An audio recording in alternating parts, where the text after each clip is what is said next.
Siapa dipaksa? Oleh Kristen. Oh, Yesus nggak bisa dipaksa. Sebentar dulu Bang Kripto, Senpai, hanya ini yang ada. Mohon maaf Senpai. Kripto bagus kok orangnya, pandai bahasa Indonesia. Silakan Pak Kripto.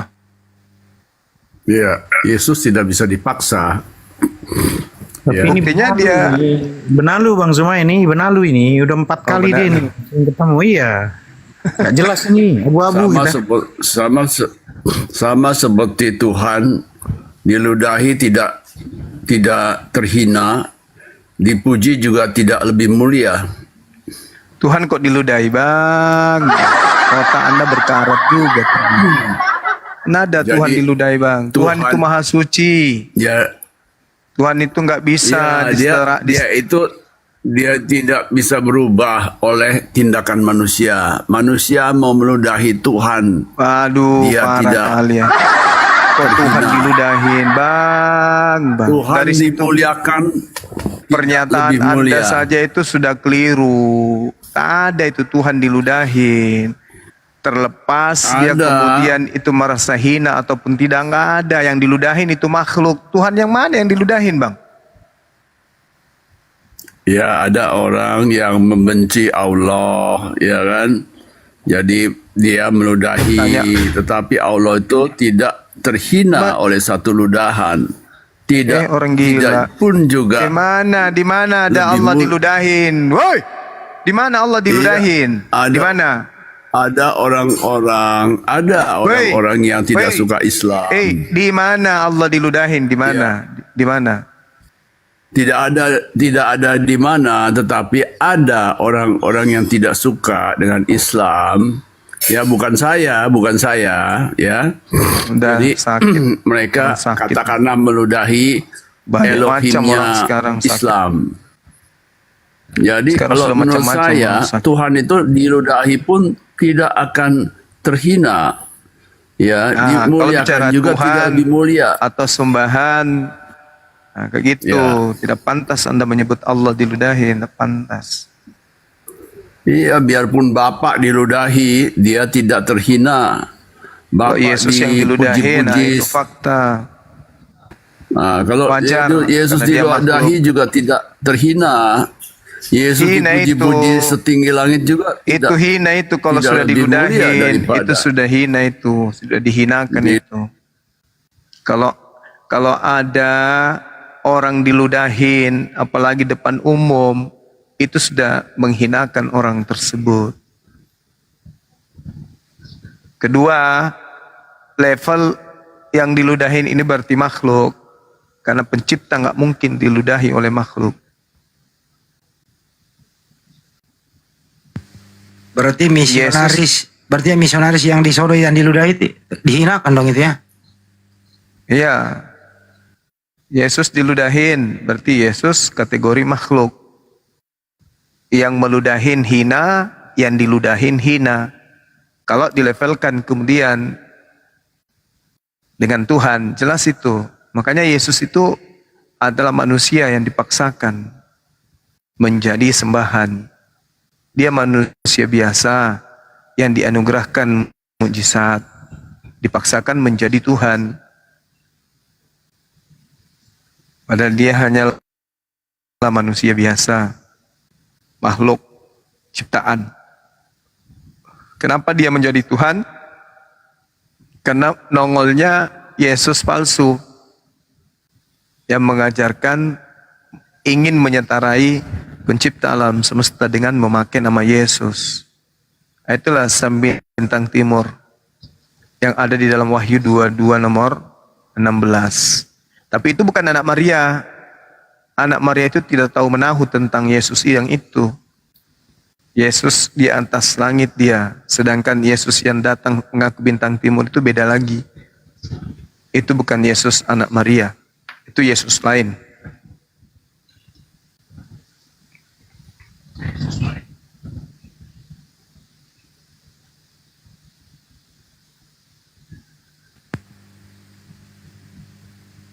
Kenapa ya oteng-oteng ini hidupnya suka menghina ya?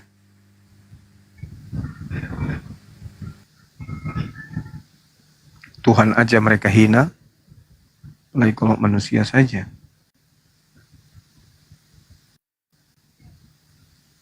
Tidak semua oten begitu. Oten-oten yang dewasa tidak akan berlaku seperti itu.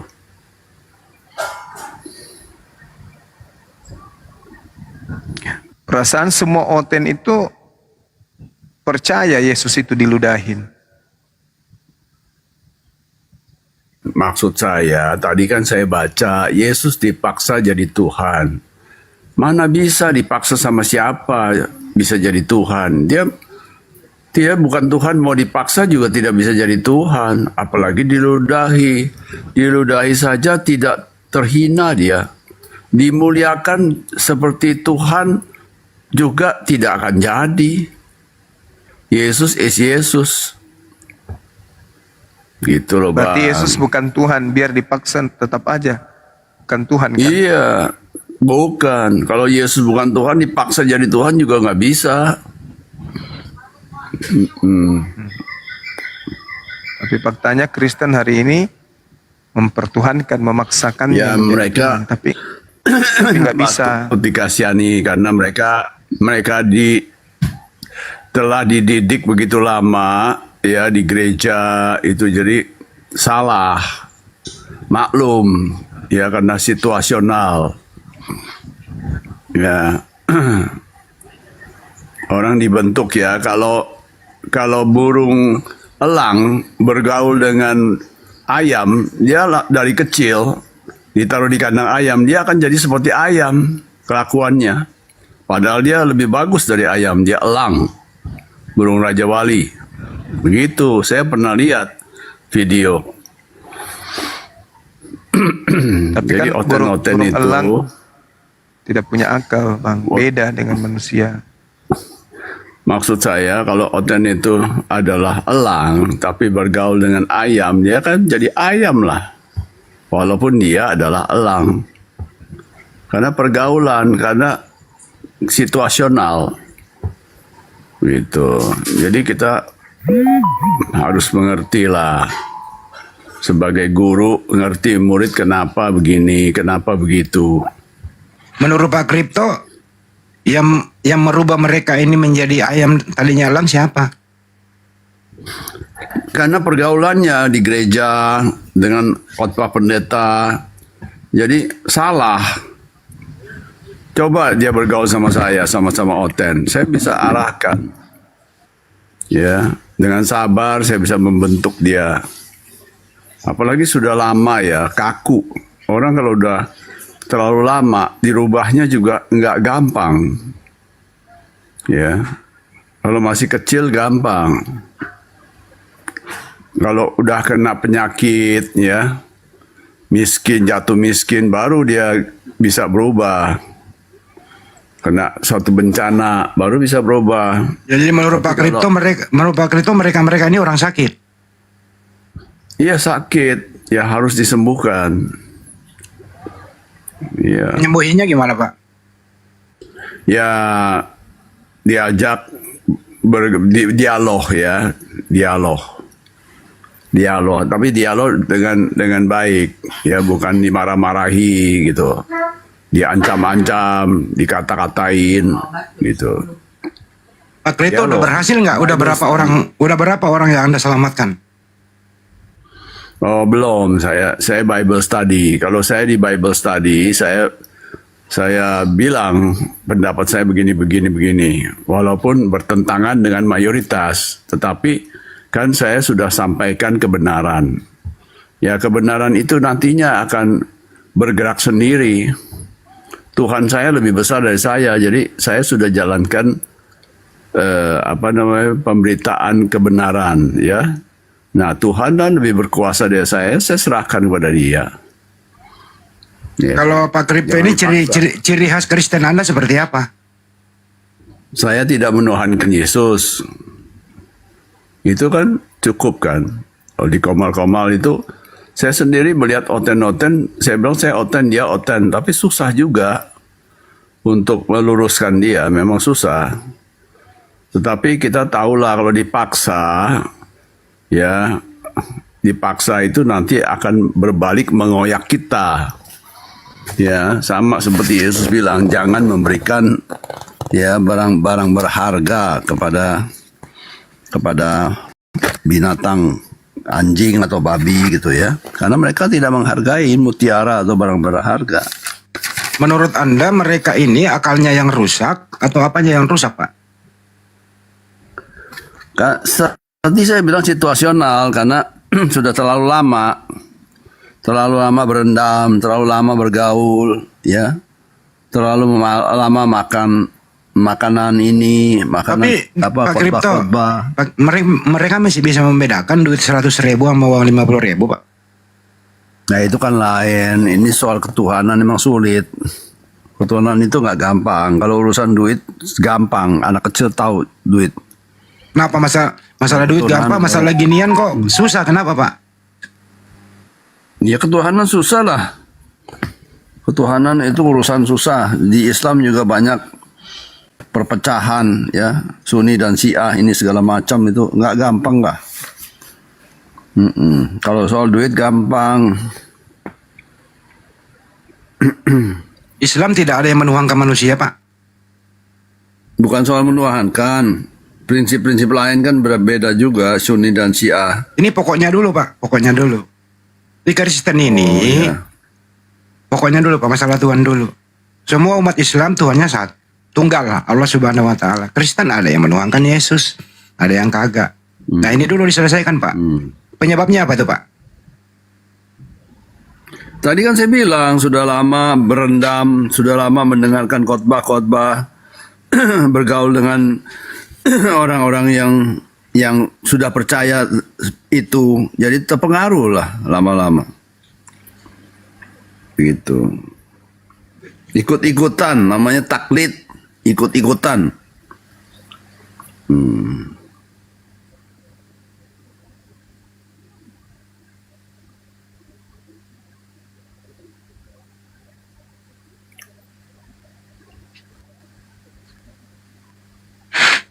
Menurut Pak Kripto yang menuhankan Yesus itu endingnya nanti jatuhnya di surga apa neraka, Pak? Oh, bagus. Orang, kalau menurut saya ya, pribadi ya, istri saya pun sulit untuk saya ajarkan tentang ketuhanan Yesus ya. Apakah dia kurios apa dia teos ya, sulit ya. Tetapi saya berprinsip dan saya belajar bahwa iman saja tidak cukup ya untuk masuk surga ya. Perbuatan lebih penting. Meskipun imannya sudah lurus tapi perbuatannya jahat. Jangan dulu ke perbuatan, aja Pak. tidak masuk Pak, surga. jangan dulu ke perbuatan. Masalah antar Tuhan aja dulu. Sederhana loh, Pak. Iya. Menurut Anda, Iya, tetapi apakah kan orang, tadi dengerin dulu, ditanya. Pak. Apakah orang yang menuhankan Yesus, anak manusia ini, endingnya nanti neraka apa surga? Oh tidak, penghakiman itu bukan atas ucapan ya, bukan ucapan, bukan iman maksudnya ya. Kalau ucapannya itu bilang kamu anjing, kamu babi, kamu jahat, setan, Jangan kamu nanya itu, penipu. Pak. Nah, itu Ini aja deh, perbuatan. saya sederhanakan, Tapi kalau- Pak. Saya sederhanakan. Hmm. Orang yang salah Tuhan sepanjang hidupnya, menurut Anda, tempatnya nanti di mana? Surga atau neraka? Saya bilang nggak ada relevansinya dengan surga dan neraka.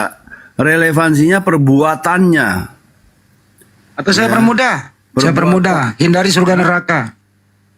Menurut Anda, Perbuatannya. ya ini menurut Anda, orang yang salah Tuhan, apakah sesuai dengan perintah Tuhan? Orang bisa aja seperti saya tidak menuhankan Yesus, tetapi saya bisa aja mencuri, saya bisa aja menipu. Saya nggak nanya ke perbuatan yang lain, Pak. Ini masalah mengenal Tuhan dulu. Jangan lebarin dulu. Menurut Anda, Iya, orang yang Iya. salah Tuhan, dengerin dulu. Orang yang salah Tuhan, apakah sesuai dengan ajaran Tuhan? tidak sesuai. Tidak sesuai. Orang yang tidak sesuai ajaran Tuhan, resikonya ada di mana? Oh, itu nggak langsung, nggak ada risiko langsung. Ya. Kalau gitu saya permudah. Kalau tidak sesuai dengan ajaran Tuhan orang yang salah Tuhan, ini dosa atau bukan dosa?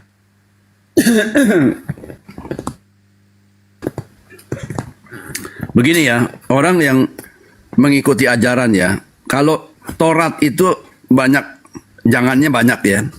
Kenapa Kalau lari ke satu sono sih? saja dilanggar, itu sudah melanggar. Begini, kan maunya cari perfect, cari sempurna. Ya. Ya, ayat-ayat lainnya dilakukan, tapi satu ayat dilanggar, melanggar semuanya kan. Melanggar hukum itu semuanya, kan tetap diadili. Kalau menurut Anda hukum Iya. terutama itu apa, Pak? Hukum yang utama Hukum apa? terutama. Kalau di dalam Yudaisme adalah mencintai Yahweh. Ya. Kalau Yudaisme ya, kalau Kristen tidak. Saya ulang Pak ya, hukum terutama itu ya, Tuhan itu esa atau Tuhan itu tiga? Itu bukan hukum terutama. Hukum terutama adalah mengasihi Tuhan Allahmu. Hukum kedua adalah mengasihi sesama Alah, Pak. manusia. Bapak nggak pernah baca Bible juga nih. Coba baca Kalau Bapak soal ulangan. esa bukan Coba Bapak Ya. baca ulangan 64 sama Markus 12:29 Pak.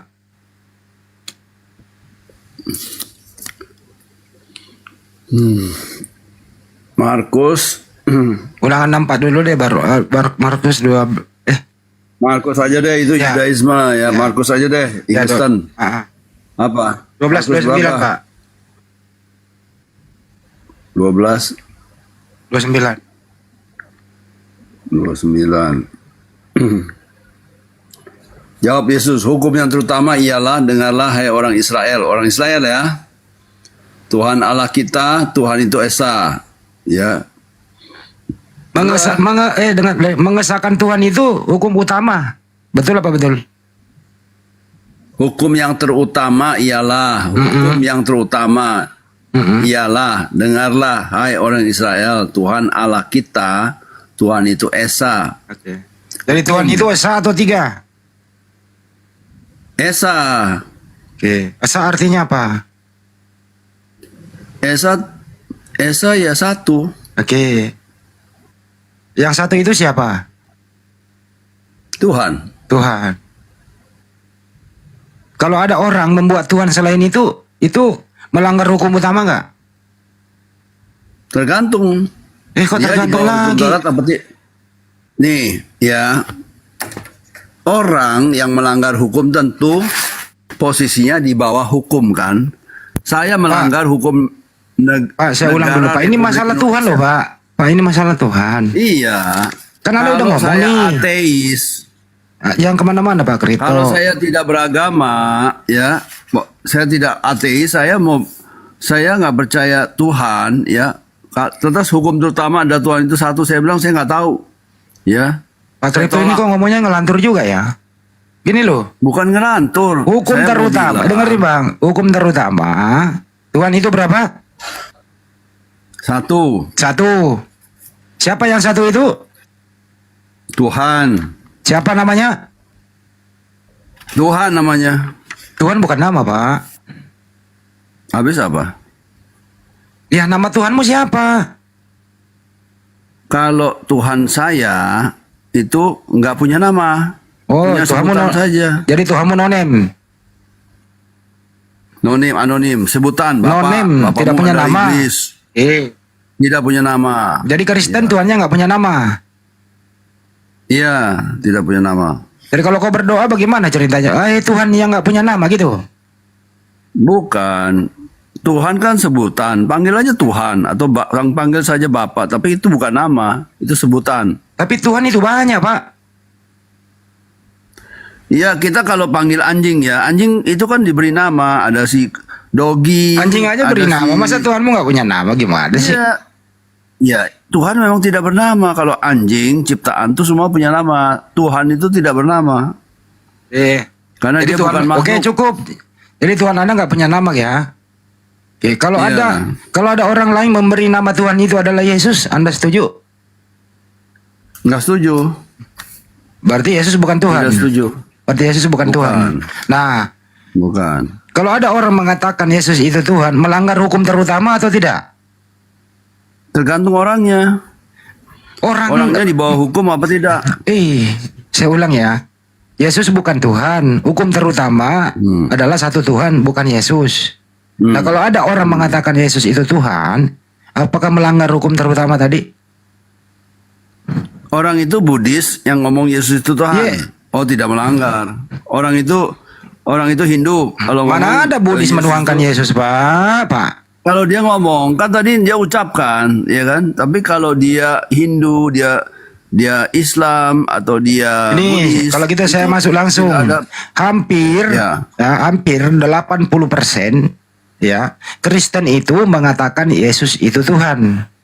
Pertanyaan saya, Pak, Ya. yang 80% ini mengatakan Yesus Tuhan melanggar hukum terutama atau tidak? tidak. Berarti Anda mengakui Yesus Tuhan. Yesus itu buat saya tidak bukan Tuhan. Ya kalau bukan Tuhan, orang yang mengatakan Yesus Tuhan melanggar atau tidak? Tidak. Hukum terutama itu Yesus Tuhan atau bukan? Yesus itu bukan Tuhan. Nah, terus kalau ada orang mengatakan Yesus Tuhan melanggar nggak? Tidak melanggar. Nenekmu kiper lah, sama aja gila kau. Udahlah cukup, sama aja gilanya dia nih. Bang Handi nggak tahu ya namanya hukum peraturan. Udah, sama aja gilanya kau. Hukum itu Gorila juga otakmu kau itu. peraturan, ada sanksi. Gorila juga otaknya dia. Udah bilang Bang Andi. Sudah ku bilang kau jangan ngomong sama orang yang standar ganda ini. Udah 4 kali ketemu itu. Yang agak cerdasan dikit. Kalau ngomongnya sih kelihatan cerdas. Cuman mumet juga kita ini. Udah jelas hukum terutama Tuhan itu satu, bukan Yesus, kata dia. Terus kalau ada orang yang menuhankan Yesus, melanggar hukum terutama enggak? Tidak, katanya. Kan gila juga kau itu. Aduh, benar-benar dah. Ini kalau ada sapu lidi ini, gua nyapu nih di halaman. Untung nggak ada nih. Bang Handi, Ya, di Kristen itu tak ada hukum utama, tidak ada hukum pertama, tidak ada hukum terutama, Bang Handi. Di Kristen itu tidak ada hukum kasih. Tak ada. Hukum kasih itu muncul adalah intisari dari hukum Taurat. Kasih itu inti dari hukum Taurat. Kenapa bisa kayak begitu? Karena ketika orang Farisi bertanya kepada Yesus, Guru, hukum manakah yang terutama di dalam hukum Taurat? Benar kan? Coba dibaca dalam Matius 22. Hukum manakah yang terutama dalam hukum Taurat? Jawab Yesus, kasihilah Tuhan Elohimmu dengan segenap hatimu dan dengan segenap jiwamu dan dengan segenap akal budimu. Itulah hukum terutama dan yang pertama. Hukum yang kedua yang sama dengan itu, yaitu kasihilah sesamamu manusia seperti dirimu sendiri. Pada kedua hukum inilah tergantung seluruh hukum Taurat dan kitab para nabi. Tuh. Pada dua hukum inilah tergantung seluruh hukum Taurat dan kitab para nabi. Jadi hukum kasih itu adalah hukum Taurat. Hukum Taurat. Hukum kasih itu hukum Taurat. Nah, hukum Taurat ini berlaku nggak bagi Kristen? enggak. Tidak. Dengan matinya Yesus di atas tiang salib, maka Yesus telah membatalkan segala hukum kasih. Makanya di dalam Ulangan 11 nomor 1, di situ dikatakan, kasihilah Tuhan Elohimmu dengan cara setia menjalankan segala ketetapan hukum-hukum, perintah dan larangan yang ada di dalamnya. Itu hukum kasih. Begitu juga di Yesua 22 nomor 5. Kasihilah Tuhanmu dengan setia melaksanakan segala ketentuannya. Nah itu, jadi tak ada ajaran kasih di Kristen itu, tidak ada. Karena ajaran kasih itu adalah cakupan intisari dari hukum Taurat. Sedangkan hukum Taurat itu sudah dibatalkan oleh Yesus di atas tiang salib. Saya ulang. Kasihilah Tuhan Elohim dengan segenap hatimu dan dengan segenap jiwamu dan dengan segenap akal budimu. Itulah hukum terutama dan yang pertama. Dan hukum yang kedua yang sama dengan itu adalah kasihilah sesamamu manusia seperti dirimu. Pada kedua hukum inilah kasih kepada Tuhan, kasih kepada manusia, seluruh hukum Taurat dan kitab para nabi tergantung. Jadi dua hukum tadi. Kasih kepada Tuhan, kasih kepada manusia itu adalah intisari hukum Taurat. Nah, sedangkan Kristen bukan penganut hukum Taurat, bukan. Berarti hukum kasih itu, ajaran kasih itu bukan ajaran Kristen. Kalau mereka berkata kasihilah, itu ajaran Taurat. Itu bukan ajaran Kristen. Sedangkan ajaran Taurat itu adalah ajaran Yahudi. Dan ajaran kasih, baik pertama, terutama, ataupun yang kedua, semuanya sudah dibatalkan oleh Paulus. Gitu. Jadi di Kristen itu nggak ada kasih, nggak ada ajaran kasih. Makanya Kristen menyebar ke seluruh penjuru bumi dengan cara beringas, membunuh, menjajah, merampas, merampok. Itu fakta. Jadi jangan mau ditipu kalau ajaran Kristen itu kasih, itu nggak ada. Itu bertentangan dengan Bible itu sendiri.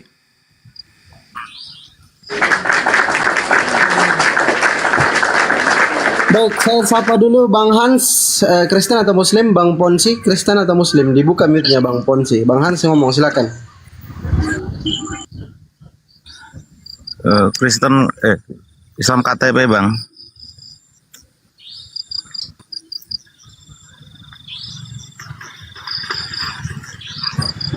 Islam KTP. Islam atau Kristen? Islam ya. Islamnya KTP. Ya, oke. Ada yang Info mau disampaikan? 1M siap pindah Kristen. Parah kali, Bah.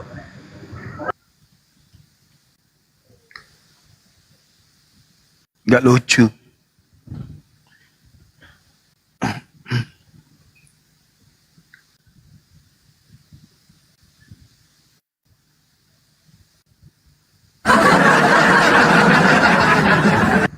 Ya, silakan yang Jadi baru. Iya, Silakan Bang Zuba. Silakan. silakan Saudara Pedro. Salam kenal Bang. Ya. Assalamualaikum.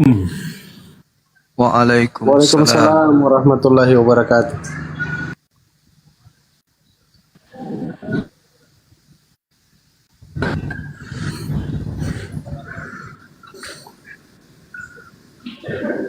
Kok Ya, jadi kita sering mendengarkan lemot? dari ucapan teman-teman Kristen, kasihilah sesamamu manusia seperti dirimu sendiri, atau kasihilah musuhmu. Itu semua adalah inti dari ajaran Taurat, bukan isi dari ajaran Kristen. Itu enggak, makanya mereka enggak mempraktekkan itu. Baik itu di sosmed maupun di dunia nyata, itu mereka enggak bisa praktekkan itu. Karena di dalam Matius 22 nomor 34 sampai nomor 40, di situ terjadi percakapan antara orang Farisi. Ketika kemudian orang-orang Farisi mendengarkan kalau Yesus itu membuat orang-orang Saduki ini terdiam, maka mereka orang-orang Farisi berkumpul. Salah seorang dari mereka kemudian bertanya, dan dia adalah ahli Taurat. Jadi orang-orang Farisi yang adalah ahli Taurat ini kemudian bertanya kepada Yesus, "Yesus, ya Paman, hukum manakah yang terutama dalam hukum Taurat?" Tuh, pertanyaannya aja sudah menjadi cakupan dari hukum Taurat. Hukum manakah yang terutama, yang terpenting di antara seluruh hukum yang ada di dalam Taurat? Di dalam Taurat, bukan di dalam Roma, Galatia, Filipi, Kaliki, Padale, Pararang, bukan. Yang ditanya ini dalam Taurat. Yang ditanya ini adalah kitabnya Yahudi. Jadi hukum utama dan terutama dalam hukum Taurat itu mana? Wahai guru, kata orang Farisi tadi. Jawab Yesus, kasihilah Tuhan Elohim dengan segenap hati, jiwa, akal budi. Itulah hukum terutama dan yang pertama. Hukum yang kedua adalah kasihilah sesamamu manusia sama dirimu sendiri. Pada kedua hukum inilah tergantung seluruh hukum Taurat dan kitab para nabi. Nah, tuh. Jadi kasih baik kepada Tuhan maupun kepada manusia itu cakupan dari hukum Taurat. Sedangkan Kristen ini bukan penganut Taurat. Jadi tidak ada kasih dalam Kristen, itu nggak ada. Nah, bisa saja ajaran kasih itu muncul di Kristen ketika berbicara semisal di Matius 5 misalnya ya. Di mana ajaran ini jauh lebih berat daripada ajaran Taurat itu sendiri. Kenapa? Karena di situ dikatakan berikanlah kepada siapapun orang yang meminta darimu dan jangan kamu memintanya kembali. Nah, coba kalau misalnya teman-teman ini kita minta apa ya? Kita minta apa ya? Biji matanya sebelah coba. Ada nggak yang mau?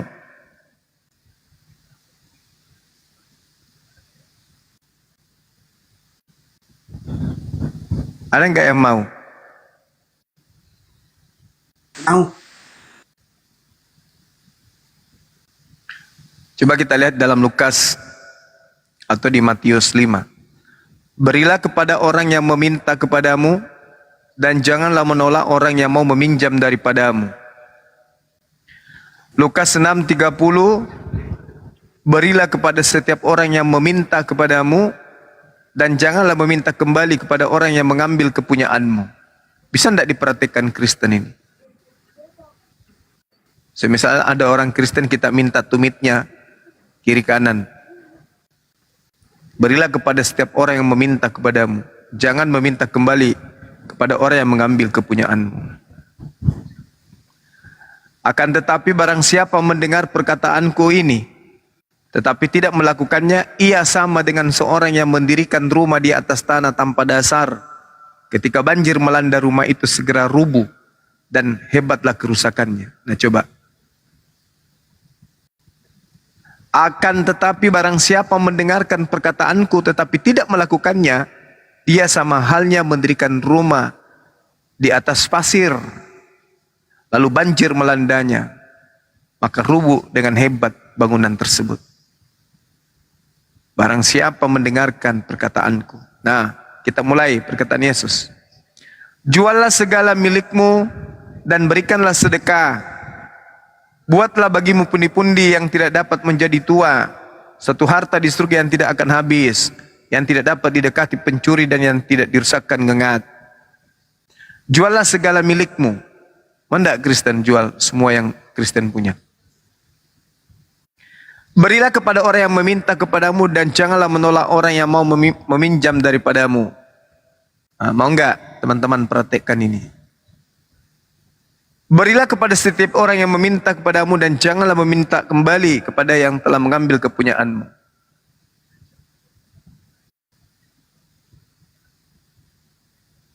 Jika ada orang yang menampar pipi kirimu, berikanlah juga pipi kananmu. Ada yang mau coba ini? Besok di mana? Di lapangan Karebosi ya. Coba pendeta pastor berbaris di sana. Nanti kudatangkan Saudara Ayubi yang tangannya jempol semua untuk nampar mukanya kiri kanan.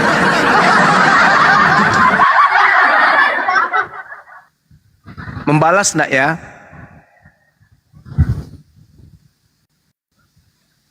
Jadi Bang Andi, ajaran kasih itu enggak ada di Kristen Bang Andi. Ajaran kasih itu hanya ada di dalam hukum Taurat. Pada kedua hukum inilah tergantung seluruh hukum Taurat dan kitab para nabi. Gitu. Sedangkan Lukas, Markus, Matius, Yohanes Filipi, Kaluku, Kaliki, Pararam, Padale, Galatia, Timotius, Epelom, itu semua bukanlah hukum Taurat dan bukan kitab Nabi. Itu. Jadi yang dimaksud kasih itu adalah kitabnya para nabi dan kitab Taurat. Kasihilah Tuhanmu, kasihilah sesamamu, itu hukum Taurat. Nah, kalau hukum Kristen apa? Ponyi.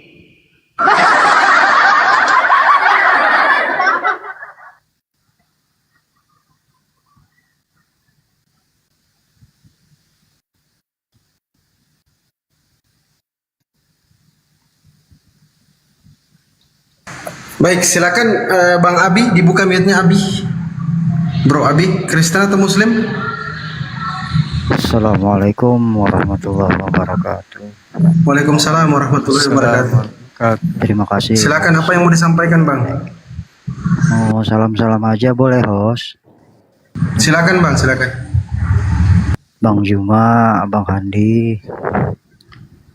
Semoga sehat Ya Bang. selalu. Berjuang. Nanti di Jakarta tanggal berapa, Bang? Saya tanggal 14 insya Allah. Di Jakarta mana ya, Bang? Jakarta Selatan, Barat, apa pusat? Kelihatannya iya, Jakarta Selatan, dekat IKN Bang. Jakarta Selatan. Iya. Di kafe atau di kedai atau di mana ya, Bang? Boleh kalau saya mampir nanti. Mungkin di kediaman Pak Jokowi barangkali kalau nggak salah teman-teman panitia kemarin infokan. Di Istana Merdeka. Ah, pas. Serius, Bang.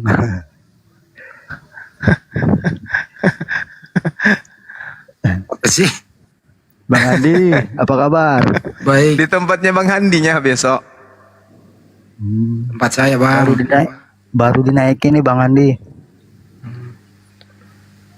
Aneh yang dari Kemayoran, Bang Andi. Oh, Kemayoran. Jamin Suet. Iya. Mana? Yang sebelah mana? Ngopi. Kemayoran yang dekat Rumah Sakit Mitra, Bang Andi. Itu mau daerah Sunter atau ah? Iya betul. Bang Andi Cempaka Putih ya? Enggak, aku di Rusun 3. Rusun 3 mana? Ya tahap 3 sampai Mitra. Mana sih lu? Oh, tahap 3. Aku di belakangnya, Bang Andi, dekat Kelurahan Kebon Kosong. Itu Mana Bendung? Lu mau di Bendungan Jago kali lu? Ih, Kelurahan Kebon Kosong. Ya udah. Main ke rumah lah. Aku lantai 26. Lantai 26 tahap Ya. 3. Oh, baik. Ya sudah, kalau gitu terima kasih banyak ya udah dinaikin Bang Juma, sehat selalu. Iya Bang, iya Bang, Semuanya. amin. Kasih doanya. Assalamualaikum warahmatullahi Abang juga. wabarakatuh. Waalaikumsalam. Waalaikumsalam. Pokoknya semua daerah ada rumahku banyak Mak. Itu dia hebatnya Bang Handi. Biar cepet lah. Siapa Bang? Tadi yang mau ditampar itu Bang? Ya itu Kusuri yang mau menjalankan ajarannya ini. Pipilah tampar apa? Pipilah tampar kanan, pipilah tampar kiri, gitu ya? Cobalah sekali-kali bom-bomlah promosi gitu. Saya ingin mempraktikkan ajaran kasih. Janganlah melawan orang yang berbuat jahat kepadamu.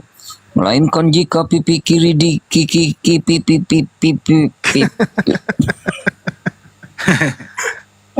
kiri ditampar, maka berilah pula kepadanya pipi kananmu. Sumpah Bang, aku meskipun nggak punya uang, aku nyari utangan datang ke tempat bom-bom Bang. Lihat tanganmu itu loh, tanganmu tuh jempol semua kata Gurunda. Makanya milih kamu.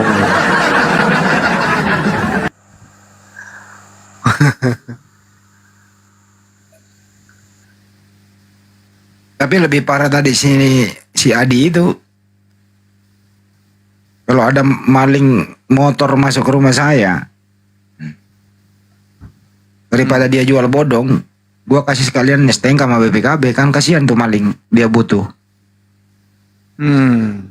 Hebat kan? Bagus juga. Daripada melawan katanya bonyok, mending kasihan, kasih sekalian gitu.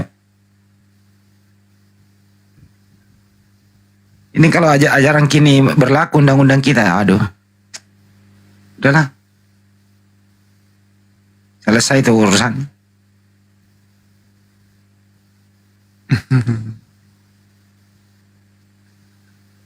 Parah ini teman-teman. Solang. Naikkan lagi bang. Naik, Kopi naik. silakan. Ah, ini dia nih.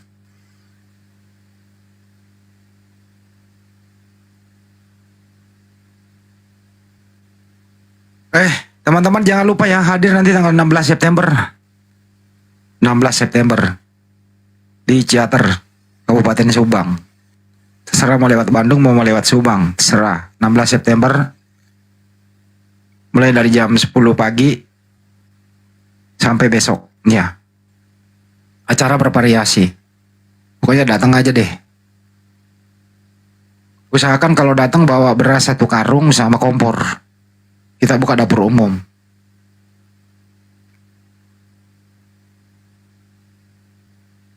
Kalau misalnya berasnya agak berat dibawa ya diringankan aja. Anda bisa berpartisipasi ke rekening Yayasan Makassar Mualaf Center Indonesia, nomornya 401 ditambah 3000 tambah 171 tambah 73. Banknya Bank Tabungan Negara atas nama Makassar Mualaf Center Indonesia. Ya. Daripada bawa 1 karung nggak berat, mending diringankan aja kan gitu, mentahannya gitu loh.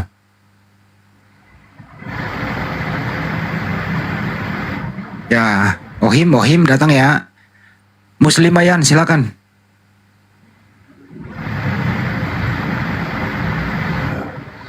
Naik diam. Host, jangan diam dulu. Aduh, host itu. Hadir Bang Andi. Lanjut Bang Andi. Itu ada yang baru naik disambit dulu. Ya muslimah, Kristen atau Muslim? Namanya muslimah.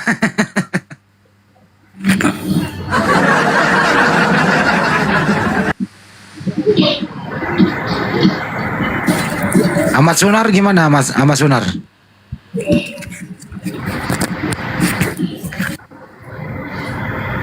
Ya, Bang Sun, ya gimana Bang? ya assalamualaikum. Waalaikumsalam warahmatullahi wabarakatuh. Host sama Bang Juma juga nih ya. Gimana Bang? Ya gini, ini agak melenceng sedikit nih Bang dari apa namanya? Dari apa nih judul apanya? Ya terusin aja nggak Bang? Ya. Ya lanjut aja Bang. Saya mau bertanya ini sama Bang Juman ya ini. Assalamualaikum warahmatullahi wabarakatuh semuanya. Waalaikumsalam. Waalaikumsalam warahmatullahi wabarakatuh. Ya ini ya Bang, buat Bang Juman ya Bang. Gini Bang, saya kan baru belajar istilahnya belajar ngaji gitulah. Belajar Quran terjemah lah gitu ya Bang. Ini saya mau nanya ini Bang, kenapa syahadat yang pertama sementara yang paling umum kita laksanakan kan sholatnya Bang. Ya itu aja Bang, terima kasih Bang.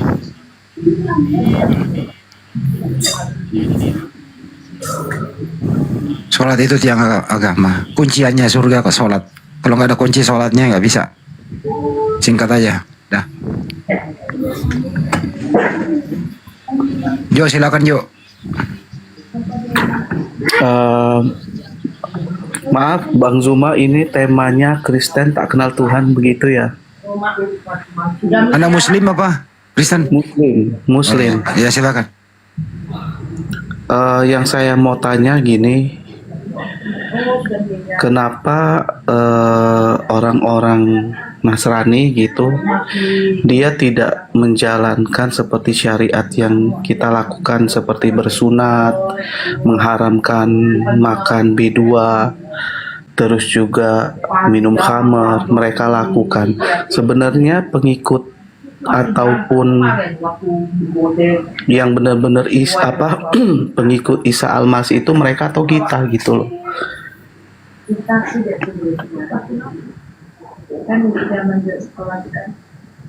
Apa bang? Ya,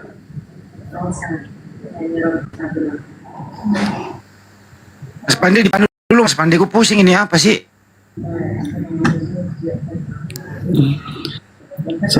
halo. Baik, saya izin dulu ya teman-teman muslim ya, izin ya. Gini, untuk teman-teman muslim tahan dulu ya, jangan dulu kirim permintaan, kasih kesempatan teman-teman kita Kristen untuk naik. Karena kita tidak lagi di mode kajian, tapi mode diskusi lintas agama. Mohon teman-teman muslim pengertiannya ya. Mohon pengertiannya. Bang Yudi silakan, Kristen atau muslim Bang Yudi? Alhamdulillah saya muslim. Ya udah kalau gitu saya tak undur diri karena ada informasi seperti ini. Ya, silakan brother. Kalau ada yang mau disampaikan mungkin sebelum turun silakan.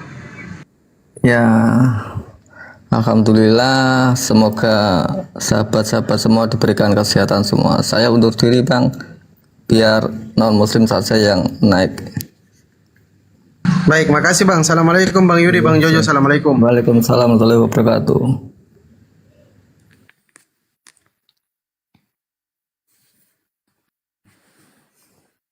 Oke, Bang Alphonse, monitor Kristen atau Muslim? Silakan Bang Alphonse. Kristen, Pak. Nah, silakan. Ada yang mau ditanggapi soal tema ini atau seperti apa? Atau mau bahas tema lain? Atau apa yang mau didiskusikan? Silakan. Kalau atau bertanya aja, kau bertanya aja sama Ustaz Tata. Silakan. Bertentangan dengan iman orang Kristen ini, Pak. Gimana, brother? Gimana? Kalau dengan tema ini sepertinya bertentangan dengan keyakinan orang Kristen, Pak. Ya memang kayak mana? Kristen memang kenal Tuhan ya? Coba jelaskan ketuhanannya kalau kenal Tuhan. Silakan, brother.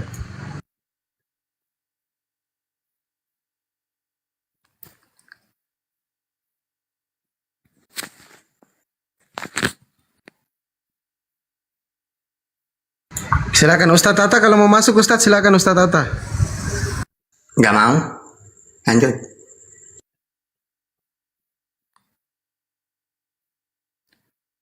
Silakan, atau Bang Alphonse bertanya saja tentang Islam, silakan. Ada Ustaz Tata, ada Bang Zuma, ada Bang Handi, ada Alayubi, silakan. Kalau nggak mau, takutnya ditanya sama Alayubi, itu bahaya itu kalau sudah ditanya sama Ustaz Alayubi. Baik, saya mau bertanya ya. Sebelumnya minta silakan bro, silakan. Karena mungkin ada kebingungan yang pengen saya tahu juga ya. Kira-kira kan di Kristen kan ketika ada wahyu banyak saksi yang menyaksikan, melihat. Kalau di agama Islam bagaimana dengan wahyu yang diturunkan kepada Nabi Muhammad? Maksudnya saksi kayak mana, Bang? Siapa yang melihat Yesus menerima firman, Bang? Ada memang? Ada dalil?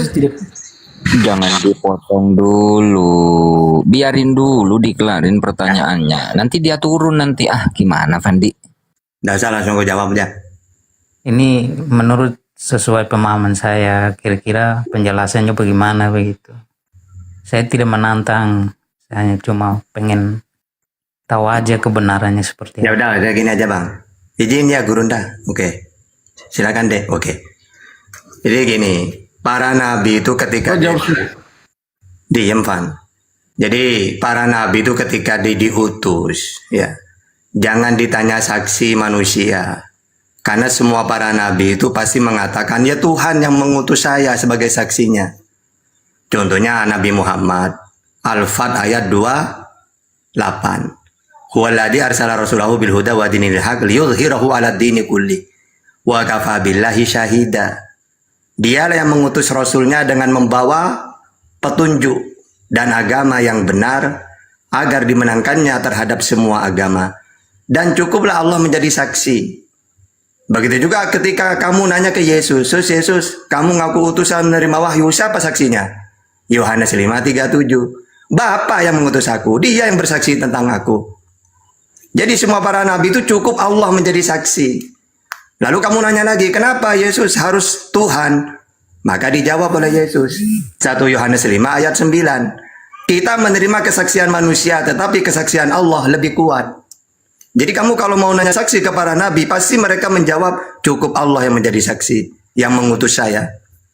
Gitu ya, sama. Yesus juga gitu. Lanjut.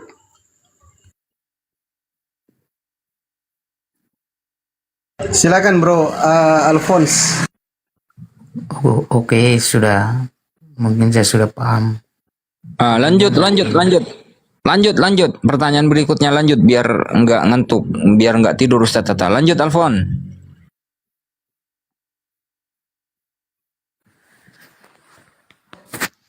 Oke, Silakan pertanyaan. Bang Alphonse, mau bertanya atau ditanya? Masih ada satu pertanyaan lagi kira-kira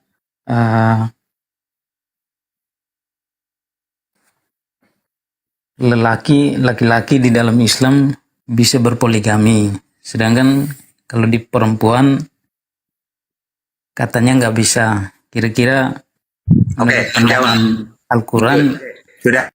ada keadilan nggak di situ Nggak adil. antara perempuan dengan Udah, Bang. laki-laki? Biar gak lama-lama.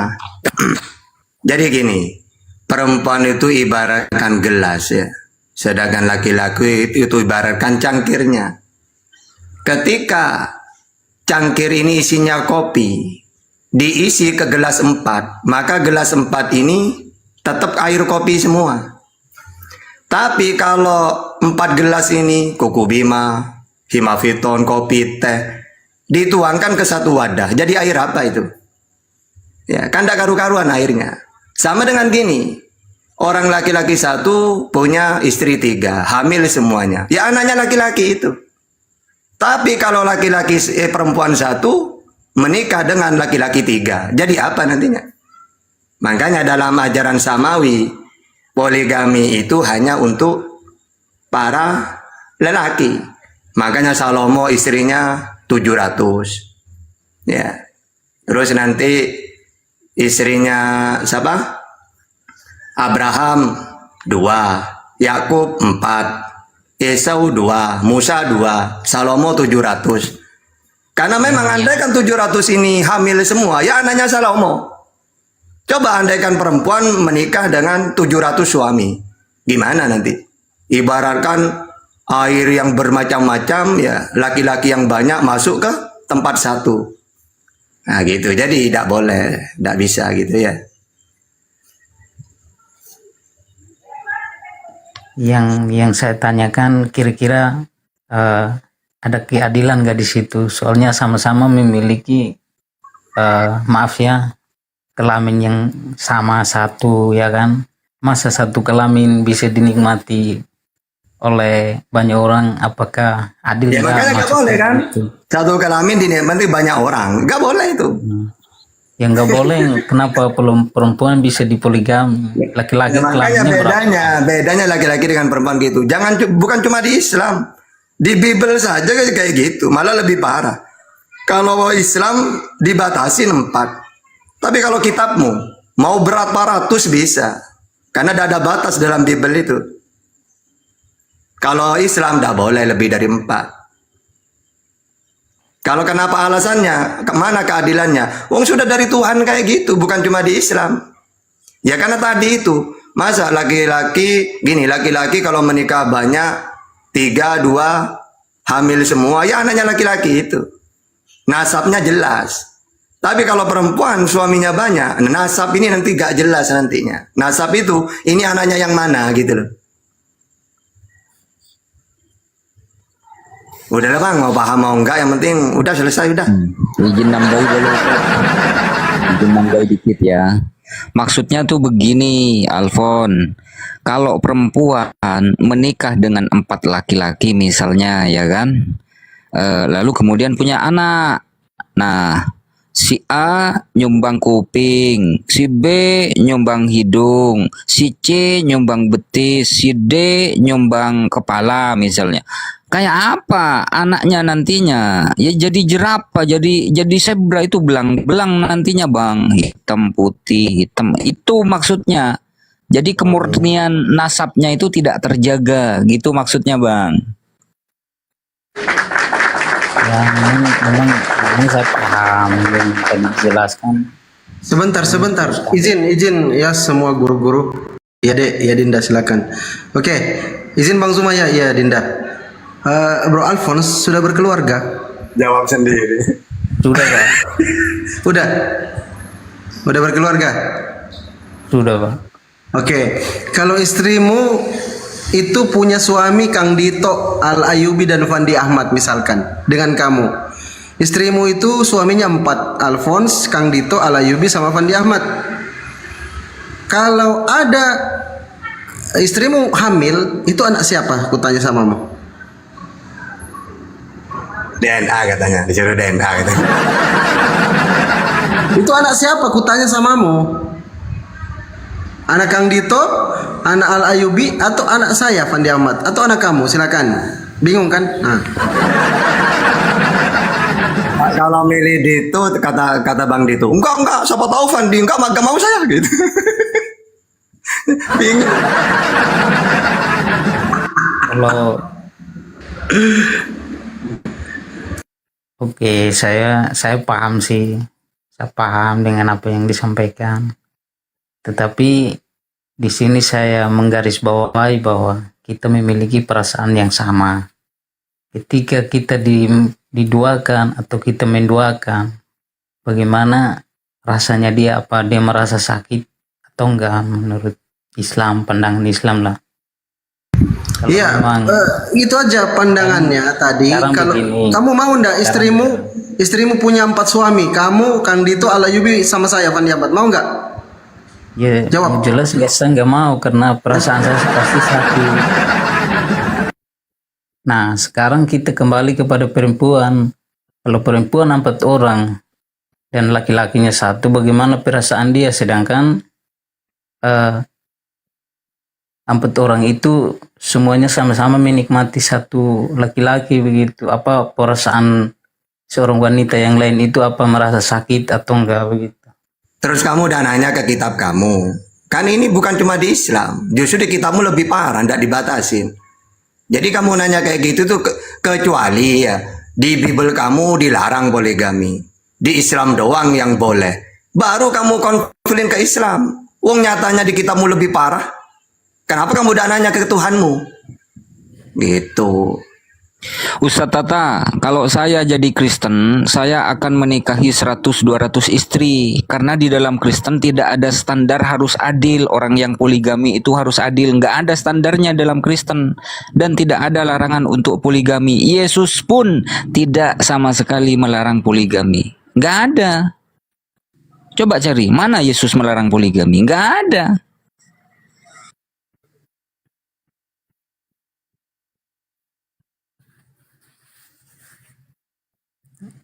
Oke lah, kalau memang begitu saya sudah paham.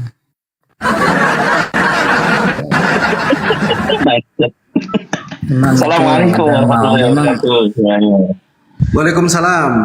Saya tidak bisa membuka kitab saya karena saya minta maaf, saya cuma mau tanya, mau tahu.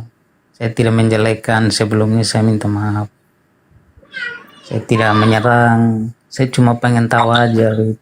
Ya nggak apa-apa bang, nanya lagi. Bagaimana dari pandangan Islam itu? Nanya yang lain, yang lain aja bang. Nanya lagi yang lain.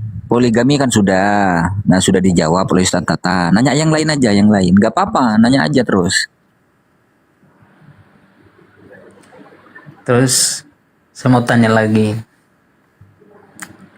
kalau Nabi Muhammad kan berjanji akan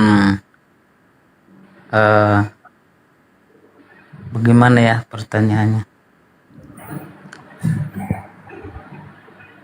Gak apa-apa, nanya aja, masih pernah mendengar masih tersisa ini teman-teman bang. Muslim. Nggak apa-apa, nggak usah gugup, nanya aja, nggak usah, nggak apa-apa, nggak usah gugup gitu. Mungkin Pertanyaannya masih sisa 18 bang, pertanyaannya bang. Lanjut. kalau pertanyaan saya kurang genap ya, pasti saudara-saudara saya di situ pasti semua tahu lah. Jadi begini pertanyaan saya. Kan wahyu yang diturunkan kepada Nabi Muhammad itu menjamin bahwa bagaimana ya kalau di Kristen kan Tuhan Yesus mengantar kita ke surga.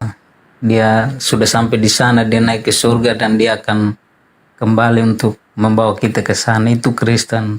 Kalau di Islam bagaimana, seperti apa penjelasannya? Oke, izin ya Gurunda, ya Rinda. Oke.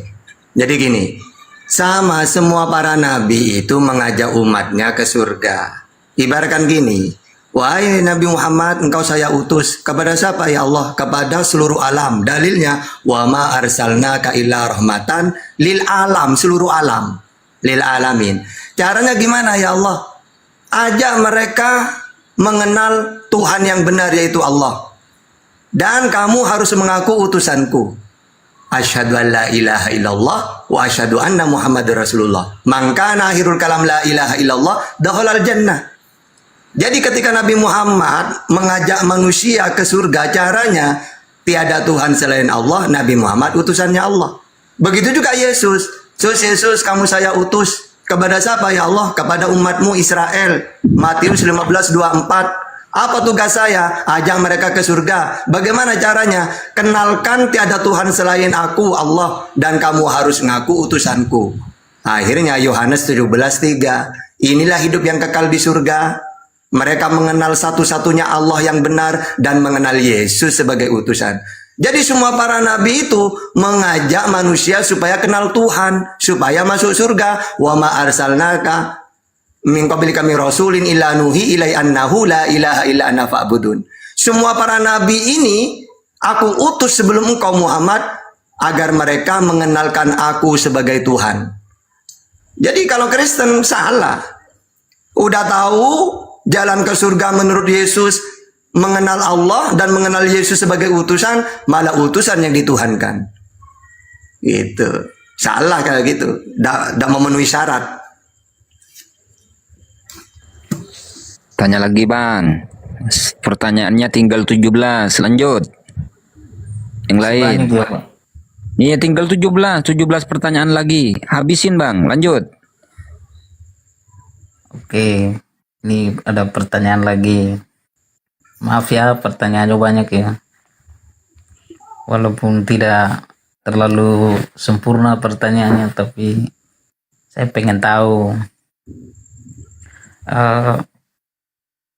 Menurut pandangan Islam kan Nabi Muhammad sudah di surga. Jadi Nabi Muhammad dia matinya di dalam dunia dan dikubur. Bagaimana Islam bisa tahu bahwa dia sudah sampai di surga? Oke, sudah. Ya, jadi bang, pertama, semua para nabi itu pasti masuk surga sudah. Wong dia diutus untuk membawa umatnya ke surga. Kalau Nabi Muhammad justru beliaulah yang masuk surga duluan. Makanya nabi yang kamu tuhankan itu masih di langit kedua.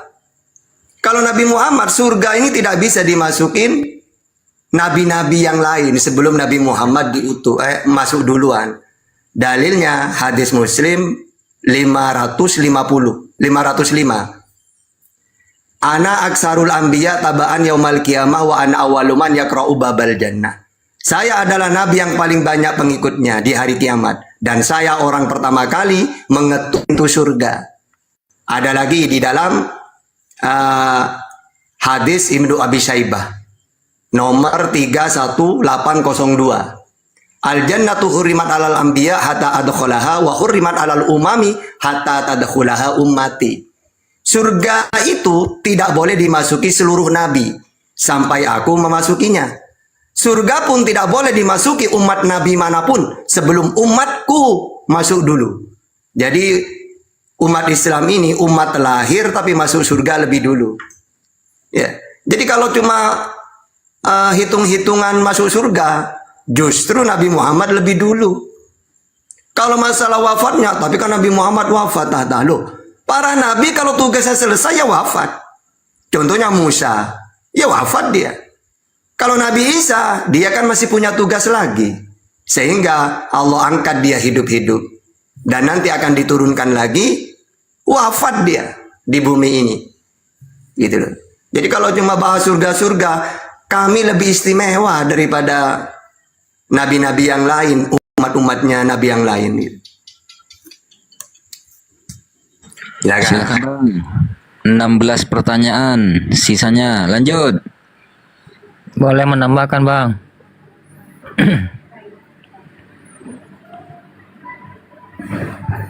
Halo.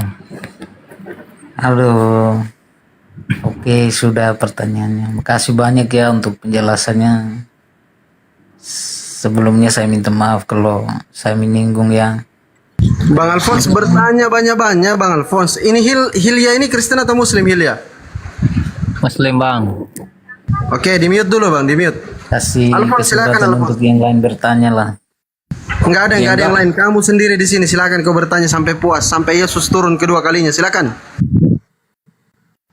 Sisa 16 pertanyaannya, Bang. Silakan. Lanjut.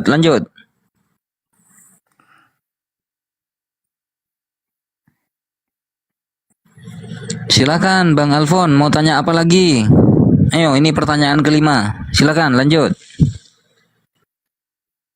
Oke, ada pertanyaan lagi. Mungkin saya sering nonton di YouTube, nonton di TikTok, ya. Jadi saya lihat ada banyak ustadz, mungkin ada penjelasan berkaitan dengan penyampaian mereka, bahwa yang saya lihat kebanyakan yang dibahas bukan Al-Quran yang dibahas, tetapi Alkitab yang dibahas. Itu masalahnya apa ya? Coba mungkin ada yang tahu bisa jelaskan biar saya bisa tahu. Izin, pokoknya Gurunda kan lagi capek dari tadi. Nanti beliau juga yang. Jadi kenapa kok harus kitab-kitab kitab-kitab Kristen Bible ya? Kok bukan Islam? Ya enggak juga, namanya dialog, silakan bertanya tentang Islam, Quran. Kami juga enggak apa-apa bahas Bible, kan namanya dialog. Yang kedua, Islam ini sudah sempurna. Tuhan itu yang benar Allah, tiada Tuhan selain Allah. Di dalam surat At-Taghabun ayat 13, Al-Mu'minun ayat 116. Sembahlah Allah, kami menyembah Allah. Ubudullah wa la tusyriku bihi syai'a. An-Nisa 36. Ya, jadi masalah ketuhanan, nama sudah jelas. Bismillahirrahmanirrahim, dengan menyebut nama Allah. Siapa itu Allah? Tuhan semesta alam. Alhamdulillahirabbil alamin. Segala puji bagi Allah, Tuhan semesta alam. Nah, sedangkan Kristen kan belum final. Ya, coba Tuhan yang benar menurut banyak air apa? Ya, oke. Sedangkan kenapa harus bahas Bible? Karena masalah ketuhanan Kristen ini belum final. Udah tahu Tuhan yang benar menurut Yesus, hai Israel, Tuhan Allah kita, Tuhan itu Esa. Ya. Nah, tapi malah mereka mentuhankan Yesus. Udah tahu Yesus itu utusannya Allah untuk Israel. Ya, Matius 15:24, seorang nabi, Markus 6 ayat 4, penyampai firman, Yohanes 17:8, malah dia yang dijadikan Tuhan. Berarti lah ya, Bang Juma ini meluruskan. Tunggu dulu, tenang, habis ini giliran kamu bertanya. Ya. Seharusnya kalian berterima kasih kepada Bang Juma atau debater-debater lainnya. Karena Bang Juma dan kawan-kawan ini ingin meluruskan kalian. Yesus capek-capek mengenalkan Tuhan yang Esa Allah, malah kalian menyembah Yesusnya. Nah, makanya datang seperti Gurunda, ya, Ustadz Sugi, ingin mengembalikan kalian ke Bible. Siapa Tuhan yang benar menurut Bible? Siapa Yesus menurut Bible? Apa tugasnya dia? Gitu, wajar ya. Kalau kalian tidak mau, berarti tidak mau diluruskan ke ajaran Yesus. Nah, kalau Islam final, Islam itu. Siapa itu Nabi Muhammad? Utusannya Allah untuk seluruh alam. Tabarakalladzi nazzalal furqana ala abdihi liyakuna lil alamina nadhira. Seorang nabi, maka Muhammadun aba ahadzi min rijalikum walakin Rasulullah wa khataman nabiyyin. Penyampai firman, wa ma yantiqu anil hawa in huwa illa wahyu yuha. Jelas kan final udah. Kalian ini belum final. Gitu ya. Silakan. Gurunda, monggo Gurunda.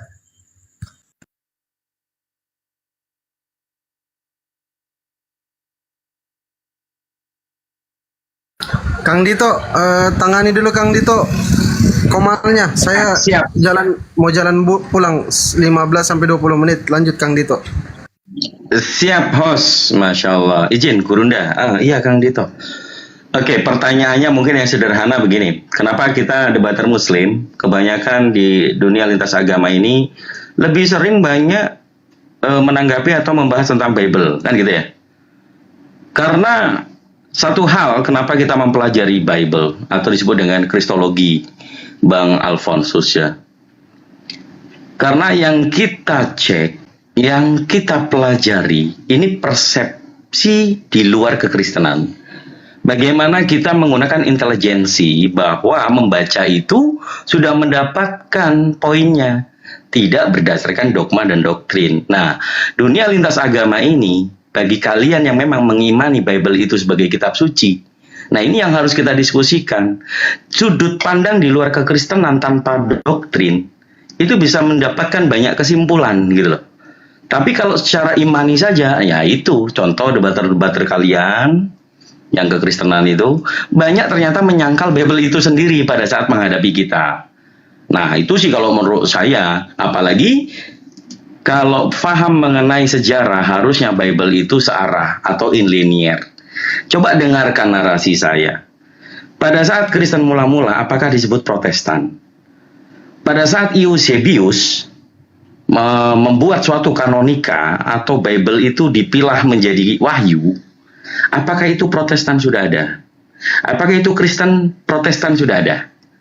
Padahal yang dibahas tentang Tertullianus atau konsep teologi, yaitu Trinitas, kan gitu. Poinnya di situ Bang, kalau secara sejarah itu tidak membahas Protestan sama sekali. Justru kitab Katolik yang pertama di kanon itu 73.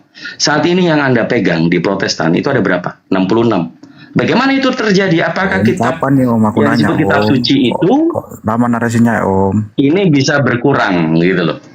Atau justru yang lebih itu masih termasuk ada yang palsu atau ada yang disebut dengan apokrifa? Nah ini silakan. Makanya di dunia lintas agama ini bukan hanya kontradiksi atau kritik teks, tapi sejarah-sejarah ini yang harus kalian sebagai manusia yang mempunyai intelijensi atau fungsi akal ini dipakai gitu loh.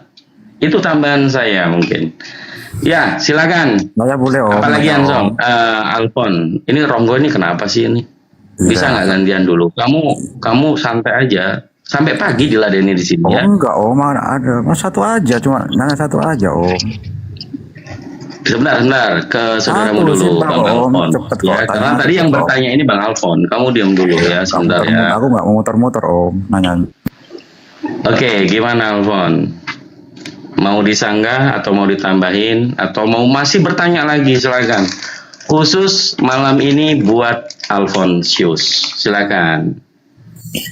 Pertanyaannya sisa 15, Kang Dito. Silakan Alfon, pertanyaan ke-6, silakan.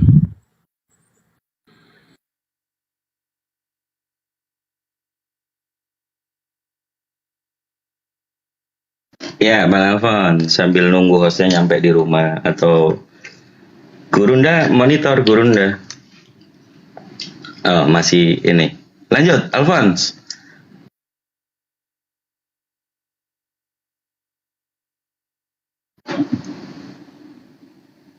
Bang Alfons, udah nggak diganggu lagi, silakan lanjut. Iya, yang tadi itu gimana? Alfon, pertanyaan ke-6, silakan lanjut. Lanjut, pertanyaan ke-6. Oke. Bisa masuk nggak ini? Dengar nggak? Tuh, silakan. Oke. Jadi berarti Injil yang diyakini agama Kristen itu yang diyakini oleh yang tertulis di dalam Al-Quran, ya kan? Atau bagaimana coba? Injil yang diyakini Al-Quran itu Injil Kristen atau bukan Injil Kristen? Masih ada Injil yang lain begitu. Oke, poinnya sudah dapat. Silakan Ustadz Dunatata. Ya, izin dulu Gurunda ya. Nanti kalau Gurunda aktif saya langsung diem otomatis ini. Jadi Injil yang benar itu wa muhaiminannya harus barometernya itu Al-Quran. Baru dikatakan Injil itu benar.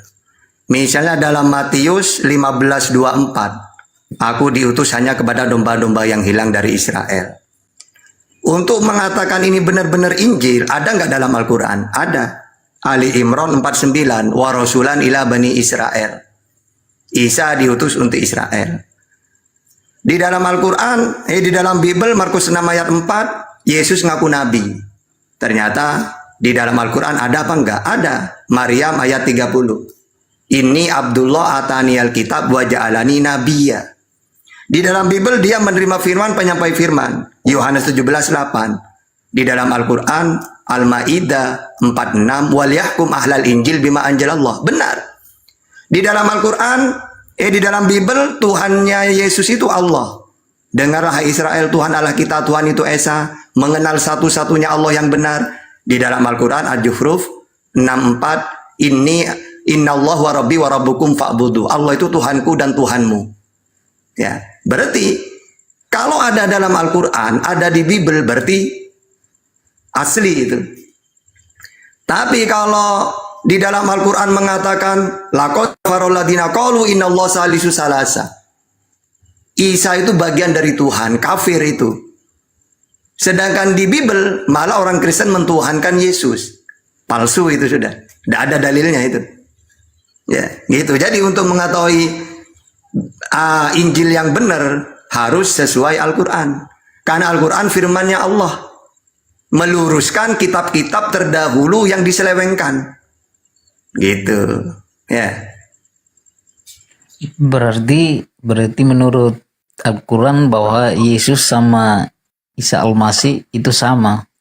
Aslinya ya sama, Musa ya Musa, Salomo ya Sulaiman. Cuma dinarasikan oleh orang Romawi menjadi bengkok. Yang awalnya utusan, hamba, nabi, dijadikan Tuhan oleh orang Roma. Ini yang menyebabkan beda. Makanya diluruskan oleh Al-Quran. Allah meluruskan melalui Nabi Muhammad. Gitu loh. Sama gini loh ya. Ketika ajaran Nabi Musa dibengkokkan oleh Rabi, maka Allah mengutus Yesus untuk meluruskan. Dan Yesus juga menerima ajaran. Ya. Dalam Yohanes 16:7 kalau nggak salah. Ajaranku, Yohanes 7:16. Ajaranku bukan dari diriku sendiri, tapi dari Allah yang mengutus aku. Tiba-tiba ketika dia tidak ada, diselewengkan ajarannya. Maka Allah mengutus Nabi Muhammad untuk meluruskan. Jadi Musa diutus, ketika ajarannya dibengkokkan, Allah meluruskan dengan turunnya Isa. Ketika ajaran Isa ini dibengkokkan, diselewengkan, maka Allah meluruskan melalui Nabi Muhammad. Kenapa cuma Al-Quran yang dijaga oleh Allah? Inna nahnu nazzalna dzikra wa inna lahu lahafidun. Kenapa cuma Al-Quran yang diluruskan? Karena kalau Al-Quran tidak dijaga, kan gini, Allah yang menurunkan Al-Quran dan Allah juga yang menjaganya. Kenapa kok cuma Al-Quran yang dijaga oleh Allah? Karena Al-Quran kitab yang terlahir. Andai kan tidak dijaga oleh Allah, tiba-tiba ada yang menyelewengkan. Gimana caranya Allah meluruskan? Wong Allah tidak akan mengutus Nabi lagi. Iya, kalau Taurat diselewengkan, enak Allah meluruskan dengan cara mengutus Nabi lagi.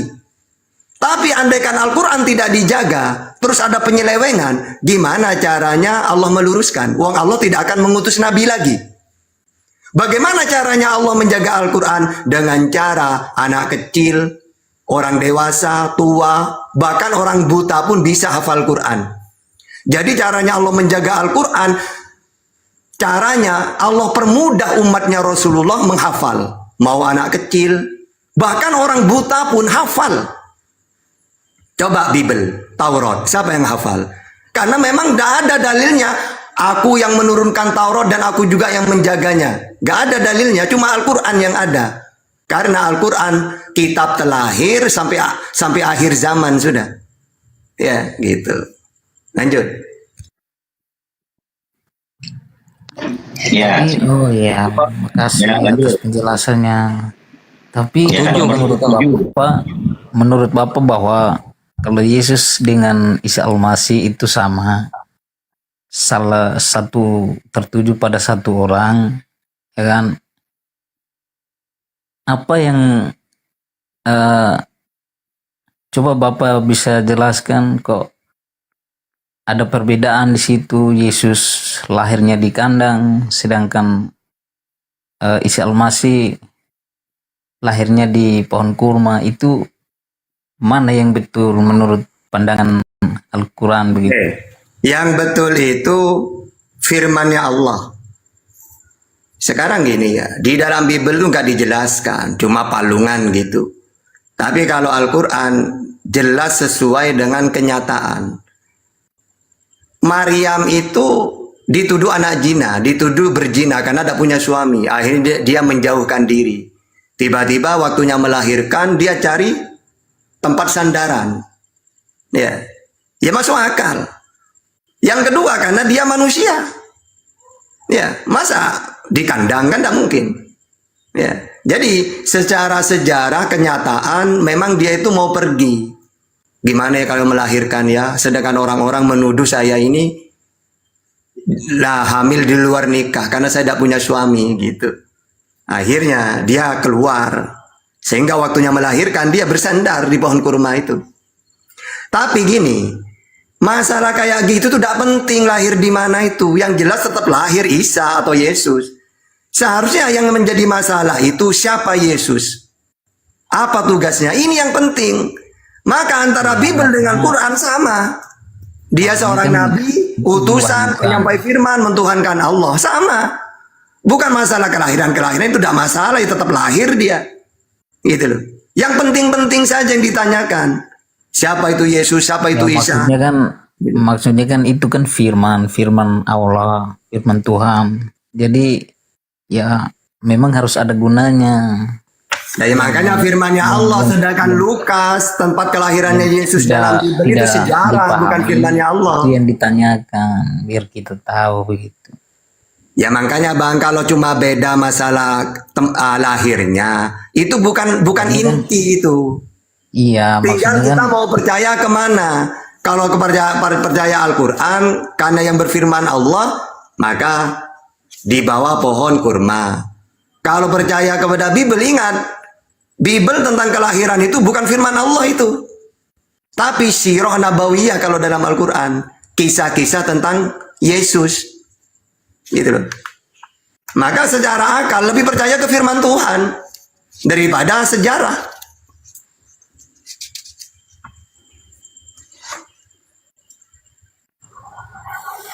Ya, gimana? Masih mau disanggah, Alfon?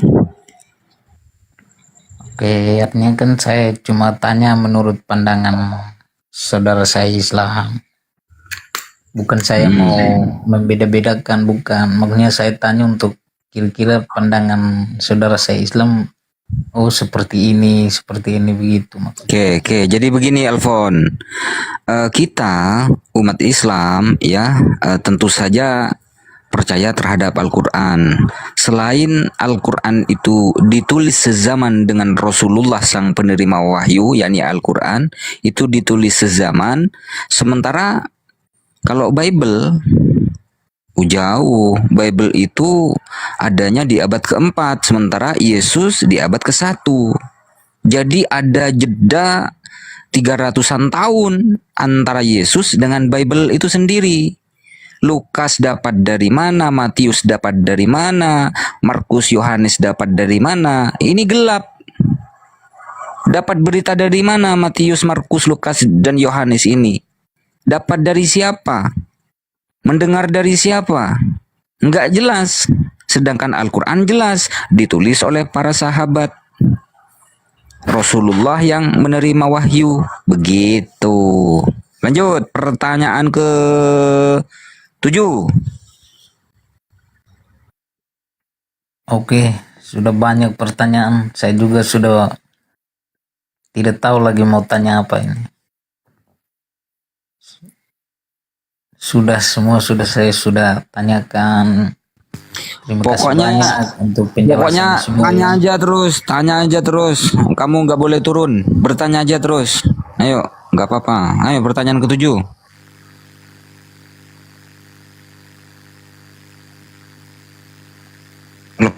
Alphonse. Iya, Pak. tanya, si tahu, tanya dia nggak bisa jawab, nanti bilang gini, kenapa saya agama Kristen? Dari mana asal usulnya Kristen? Kenapa sampai ke Alfon? Gitu, tanya Pon. Nggak bisa apa itu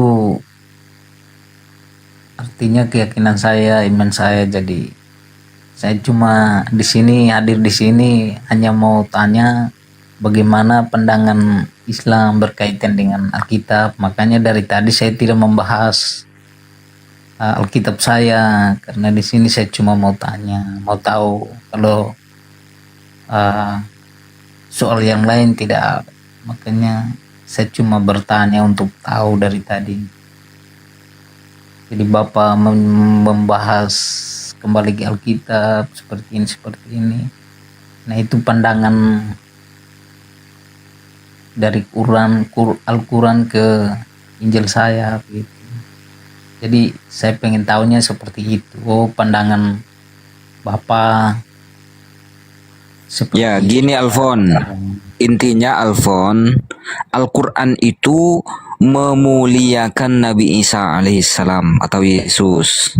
Ya, beliau adalah hamba Allah, Nabi Allah, utusan Allah yang diutus untuk Bani Israel, dan beliau Nabi Isa itu tidak mati terkutuk di kayu salib. Beliau diselamatkan oleh Allah.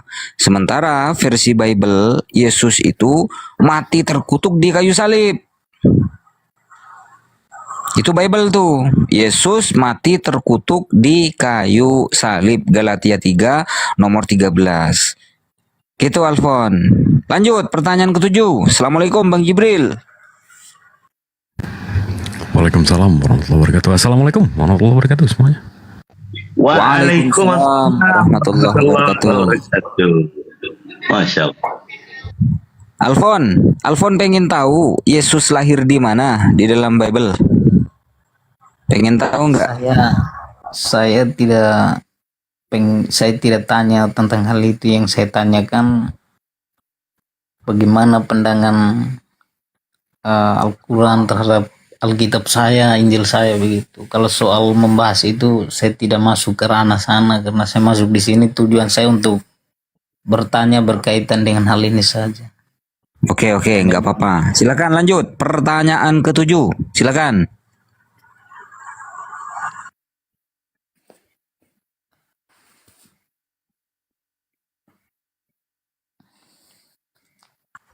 Silakan Alfon, pertanyaan ke-7. Lanjut. Pokoknya sampai 20 pertanyaan. Tanya aja Pon, contoh misalnya Pon, kenapa berjudi itu haram? Ya itu loh. Lanjut Alfon, nggak apa-apa. Tanya aja.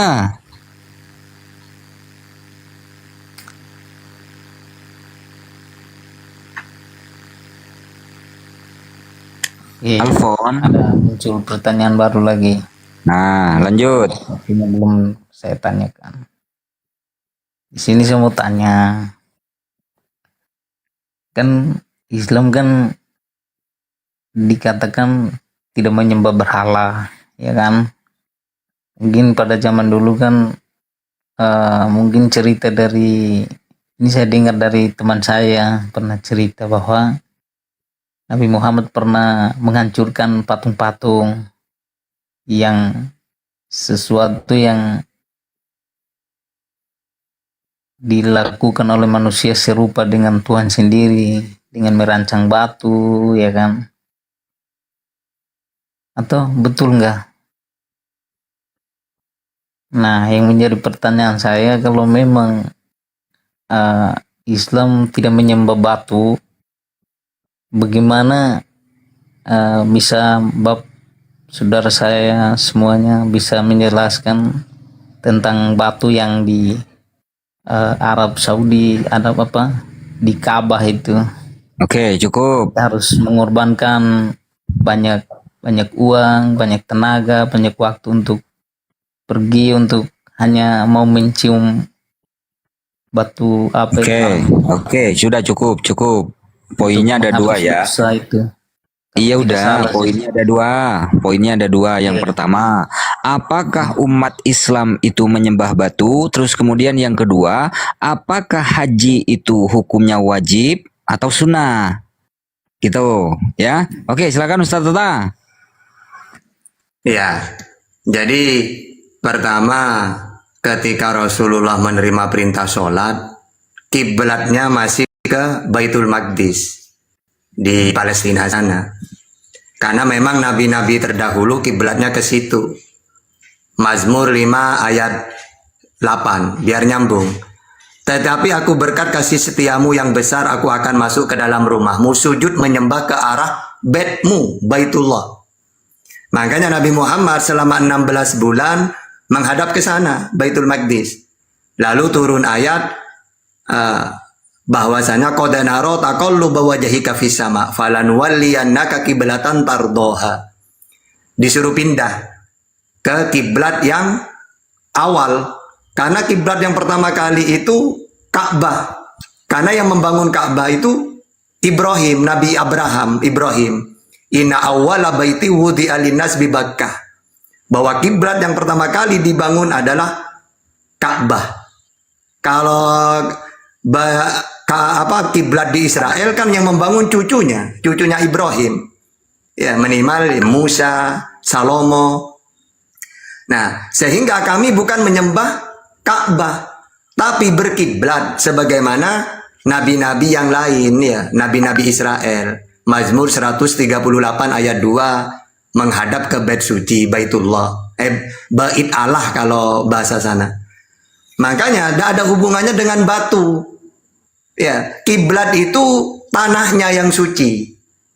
Makanya andaikan Ka'bah ini hancur, ya, tinggal dibangun lagi.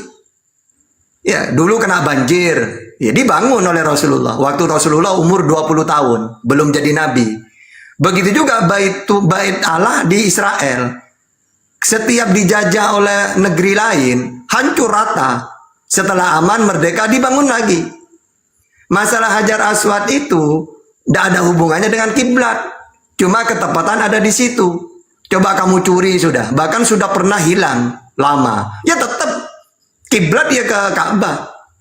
Terus mencium Hajar Aswad itu sunnah. Ya, tidak wajib.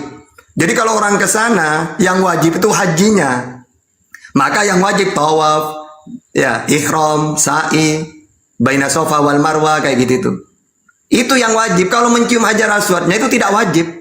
Sunnah. Kenapa kau sunnah? Karena Rasulullah pernah melakukan itu. Karena artinya hadis itu aqwalun nabi wa af'alun nabi. Ucapan nabi atau perbuatan. Yang berupa perbuatan, nabi pernah mencium Hajar Aswad. Kami umatnya karena pernah dilakukan nabi, ikut-ikutan. Berarti pahala kalau melakukan.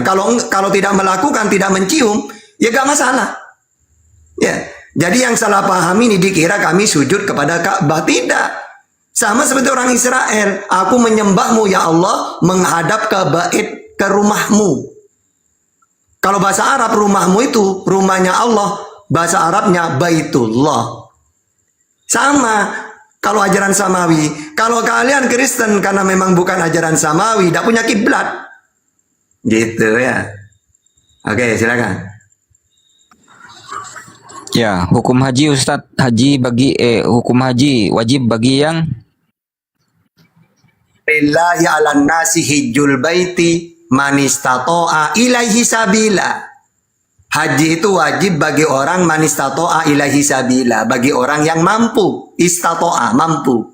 Baik perjalanannya sehat, tidak sakit, dan punya dana untuk pergi. Kalau tidak punya, dia sakit atau tidak punya uang, ya, atau perjalanannya tidak aman, ya tidak wajib. Gitu ya.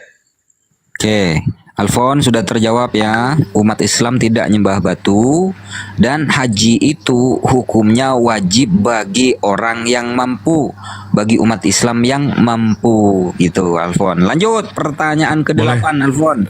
Izin menambahkan. Silakan Bang Jibril. Silakan. Ustadku, boleh dibesarin nggak? Ada yang bisa besarin nggak? Izin Bang Zuma. Iya deh. Iya, izin. Ya, jadi Bang Alfon, kalau abang Google aja jus praying. Ini Yahudi berdoa.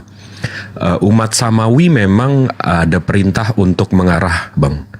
Ada kiblatnya. Ini orang Yahudi ya. Ini notabene-nya Yesus kena Yahudi. Agama-agama Samawi memang akan selalu ada arahnya, Bang. Ini abang Google image aja, Yahudi berdoa. Dan kalau mereka, ini di Eastern Wall, dinding ratapan. Ini dindingnya sampai mereka cium-cium juga. Dan ini kalau mereka di Portugal. Jadi kalau di agak beda negara, mereka tetap arahnya satu. Ini memang ciri-ciri agama Samawi. Ini sampai dicium-cium juga. Ini memang kecintaan pengikutnya terhadap perintah Tuhannya. Nah, habis itu kalau dibilang kami menyembah Ka'bah, ini abang bisa Google juga pergantian kiswah. Nah, ini diinjek-injek, Bang, Ka'bahnya. Tapi dari 1,8 miliar Muslim, nggak satu pun bilang, wah, sesembahan kami diinjak-injak. Nggak ada, Bang. Dari 1,8 miliar Muslim di dunia, begitu ganti kiswah, nggak ada. Satu orang Muslim pun bilang sesembahan kami diinjak-injak. Karena kami tahu ini hanya arah, bukan sesembahan. Jadi kami nggak menyembah ini. Itu nomor 2. Nah, sementara ada kalau saya ke Elwin.com, ini cara berdoa pagan. Ini mereka memang nggak ada arahnya. Dan mereka mengatakan bahwa ada yang pagan devotionals to the four directions. Jadi arahnya kemana aja. Gitu. Memang kalau penyembah pagan, penyembah dewa, itu memang tidak berarah. Nah, betul Ustadz Atta bilang. Jadi kalau ngomong soal Samawi, itu ciri-ciri Samawi. Kita kalau berdoa ada arah perintah Tuhan kami. Nah, tapi kalau pagan-pagan memang tidak berarah kemana aja gitu. Itu aja sih. Terima kasih, abang-abangku. Luar biasa. Itu data plus gambar juga itu, Alfon. Jadi kamu nggak penasaran lagi ya. Artinya nggak mungkin atau mustahil umat Islam itu menyembah sesuatu yang diinjak-injak setiap tahun. Itu nggak mungkin. Artinya kita umat Islam tidak menyembah Ka'bah. Silakan pertanyaan ke-8. Monggo. Oke. Makasih ya untuk penjelasannya. Mungkin saya baru tahu untuk penjelasannya seperti itu ya. Dan mungkin ini sudah habis pertanyaan saya, kasih untuk yang lain dulu. Masalahnya yang lain nggak ada, tinggal Bang Alfon. Tanya aja terus, nggak apa-apa. Lanjut pertanyaan yang membuat Bang Alfon penasaran terhadap Islam atau terhadap hukum-hukum atau apa, atau akidah atau ketuhanan. Tanya aja sepuasnya, nggak apa-apa. Silakan. Pertanyaan ke-9 ya, bukan ke-8. Silakan. Masih tersisa 12 pertanyaan. Silakan. Tanya lagi.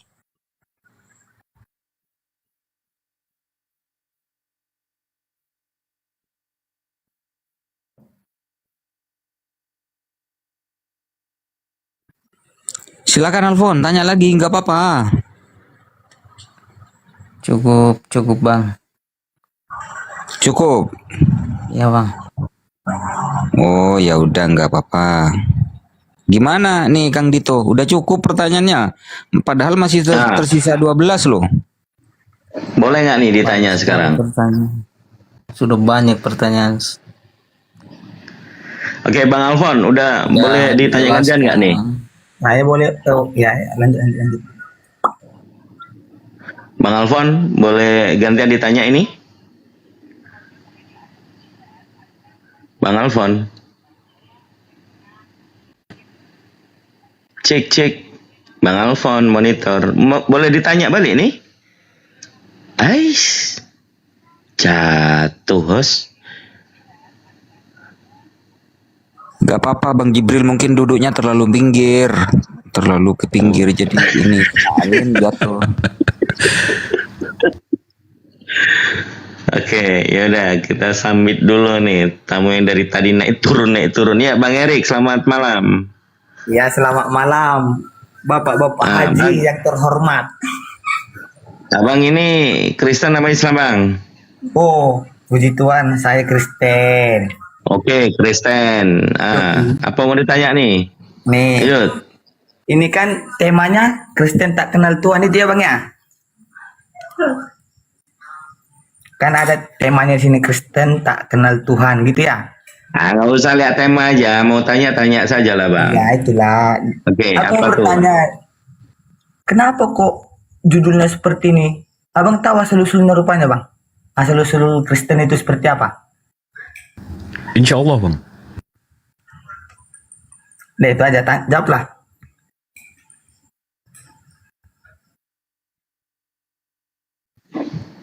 Jadi, asal-usul Kristen ini? Ya, silakan, Akhi, Bang Jibril. Iya. Asal-usul Kristen itu, Bang. Makanya Abang tulis di situ temanya Kristen tak kenal Tuhan. Dari mana Abang tahu gitu? Jawablah, Bang. Siap. Ya. Ini kalau abang ada pengetahuan lebih dalam soal ini, abang bisa bantah dengan kita bandingin data aja ya. Jadi kalau Kristen itu dari mana? Dari Yahosua yang diklaim dari bangsa Romawi itu namanya Jesus. Kalau ini tempat tersucinya. Kita lihat langsung dari sumbernya UNESCO World Heritage Conventions dari UN atau PBB. Di sini dibilang tempat kelahiran Tuhan, tempat kelahiran Yesus. Tempat kelahiran Yesus, gereja kelahiran dan jalur ziarah Bethlehem. Nah, jadi menurut UNESCO, menurut PBB, tempat kelahiran Yesus ini ada di Palungan di dalam goa. Ini fotonya, bisa dicek.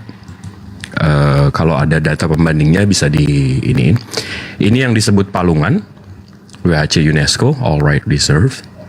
Di sini diceritakan bahwa tempat lahirnya,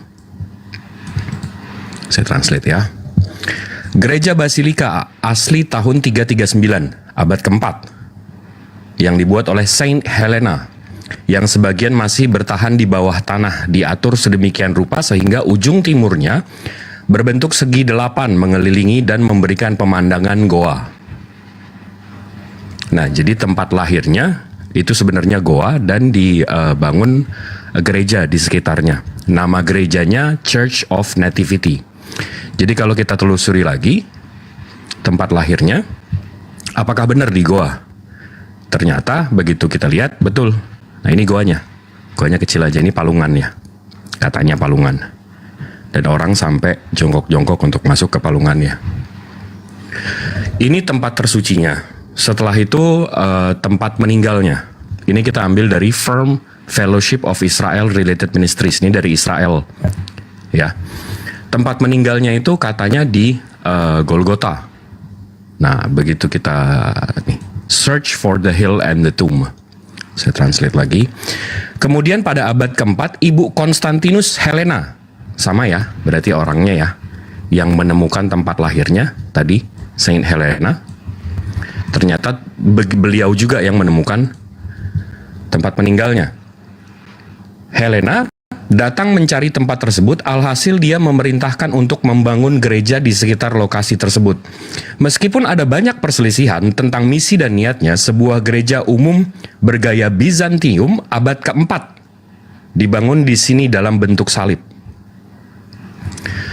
Jadi tempat lahirnya abad keempat di Goa, tempat meninggalnya abad 4 di Goa. Ada apa dengan abad 4? Begitu kita cari tahu kitab sucinya,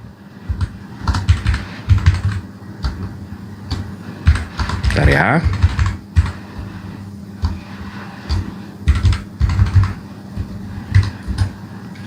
Begitu kita cari oldest New Testament manuscript, manuskrip perjanjian baru tertua. Di sini disebutkan Codex Sinaiticus.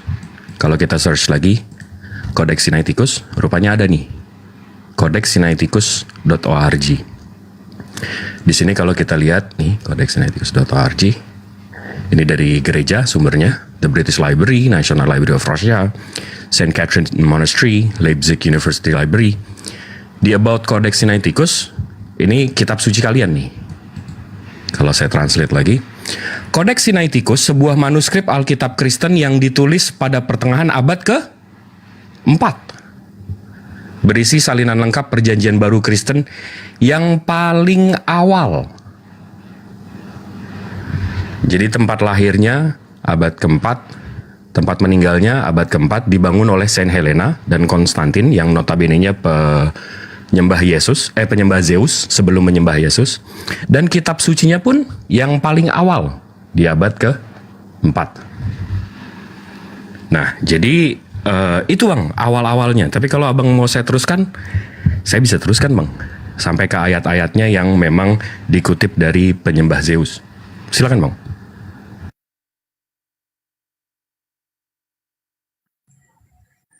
Kan yang kutanya Kristen tak kenal Tuhan, kok lari ke kuburan ke lain-lain abang? Awal Kristen tadi Abang tanya. Lah, Awal. Bodoh, Kristen tak kenal Tuhan, kau tengok temam itu. Waduh, kok emosi?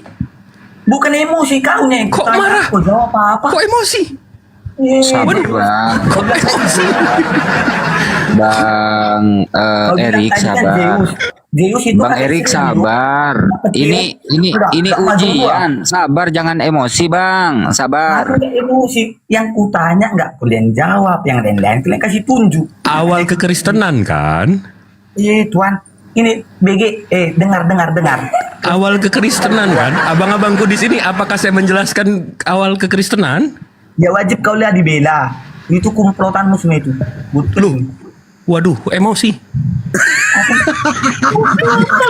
Kau bilang lari ke Zeus. Mau deposit kau. Makanya berbicara itu jelas. Kenapa pula Zeus deposit? Jangan kau bawa kelakuan kalian ke sini. Mananya kau? Jadi abang sekarang begini kenapa kalau tidak ininya bahkan kita yang diturunkan kepada Gimana kalau pakai cara kedua? Nanti Bang Jibril yang meneruskan. Siap Ustaz. Ini kayaknya saya salah. Halo. Ini ada satu suku abang. Ini bertanya dia dulu sama abang dulu ya. Soalnya dia ini orang pesantren juga dia. Nah, kau jawab. Kau tanya, ini orang pesantren juga ini. Halo Bang. Ya, halo. Ya, gimana Bang? Aku bukan apa, aku dengarkan adanya kan kok ada debatnya gara-gara apa gitu kan. Kita juga kan bukan kalau soal apa? Kita memang lagi buka diskusi lintas agama, Bang. Bukan karena debat ada akibat, gak ada, Bang. Ini kita buat komal diskusi lintas agama, begitu, Bang. Abang Muslim? Kira kayak merendahkan. Mau tanya apa rupanya, Bang? Kukira entah saling merendahkan kita antara umat beragama gitu kan. Oh, ada. Ini diskusi lintas agama. Kalau misalnya nggak mau diskusi lintas agama, salah kamar berarti. Gitu, Bang. Enggak, itu temanya. Pak Erik mau cek kodam, jangan cek kodam di sini. Enggak, tadi kan dia nanya awal-awalnya kita tahu nggak? Kita tahu insya Allah. Ini kita jelaskan kalau ada tambahan bisa ditambahkan. Terus kok selesai kita nunjukin di emosi? Tuh bingung saya. Aku emosi aku katain, aku orangnya paling ramah.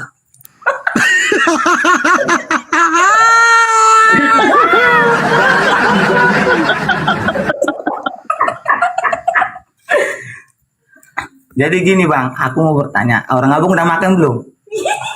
Minta maaf dulu dong. Tadi saya dibego-begoin kan abang bilang saya botol kau ini tadi. Oh iya, oke. Ya, gitu I'm dong. sorry. Nah, iya. Sama-sama abangku.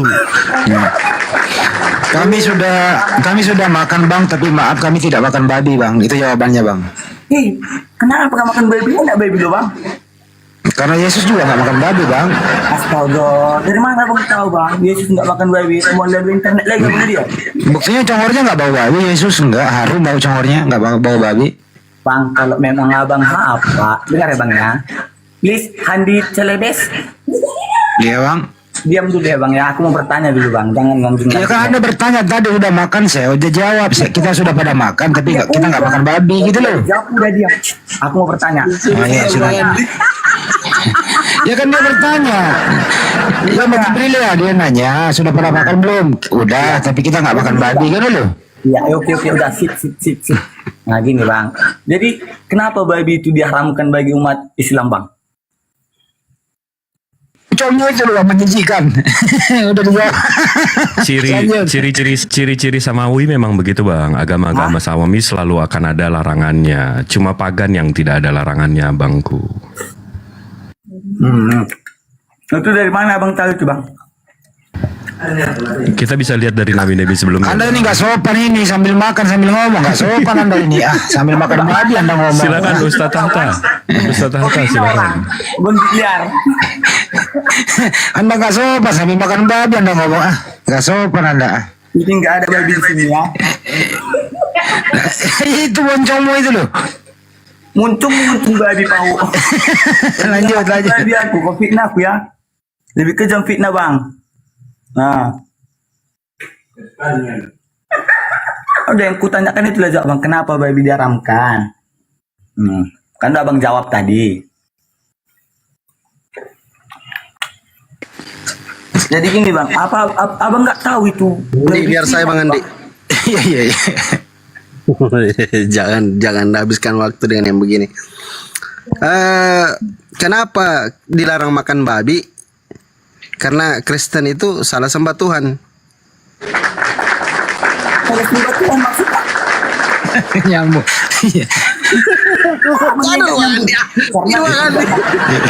Makan babi karena salah sembah Tuhan. Siapa yang kau sembah ini? Nah, kalian kan sembah Yesus, betul? Iya, Tuhan Yesus Kristus kami sembah. Nah, Yesus sembah siapa? Yesus sembah siapa? Sembah Allah Bapa yang di surga. Nah, beda, sama tidak Tuhannya dengan kalian Kristen? Enggak tahu. Kau tanya, kau sama enggak Tuhan sama Allah? Jangan biar saya makan di. Oke, izin ya Bang Zuma ya, iya Dinda. Izin Ustaz Tata, iya Dinda. Oke. Jadi yang kalian sembah adalah Yesus, betul? Iya, betul. Yesus. Yang Yesus sembah adalah Bapa. Betul? Baru? Berarti berbeda.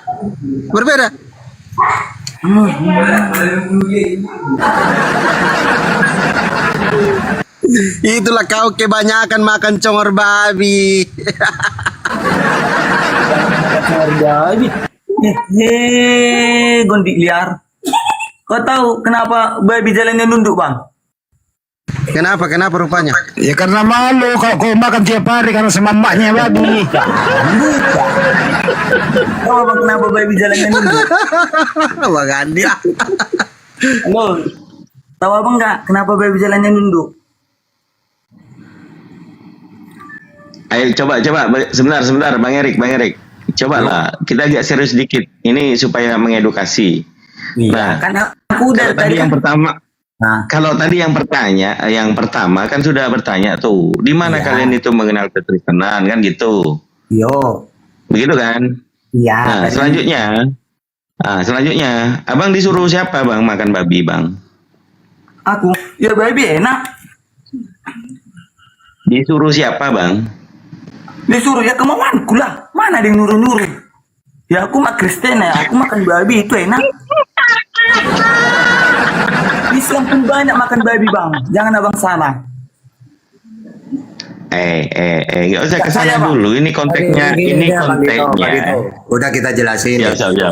Di mute dulu itu.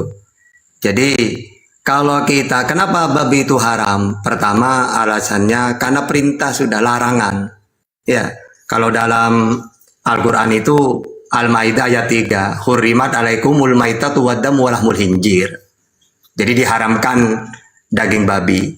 Kalau dalam Bible Imamat 11 ayat 8, Ulangan 14 ayat 8.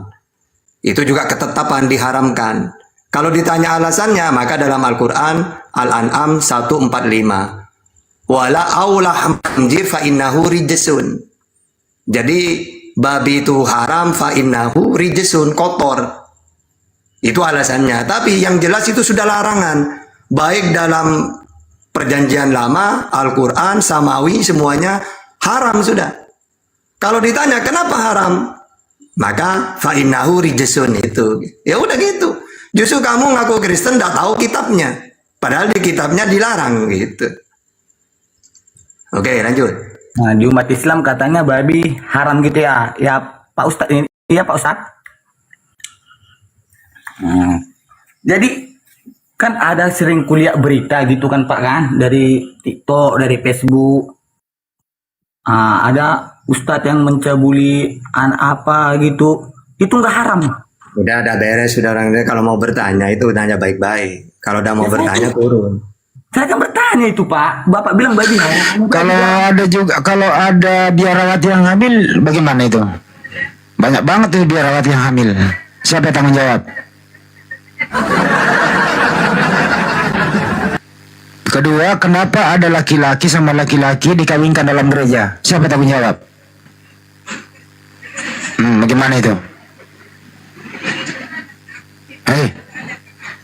Itu kan personal, masing-masing orang bertanggung jawab. Yang jelas yang kayak begitu dilarang Tuhan, berdosa. Kau ini hanya kayak moncong babi aja kau.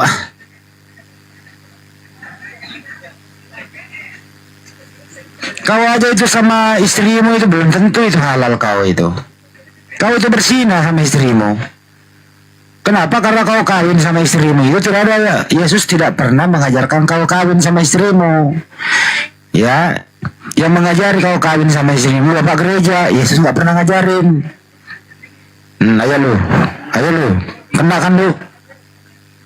Kau kawin di gereja, siapa yang ngajarin? Celebes. Aku masih lajang. Masa kau tuduh aku udah nikah? Nggak jelas kau pun. Nah, kok orang tuamu kawin di gereja, siapa yang bikin kawin? Nah, orang tua aku udah sah, ada buku nikahnya kok. Udah diberkati. Ya, tapi kan Yesus nggak ngajarin kawin.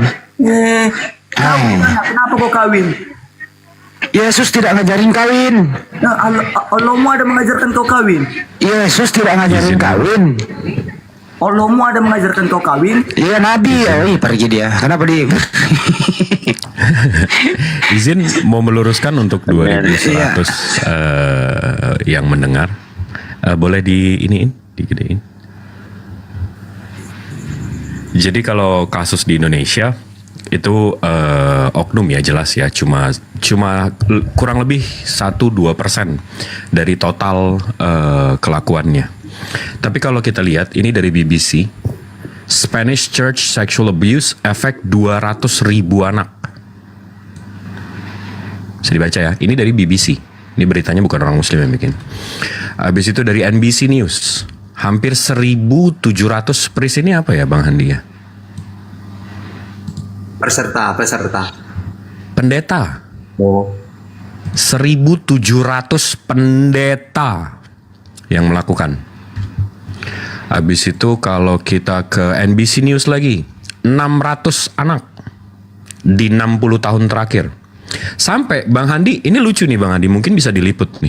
Sampai Wikipedia itu punya page-nya loh untuk kasus ini Bang.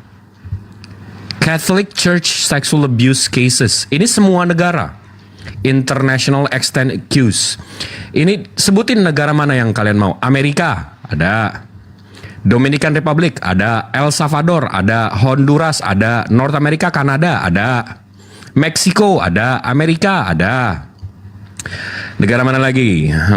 Terus nih, Argentina, Bolivia, Chili, Kolombia, East Timor, India, Singapura, Austria, Belgium, Kroasia, French, Germany, Ireland, Italy, Norway. Ini semua loh. Ini semua negara loh. Portugal, UK, Northern Ireland, ini semua negara loh.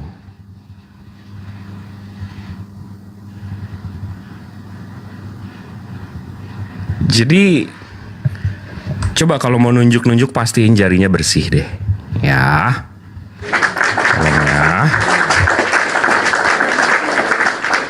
Baik, Kang Dito disapa dulu yang baru naik, Kang Dito. Ya, selamat malam Bang Ardi dan Mak Yeng. Selamat malam. Selamat malam, assalamualaikum. Anda Kristen atau Muslim, Bang Ardi? Muslim bang, tadi kan kebetulan ada yang naik itu ya. Warahmatullahi wabarakatuh. Waalaikumsalam warahmatullahi wabarakatuh. Itu Ya, ada yang mau kayaknya sampaikan Bang? dari Medan itu tadi yang naik. Aku mau ngelurusin tadi itu maksudnya apa gitu. Tapi dia udah turun kan. Maksud dia pertanyaan dia itu Pada apa kami, gitu. Bang. Ada Gurunda juga nih di sini ya. Mungkin ada yang mau disampaikan? Setelah itu kita lanjut diskusi. Kita cari yang oten ya Bang ya. Standby di bawah. Ya silakan. Ada yang mau ditambahkan Bang? Ya Bang Adi, ada yang mau disampaikan lagi? Enggak, aku tadi mau bantu itu kan kayaknya orang Medan. Aku kan orang Medan. Ya nih. udah Bang Ardi, saya Medan juga, Batak saya, Batak Toba. Iya. Ya, nanti kita gantian ya, kita naikkan teman-teman Kristen. Makasih banyak Bang Ardi ya. Oke. Assalamualaikum warahmatullahi wabarakatuh. Assalamualaikum warahmatullahi wabarakatuh. Waalaikumsalam warahmatullahi. Mak Yeng Kristen Oke, atau Muslim? Bu Mak Yeng, Kristen atau Muslim? Mak Yeng, buka mute-nya, buka mic-nya dulu. Selamat malam. Saya Ya kalau 3 kali dipanggil Kang Dito langsung aja. Kau pakai bahasa Cina coba, kurang ngerti. Oh, ni hao Mak Yeng. Oh ini oh. Wah ini ni hao nggak bisa lah, ini buka open mic. Nah, oke dulu nih bawaan dulu ya. Ya, malam. Haya, ini anak orang ini disuruh pergi sekolah, dia siang-siang malingsing. Kini lu ya. Ya, nih hao. Ya, silakan teman-teman yang Kristen di bawah mau naik silakan. Lo kata Supaya kita berkembang. Ya. Andi. Ya silakan. Ada aja nama akunnya Mak Yeng. Oke, selamat malam Scam. Assalamualaikum Bang Zuma. Assalamualaikum Bang Zuma. Waalaikumsalam warahmatullahi Waalaikumsalam wabarakatuh. warahmatullahi taala wabarakatuh. Gurunda yang disapa. Aku bingung juga nih Bang Guru dan disapa ya kita nggak jawab lah. Iyalah. Bang Zuma. Ya. Aku bingung juga Bang Zuma. Aduh. Kenapa Bang? Di perapatan mana? Ada di perapatan mana? Bang Zuma. Ya. Mana? Abang di pom aja dulu, nanti kami jemput. Di pom mana dulu? Di sini ada ini nggak? Ada Kristen nggak?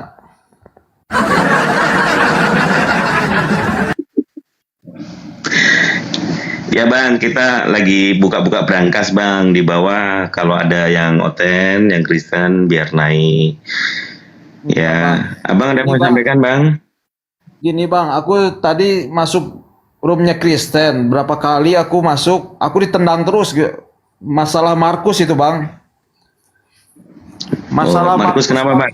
Udah pensiun kan dia Bang. Markus jadi penjaga gawang kan Bang? Iya. Markus 14 Bang itu Bang. Ayat 3 sampai 9. Aku ditendang terus Bang. Kenapa aku?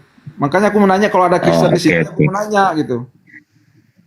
Oke Bang, jadi gini Bang. Jadi gini ya. Kita memang sedang buat teman-teman Muslim hindari dulu komal-komal oten. Mereka itu nggak niat diskusi ya. Mending kita ramaikan di komal-komal Muslim. Kita kan banyak tuh. Coba kalau mau naik di sana izin untuk ikutan berapologet kan gitu ya.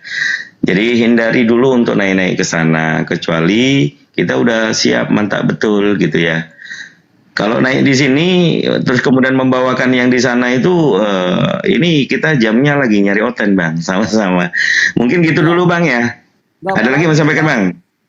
Malahan gini Bang, aku sama profesor itu Bang, sama si Bom itu nggak ngomong-ngomong aku masalah Markus ini. Dia bilang Markusnya udah tidur, aduh, kacau juga Bang. Oke Bang, izin Bang ya, diturunin dulu ya. Kita kasih 2 kursi untuk teman Kristen ya. Siap, Allahu Akbar. Salam satu Tuhan, Allahu Akbar. Oke, syukran Bang. Assalamualaikum warahmatullahi. Waalaikumsalam warahmatullah. Oke, teman-teman yang Kristen di bawah, ayo, bisa yuk, bisa. Ada Gurunda nih Bang Zuma. Insya Allah monitor habis ini. Ayo naik. Apalagi nih? Tadi itu si ini kemana dia? Si Ronggo Dewo. Ya dinantikan. Request aja sini. Ronggo Dewo mana dia? Jadi satu kali lagi ya buat teman-teman ya, untuk memperingatkan ya, kalau memang belum pernah naik di Komal-Komal Kristen, saran kita semuanya jangan naik di sana kalau tanpa bekal kemampuan atau mungkin literasi. Karena satu hal, kita naik hanya dijadikan sebagai alat untuk olok-olokan agama kita. Itu yang pertama. Jadi mending kita ramaikan komal-komal Islam ya. Komal-komal kita, terutama apalagi Islam Indonesia. Insya Allah itu ya. Oke lanjut. Naik ten. Yuk bisa yuk. Host, ada host di bawah host.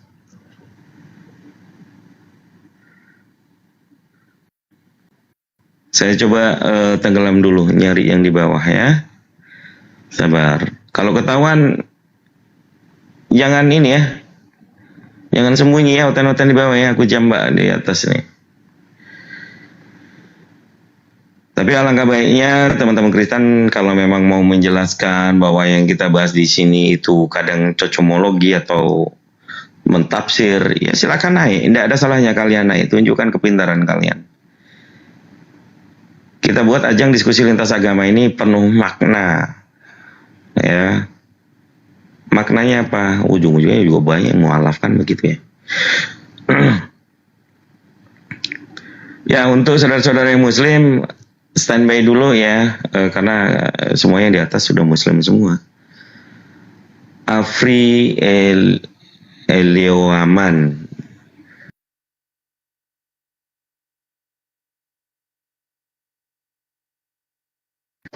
Gambarannya bagus nih.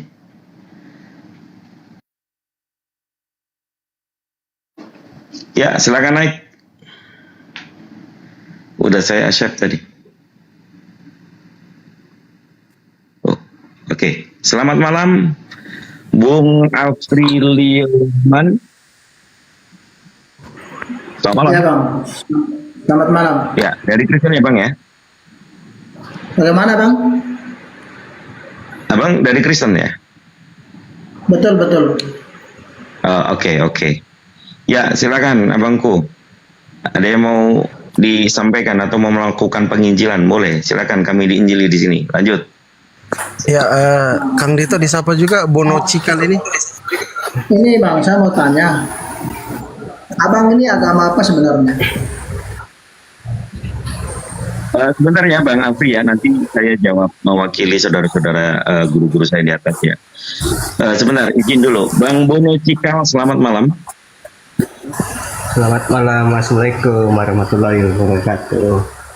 Waalaikumsalam warahmatullahi wabarakatuh. Ya, ada yang mau disampaikan Bang Bono? Iya, ada yang mau disampaikan? Ya, cuma ini salam-salam aja buat Bang, cuma itu aja udah cukup. Cuma siap Bang, siap. Makasih banyak Bang Bono, makasih banyak. Izin kita gantian. Mau gantian Bang, gantian. Assalamualaikum. Oke, sambil menunggu teman-teman yang Kristen mendampingi Bang Afrilio Aman, silakan dengan gagah berani seperti saudara kita Bang Afri naik. Oke, izinkan saya menjawab dulu host dan senior-senior sebenarnya. Kalau ditanya apa agama kita semua yang di atas di sini, agama kita Islam. Nah, kita membentuk suatu diskusi lintas agama di sosial media. Tujuan kita adalah untuk sebentar Bang ya. Untuk memperlihatkan kepada publik bahwa diskusi lintas agama itu suatu keilmuan perbandingan agama ya. Jadi ini kita undang tadi Abang karena request kita naikkan, kita berbicara agama, berdialog dengan data untuk menunjukkan kebenaran masing-masing. Begitu ya Bang ya. Dimengerti Bang? Sangat mengerti sekali.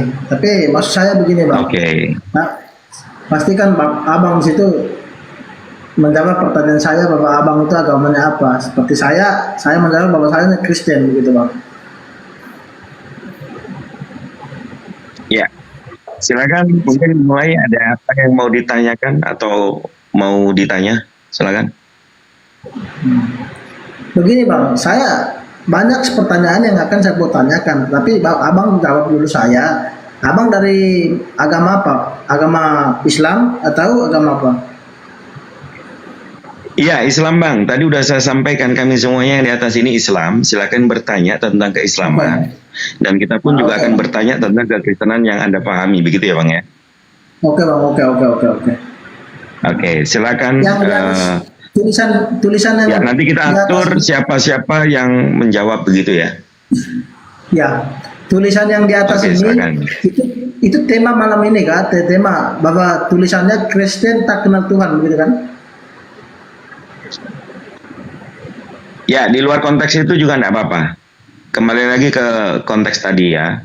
Silakan Abang mau bertanya tentang keislaman, apa yang Abang perlu ketahui, dan sebaliknya pun kita akan seperti itu. Begitu ya, silakan. Sebenarnya secara pribadi Bang, saya cuma sedikit di sini saya mau koreksi Bang. Saya sedikit mau koreksi. Karena bagi kami, selain daripada Kristen itu sendiri, tidak ada yang mengintervensi agama Kristen itu sendiri. Kalau gitu siapa yang mendirikan Kristen? Bagaimana Bang? Yang mendirikan Kristen?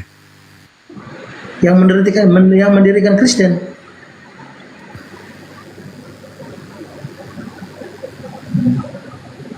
Maksud kami Bang begini. Misalkan malam ini saya live, saya mau tanya balik. Saya mau tanya dulu. Malam ini saya live. Jawab dulu ini kau. Kalau Kristen kalau ditanya siapakah yang tokoh yang mendirikan Kristen? Bapak, dengar saya punya pertanyaan. Siapakah tokoh yang mendirikan Kristen?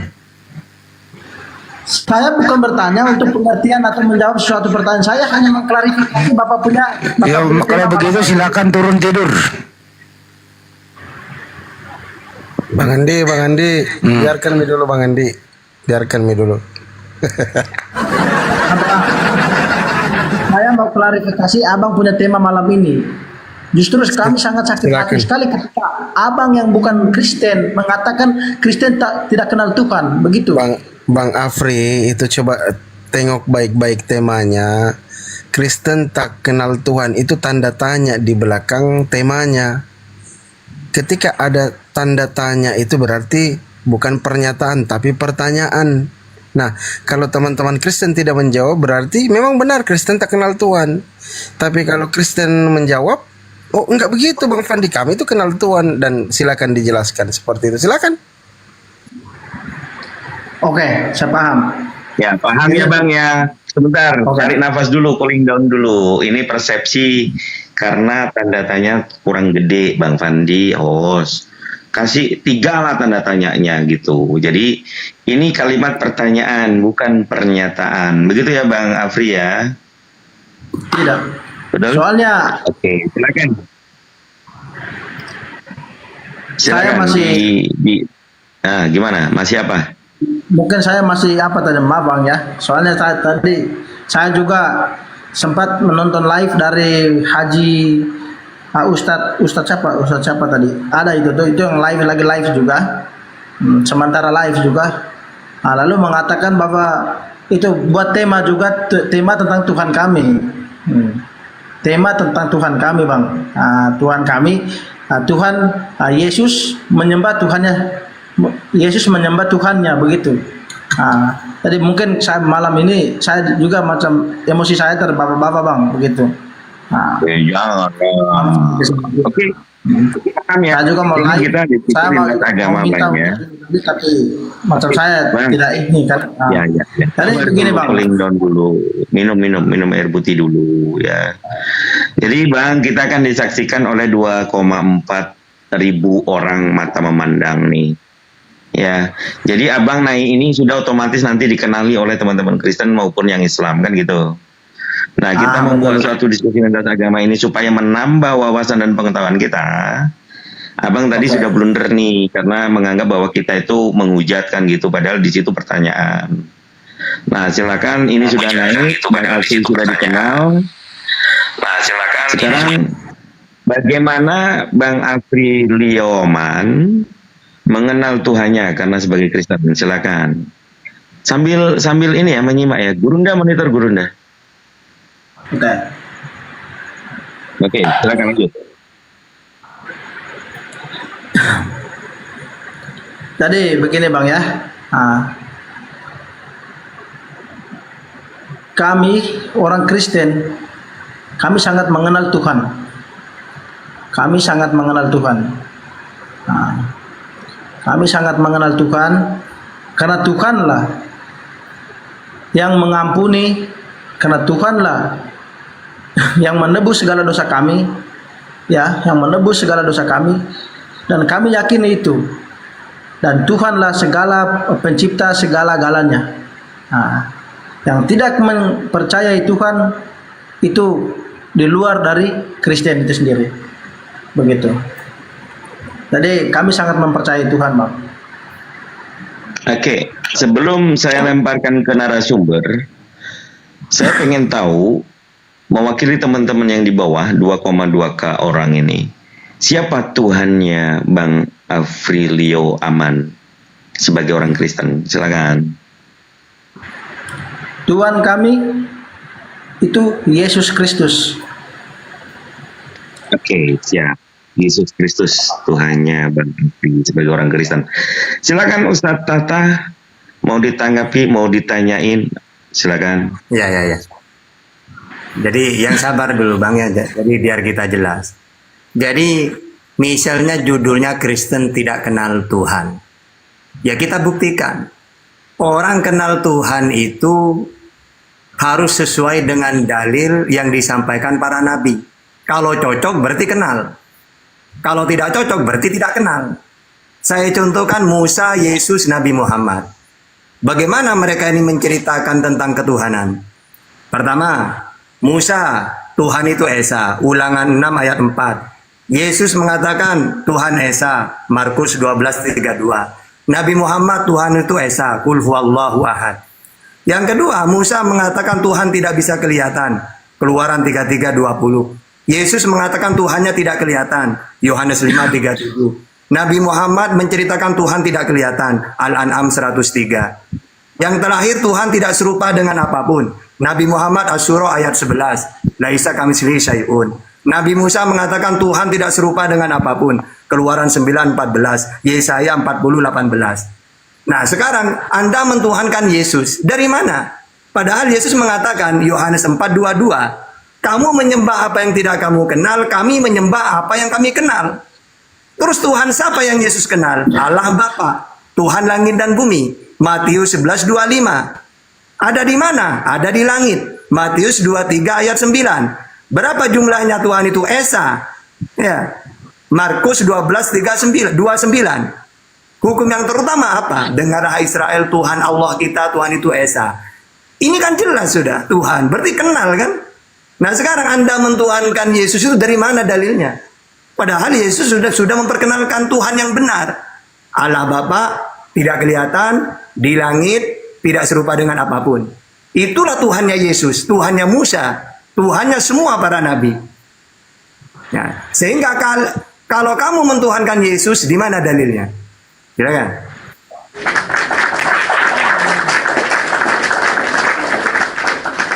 Wah, luar biasa sekali Bang Alayubi. Silakan Bang Afril. Bang Alayubi tadi sudah memaparkan, silakan.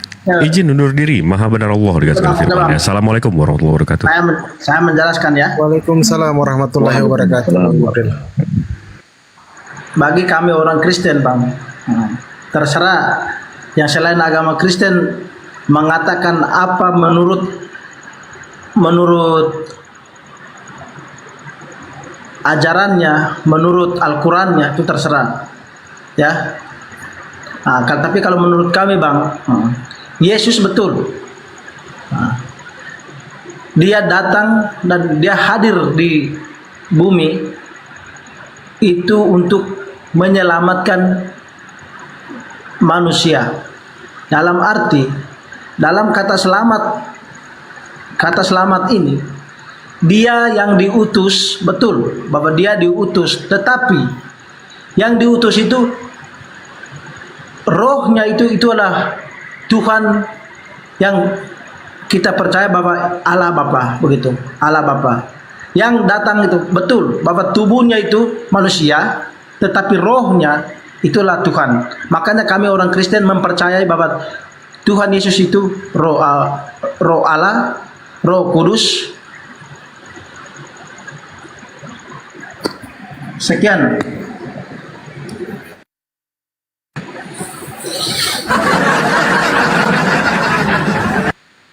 Kok aku yang pusing ya? Bang Afri, bisa nggak kita ini kan lagi dilihat banyak orang. Abang ada Bible bang di situ bang, supaya kita ndak hanya bicara-bicara yang nggak berdasar begitu. Ya ini kan kita membuat satu kajian perbandingan agama nih. Ya, jadi kesannya supaya Bang Afri tidak dinilai ini, aduh minim literatur gitu loh. Atau abang kalau boleh di-sharekan ke teman-teman yang ini bang, teman-teman Kristen lainnya, yang pendeta, sini gitu. Ya pendeta, ya, boleh. Pendetanya panggil ke sini 2 orang, 3 orang kah? Ah boleh yang gitu bang. Sesungguhnya bang, kami untuk menjelaskan kepada orang yang tidak percaya kepada Tuhan kami, kepada sebenarnya kami tidak perlu. Bagi kami sebenarnya kami tidak pusing, karena kami bukan itu tujuan kami bang. Bukan itu tujuan kami. Yang harus kami diskusikan, harus diskusi kepada orang-orang yang sama-sama percaya, begitu kan? Buat apa kami percaya? Nggak bisa bang, kalau konsep seperti itu rugilah bang. Gini bang, kalau di lapangan itu kan kita lihat teman-teman abang dari Kristen itu kan bagi-bagi Indomie, sembako kan pakai duit. Kalau di sini gratis bang, suruh ke sini aja semua gitu bang. Bukan. Mengapri. Kok bukan? Begini bang, begini. Kami sebenarnya di dalam Kristen itu tuh toleransinya sangat tinggi. Nah, toleransinya apa? Kenapa sampai kami katakan bahwa toleransinya tinggi? Kami tidak pernah sibuk dengan agama orang lain, begitu. Itu yang kami sanjungi bahwa Kristen itu sangat-sangat mempunyai toleransi yang tinggi. Nah, dari sifat toleransi itulah sifat yang diajarkan Tuhan kami, begitu bang. Makanya saya tadi mengatakan bahwa orang yang bukan Kristen bertanya Kristen tak kenal Tuhan, itu saya rasa itu mencemoohkan bagi kami. Jujur, mencemoohkan bagi kami bang. Coba maksud kami begini bang. Coba kalau buat tema jangan tema yang seperti ini. Maksudnya tema yang mengandung keislaman Bapak. Lalu kami sebagai tamu dari Kristen mungkin mau bergabung untuk mau bertanya. Dari situ Bapak bisa umpan balik ke kami untuk bertanya tentang agama kami mungkin bang. Tetapi kalian ya udah buat nggak tema, apa-apa, silakan tanya aja bang Apri. Tadi kan udah saya bilang, abang ini kepala tema, temanya aja bertanya. Saya mau mengklarifikasi bang. Baik, entar ya, tunggu bro. Nanti bro lihat saya ganti temanya. Coba Anda baca sendiri temanya. Itu aku sudah ganti. Coba dilihat temanya, benar, bagus nggak yang itu? Tidak bisa. Bapak aku sudah ganti temanya. Kristen salah sembah itu lebih keren loh. Bukan. Itu bisa mencemoohkan Pak. Coba Bapak ambil agama Bapak sendiri. Ambil agama Bapak sendiri, lalu kita bertanya di situ, baru Bapak tanya balik ke kita dengan agama kami sendiri. Bapak. Iya, kalau ini ku ganti lagi nih, kalau misalkan keberatan nanti saya ganti lagi begitu.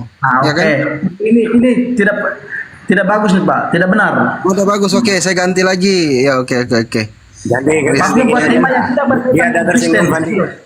Islam mengenal Tuhan, gitu aja Bang Andi. Enggak usah tanya jawab. Kalau yang begini, tunggu dulu Ustadz, sedikit lagi. Ini kalau yang begini Kristen ajaran pagan, boleh? buat tema yang tidak berkaitan dengan Kristen. Oke.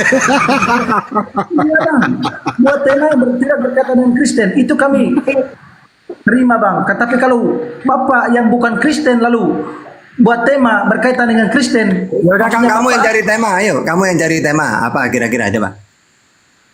terserah saja bapak, intinya bukan tentang Kristen pak.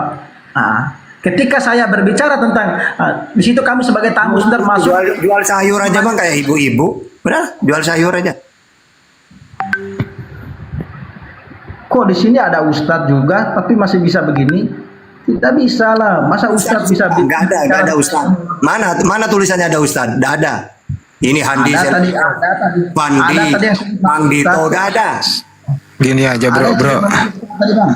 bro, kamu menguasai ilmu apa sih? Mau diskusi topik apa gitu?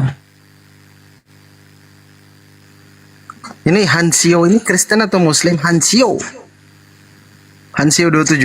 Halo. Silakan. Ya, Kristen brother? Kristen. Kristen ya? Iya. Coba tes 1 2 dicoba. Bang Anjo, Bang Anjo, saya izin tanya dulu. Bang, Bapak kan Kristen kan? Saya mau tanya. Menurut Bapak, tema yang mereka tulis ini nih benar atau tidak? Kalau mereka mau jelaskan di sini. Maksudnya Bapak terima tidak? Tuhan. Bapak terima atau tidak? Tidak kenal Tuhan. Tuhan dalam huruf kecil apa huruf besar nih Pak? Kang Dito, coba masuk dulu Kang Dito ini kayak Enggak, ini berdua ini nggak nyambung nih. Ini berdua selesai dia, berdua dia nggak nyambung nih. Ini katanya itu yang dimaksud huruf kecil apa huruf besar gitu loh. Nah, coba Apri lu jawab Tuhan huruf kecil huruf besar itu loh. Ayo jawab berdua. Menurut Hansi, Jelas itu huruf kecil lah. Hah? Itu huruf kecil bang. Oke. Menurut Hansi nih ya, Hansi dalam terjemahan Alkitab LHI kan, kalau Elohim tuh diterjemahkannya Elohim atau Adonai diterjemahkannya kan dalam Tuhan huruf besar. Kalau Krios kan boleh Tuhan huruf kecil, boleh Tuhan. Itu aja sih. Jadi tolong bisa yang mana nih? Tidak, saya cuma biarin dulu dia, belum kena ini, biarin dulu. Gak apa-apa, coba mau tanya aja kan kalau di terjemahan kan banyak beberapa kawan-kawan kan ada yang protes lah. Hansi ajarin dulu tuh. Hansi ajarin dulu siapa Tuhan huruf besar, siapa Tuhan huruf kecil. Ajarin dia dulu Hansi. Ya, ajarin dulu. Lanjut. Jadi yang oke. Kalau dalam bahasa aslinya ya, dalam teks aslinya Yahweh itu, YHWH itu diterjemahkan dengan Tuhan di Alkitab, Tuhan huruf besar. Betul. Betul kan? Iya. Kalau Krios dalam di beberapa perjanjian baru Krios atau Kriye itu bisa Tuhan atau Tuan gitu. Karena bahasa Indonesia ini memang susah. Ya Hansi, apa bedanya Tuhan huruf besar dengan Tuhan huruf kecil? Bedanya apa? Lanjut. Begini Bang Hansi, saya mau tanyakan begini. Tuhan Abang terima itu adalah Tuhan. Begini Tuhan Bang. besar yang Begini Bang, ini yang saya mau tanyakan begini. Ini yang buat tema ini kan orang Muslim Bang, orang Muslim. Lalu mereka buat tema tentang Kristen kan. Bapak sebagai orang Kristen, Bapak terima ke tidak? Orang yang bukan Kristen berbicara tentang Kristen. Ya, Bapak konsili lagi dia nih. Lu jangan konsili di sini. Hansi jelasin dulu Tuhan huruf besar dan Tuhan huruf kecil siapa itu Hansi? Terusin dulu Hansi.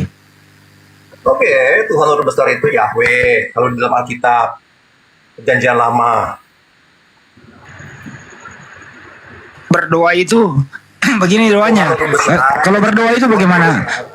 Tuhanku yang Tuhan huruf besar gitu ya? Oh enggak, ini cuma pengertian aja. Oh gitu ya. Gimana? Oke.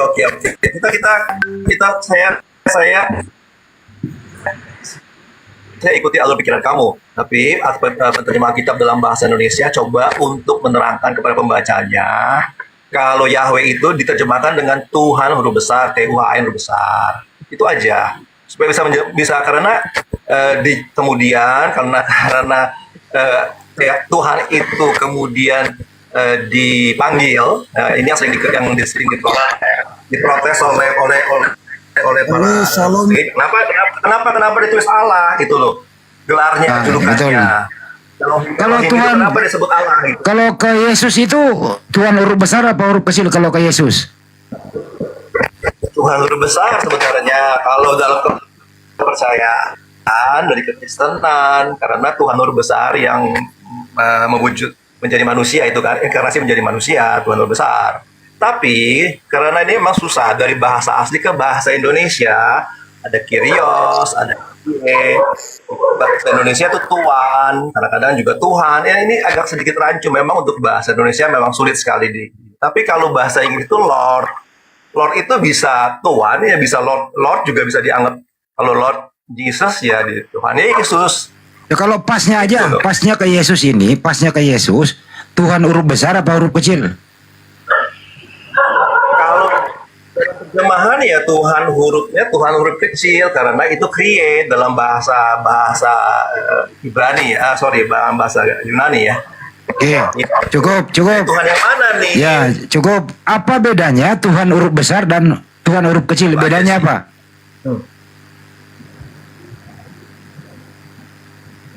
Tuhan huruf besar itu, kalau yang Tuhan huruf besar itu ya yang di kitab perjanjian lama, Pak. Oh, jadi Yesus Tuhan huruf kecil. Kalau di penterjemah kitab suci ditulis Tuhan huruf kecil. Oke. Karena itu dari krios. Ya, paham. Terakhir, apakah Tuhan huruf besar dan Tuhan huruf kecil sama atau beda? Sama, Pak. Hah?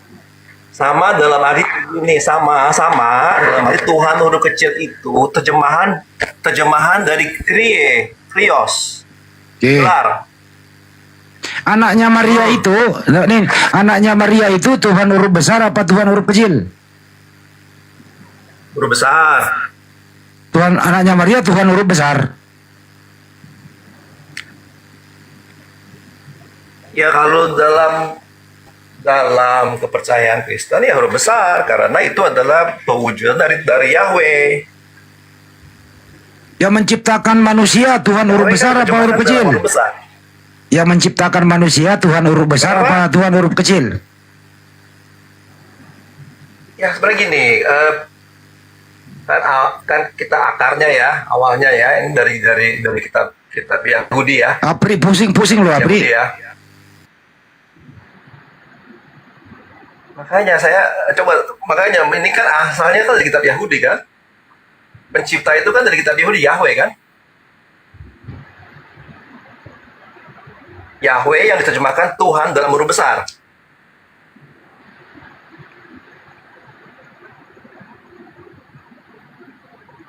Coba Bang Apri yang nanggepin, Bang Apri. Gimana nih?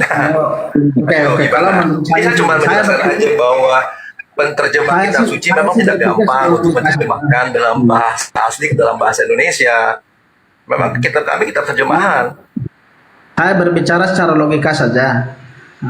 Kalau kata Tuhan, Tuhan itu tuh dia berkaitan dengan nama, ya berkaitan dengan nama. Ketika nama seseorang, nama manusia, nama siapapun, nama itu tetap harus T-nya itu tuh harus nama huruf pertama dalam nama itu, dalam katanya itu harus huruf besar, Apalagi nama Tuhan, kata Tuhan, berarti Tuhan itu T-nya itu harus huruf besar. Itu kalau menurut saya. Itu saya pikir secara logika, secara bahasa Indonesia yang benar dan tepat. Nah, dalam tradisi Yahudi tidak bisa disebut nama langsung. Yahweh tidak bisa disebut. oleh diucapkan oleh mulut. Dipanggil Adonai, Gimana sih kok Yahudi Hashem, bawa ya? Elohim. Nah itu ya gimana ini bahasa aslinya teks aslinya itu. Bang Hansi, bisa nggak sih Kristen berdiri sendiri tanpa sebut-sebut Yahudi? Kristen ya memang asalnya akarnya dari kitab Yahudi. Oke, kalau begitu Tuhannya Yahudi sama Tuhannya Kristen sama nggak? Sama. Siapa nama Tuhannya Yahudi? Ya kita sebutnya Elohim. Ya, kalau Tuhannya Kristen? Hashem. Bukan Yesus. Hashem. Kalau Yesus siapa? Yesus. Itu perwujudan dari Hashem. Ah, itu Yahudi nggak benar itu menurut itu. Ya itu saya yang baca dari kitab Yahudi. Udah, selesai. Ya gimana? Tadi siang kan ada penyesatan gitu kan. Cuma saya tadi ingin tanya Pak Bang Suma. Karena kan ada tadi temanya penyesatan tadi siang saya coba masuk tapi tidak bisa masuk. Masih bisa nggak? Hansi, tokoh Kristen siapa tuh Hansi? Orang Yahudi, tokoh Kristen itu orang mana? Oke, ya. Kalau tadi kan tokoh Kristen ya Yesus ya. Oh, Yesus agamanya apa? Yesus orang Yahudi, Yesus. Orang Yahudi kenapa Anda Kristen beda sama Yesus?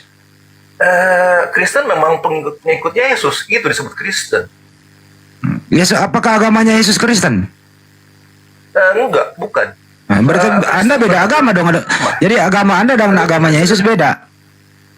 Ya, tapi saya bukan adalah agama Kristen, saya hanya bilang saya pengikut Kristen. Tapi memang dalam pandangan umum disebut agama. Sebenarnya Kristen itu adalah orang-orang yang mengikuti hidup ajaran Yesus gitu loh. Jadi menurut Anda Kristen bukan agama ya? Bukan agama sebenarnya. Kristen itu adalah bukan agama. Apri, Kristen bukan agama. Ayo tanggapi Apri, Kristen bukan agama. Tapi memang dalam dunia ini disebut Kristen disebutnya agama. Sebenarnya kalau agama kamu harus patuh dengan aturan. Tapi dalam Kristen adalah pengalaman hidup bersama Tuhan gitu loh. Tanggapi Pri, Kristen bukan agama Pri. Ya, betul. Kristen memang bukan agama. Kristen adalah orang-orang yang hidup menurut percaya kepada Yesus. Itu pertama kali timbul di Antioquia kan disebut orang-orang Kristen. Orang-orang yang hidup mengikuti ajaran Yesus gitu loh. Ya kemudian banyak orang-orang kemudian jadi agama, ya itu adalah konsep umum dunia ya. Tapi dalam konsep awalnya Kristen bukan agama. Kristen adalah orang-orang yang mengikuti Yesus gitu. Dari hancur perpuluhan kalau kayak gini Bang Hansi. Hancur perpuluhan sudah. Perpuluhan sebenarnya itu konsep perpuluhan ya maaf ya. Sekarang di dunia ini banyak juga orang-orang yang jualan gitu loh, jualan khotbah sama perpuluhan ya itu terserah mereka itu sih ya. Ya saya juga kadang-kadang melihat begitu terenyuh juga gitu ya, jualan khotbah seperti motivasi kemudian ya cari uang. Ya. Actually perpuluhan itu di Bait Allah Pak, sudah tidak ada perpuluhan. Suku Lewi itu Pak, bukan suku Indonesia. Bapak pintar, suku Lewi kan Pak, ya Bapak pintar kan. Bait Allah sudah tidak ada Pak sekarang. Tapi kenapa orang Indonesia dipaksa perpuluhan? Ya terserah saya. Bang Handi, sebentar Bang. Kita tanya dulu, Bang Apri berapa bayar perpuluhan Bang Apri? Bagaimana? Berapa bayar perpuluhan Bang Apri? Bayar per bulan. Perpuluhan. Maksudnya bayar apa itu? Oh, nggak ada bayar perpuluhan rupanya Bang Apri. Iya, bayaran apa? Bayar di gereja itu kan ada perpuluhan. Nggak usah lah sok-sokan nggak ngerti. Aku pun mantan pula di sana. Bayar perpuluhan, bukan bayar perpuluhan Bang. Bukan bayar perpuluhan. Bayar, tadi mengeluarkan duit. Ya, bukan bayar perpuluhan, bukan juga nagi-nagi di jalan, ya, bukan juga ngemis-ngemis di jalan untuk sumbangan itu sumbangan ini bukan. Jadi apa? Nggak usah kemana-mana, dijawab saja. Berapa Bang kasihnya perpuluhan itu? Kami punya itu namanya donasi, ya, donasi. Donasi sama perpuluhan beda. Iya, Bapak paham ke tidak kata donasi? Bayar kata Orang nggak nanya donasi, nanyanya perpuluhan. Ya, bahasa Bapak paham ke tidak? Kata donasi dengan Ini nggak ada donasi kalau di Kristen perpuluhan istilahnya. Bukan perpuluhan. Persembahan, Pak, Kami persembahan. bukan ada perpuluhan. Nah, kalau kami Udahlah, Bang Api ini nggak mau jujur dua orang. punya untuk membangun itu namanya dana pembangunan. Pembangunan itu untuk membangun gereja kami, gereja itu sendiri, ya kan? Bukan harus kami ngemis di jalan. Dipikirnya kita bisa dibodoh-bodohi sama Bang Api. Nggak bisa, Bang. Yang kita tanya, bukan dibodoh-bodohi, Bang. masih perpuluhan berapa? Memang kenyataannya begitu toh. Udah dia nggak mau jawab, udah diam kau Pri. Kau nggak bisa jawab, udah diam. Saya lama di Java, Bang. Saya lama di Java. Apaan sih? Perpuluhan itu legal apa ilegal? Perpuluhan itu terserah. Sebenarnya konsepnya tidak ada perpuluhan lagi karena sejak Bait Allah sudah tidak ada perpuluhan. Kan suku Lewi tadi saya bilang suku Lewi ya, Pak Tahta atau Pak Andi bilang itu Lewi kan sudah tidak ada. Bait Allah sudah tahun 72 sudah dibakar oleh Romawi. Oke. Apakah ada perintah perpuluhan di Perjanjian Baru? Di Perjanjian Baru tidak ada perintah perpuluhan. Tidak ada. Baik. Itu imamat sebenarnya. Nah, kalau begitu perpuluhan legal atau tidak legal? Itu masing-masing ya, saya nggak tahu Oke, ya. masing-masing, baik. Ya masing-masing, saya terenyuh ya padahal ya. Buat saya pribadi saya tidak setuju dengan perpuluhan. Ya karena. Dengarin Apri, tidak setuju Ya saya dalam arti tidak setuju karena banyak orang cari keuntungan untuk berbicara hanya cari keuntungan pribadi, itu adalah urusan mereka lah. Ya tapi konsepnya sebenarnya perpuluhan sudah tidak ada. Persembahan silakan, Bapak mau persembahan untuk bayar pegawai di dalam gereja, untuk kebersihan, untuk parkir, untuk bangunan, untuk kebersihan, ya silakan persembahan untuk gaji para pelayan di situ kan perlu ya perpuluhan. Tapi itu persembahan ya Pak. Oke, gitu ya. Wah ini. Oke, Pak Ansi, satu lagi Pak Ansi. Izin. Bang Apri. Kita adu aja dia nih. Pak Ansi, kenapa di Kristen itu banyak denom? Kenapa di Kristen banyak denom? Oke, sebelum dijawab Bang Ansi ya, kita sapa dulu. Selamat malam, Bang King Root. Bang King Root, silakan open mic dulu. Selamat malam. Iya. Oke, silakan dilanjut. Ada mungkin nanti mau ditambahin tentang persepuluhan dulu sebelum tadi nanti diulang Bang Handi bertanya itu. Silakan. Atau sebentar, Gurunda monitor. Masih nyetok Mas aku. Oke, lanjut. Iya tadi Bang, saya cuma tadi siang saya ada sempat simak beberapa. Ini aja Bang Ansi dijawab dulu Bang. Aku mau istirahat. Kenapa di Kristen banyak denomnya? Kenapa nggak sama-sama semua? Kenapa banyak denom? Banyak apa Pak? Banyak denom, banyak aliran. Itu memang sifat manusia ya Pak ya, dari dulu denom itu ya. Sebenarnya kalau mau lihat awalnya cuma ortodok gitu loh. Ortodok kemudian ortodok dan Katolik ya berdua itu, kemudian skisma pecah 1052 kalau tidak salah.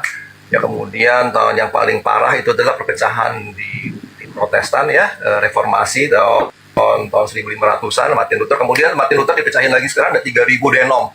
Wah ini juga membuat satu kegelisahan sebenarnya. Tapi manusia silakan aja Pak. Kita nggak bisa menghakimi lah. Silakan mereka mau bawa denom-denom masing-masing. Kalau begitu Bang Ansi, Anda di denom mana yang paling benar? Silakan. Kalau semuanya nggak bisa klaim paling benar lah Pak ya. Dimana Bapak bisa bertumbuh, bisa membuat buah-buah gitu. Ajaran Yesus kan itu begitu ya. Dari buah-buahnya kita bisa dilihat bagaimana hubungan kita dengan sesama. Tanpa melihat agama, bagaimana kita bisa mengasihi Tuhan dengan sesama, itu yang paling penting Pak, bukan soal hukum-hukum ya Pak ya. Makanya Yesus juga agak kesal dengan orang-orang Farisi yang mau hukum, mesti begini, mesti begitu, mesti hukum perpuluhan, whatever. Yang penting kan, hukum utama apa? Kan hukum utama adalah cintailah Tuhan Allahmu dan cintailah sesamamu seperti dirimu sendiri. Itu aja Pak, that's it. Ini Bang, terakhir nih ya. Bang Ansi, ada Unitarian, ada Saksi Jehova, ada Yesus Only, ada Katolik, ada Tritunggal. Yang mana yang benar?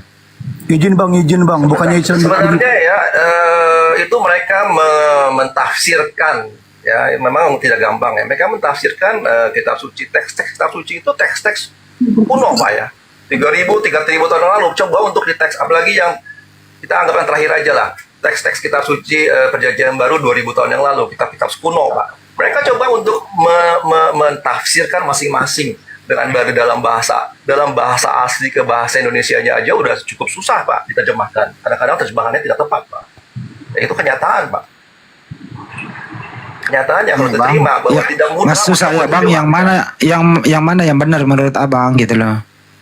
Yang paling benar kalau memang yang paling benar yang harus mempunyai magisterium Pak. Artinya kuasa Pak. Punya kuasa nggak untuk yang A semua nurut A, punya nurut B, itu yang paling benar sih zaman ini Pak. Saat ini cuma ada 1-2 aja yang punya magisterium begitu besar kekuasaannya. Jadi harus nurut dari A, semua dari A hulunya sampai ke hilir semua harus nurut Pak. Itu yang paling benar saya rasa. Kalau yang masing-masing nggak mau nurut, ya itu berarti enak dewe Pak. Mau enak sendiri kan. Kan ada yang bilang Yesus itu Tuhan, ada yang bilang Yesus bukan Tuhan. Ada yang mengatakan Trinitas, ada yang mengatakan Bapa dan Yesus itu sama. Yesus only. Menurut Abang sebenarnya yang mana yang benar? Di konsep ketuhanan loh ini. Ya konsep ketuhanan yang paling awal itu memang ketika ketuhanan itu berkembang 100 tahun 200 tahun 300 itu benar berkembang konsep-konsep. Tapi kemudian yang paling umum, yang paling bisa diterima itu adalah Trinitas Pak. Satu Tuhan dengan 3 pribadi. Itu yang general, itu yang paling mainstream Pak. Yang lain itu pecahan-pecahan itu ya sempalan-sempalan aja Pak. Kalau gitu Yesus pernah ngajarin Trinitas nggak Bang? Itu tidak ada Pak. Jadi sebenarnya gini, ya Yesus tidak pernah bilang Trinitas. Tapi Yesus dalam ajarannya selalu bilang Bapa. Karena Bapa itu Saya cuman diskusi aja. Apakah di dalam Al-Quran Allah disebut Bapa nggak Pak? Enggak. Enggak Pak ya? Enggak ada. Enggak ada kan Pak? Nah tapi di dalam kalau Bapa itu cenderung ke orang. Enggak Pak, gini, kalau Allahnya orang Yahudi, kalau Bapak lihat di perjanjian lama di kitab-kitab Tanakh, kitab Yahudi. Lanjut Bang Dito, udah kena dia. Saya stempel lagi ngopi. Nabi itu memanggil Bapak Pak, gitu. Mana nih memanggil Yahweh Bapak.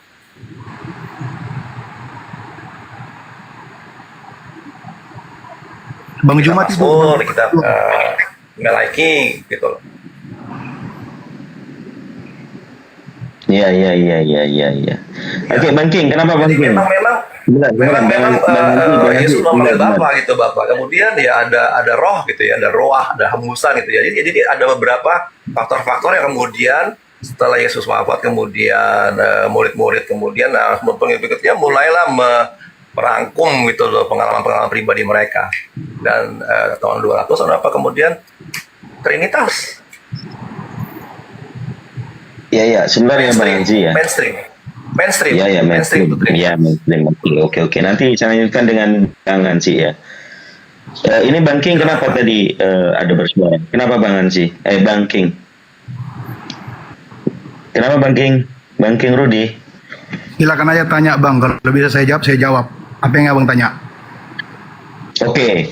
Ini korelasinya dengan Bang Hansi tadi bernarasi bahwa Bapa itu di dalam Kristen itu ya kalau di dalam Islam nggak ada, kita menyebut Bapak itu ya Bapak kita, Bapak orang tua kita gitu loh. Nah sekarang kalau Bang Anzi atau Bang King bisa menjawab, ini Gurunda sudah monitor. Assalamualaikum Gurunda Zuma. Waalaikumsalam warahmatullahi wabarakatuh. Kandito, Masya Allah, Barakallah Fik. Hajar. Gimana Bang? Gimana? Allahu Akbar, Masya Allah. Enggak maunya Bang Juma, ini Siki maunya ditanya katanya. Oh, bagus itu. Baik. Kita bertanya yang ini aja, yang muda-muda aja Bang. Apa hubungannya Yesus dengan aliran kepercayaan menyembah kepada 3 pribadi Theos? Silakan.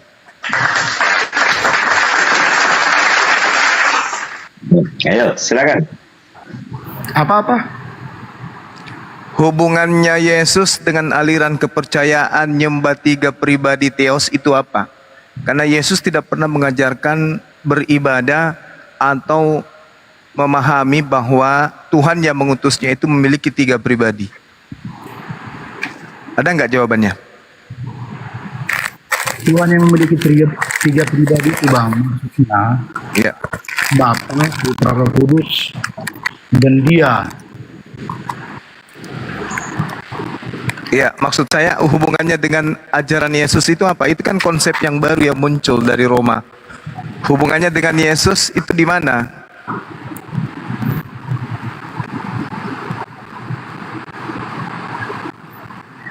Bingung juga saya jawabnya, nggak ngerti pertanyaannya.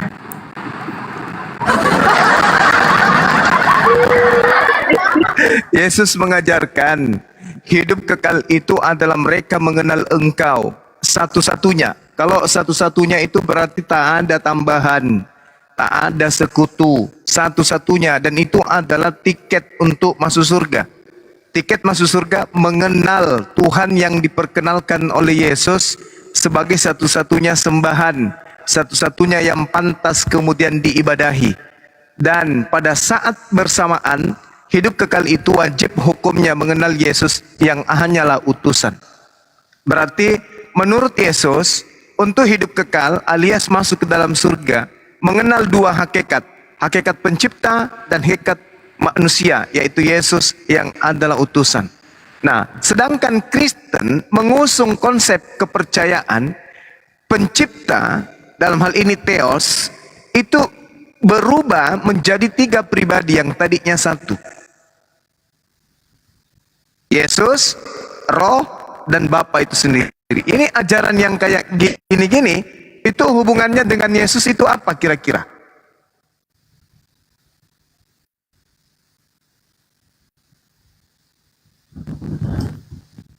Mogok sudah, Gurunda. Mogok ya. Saya jawab ya.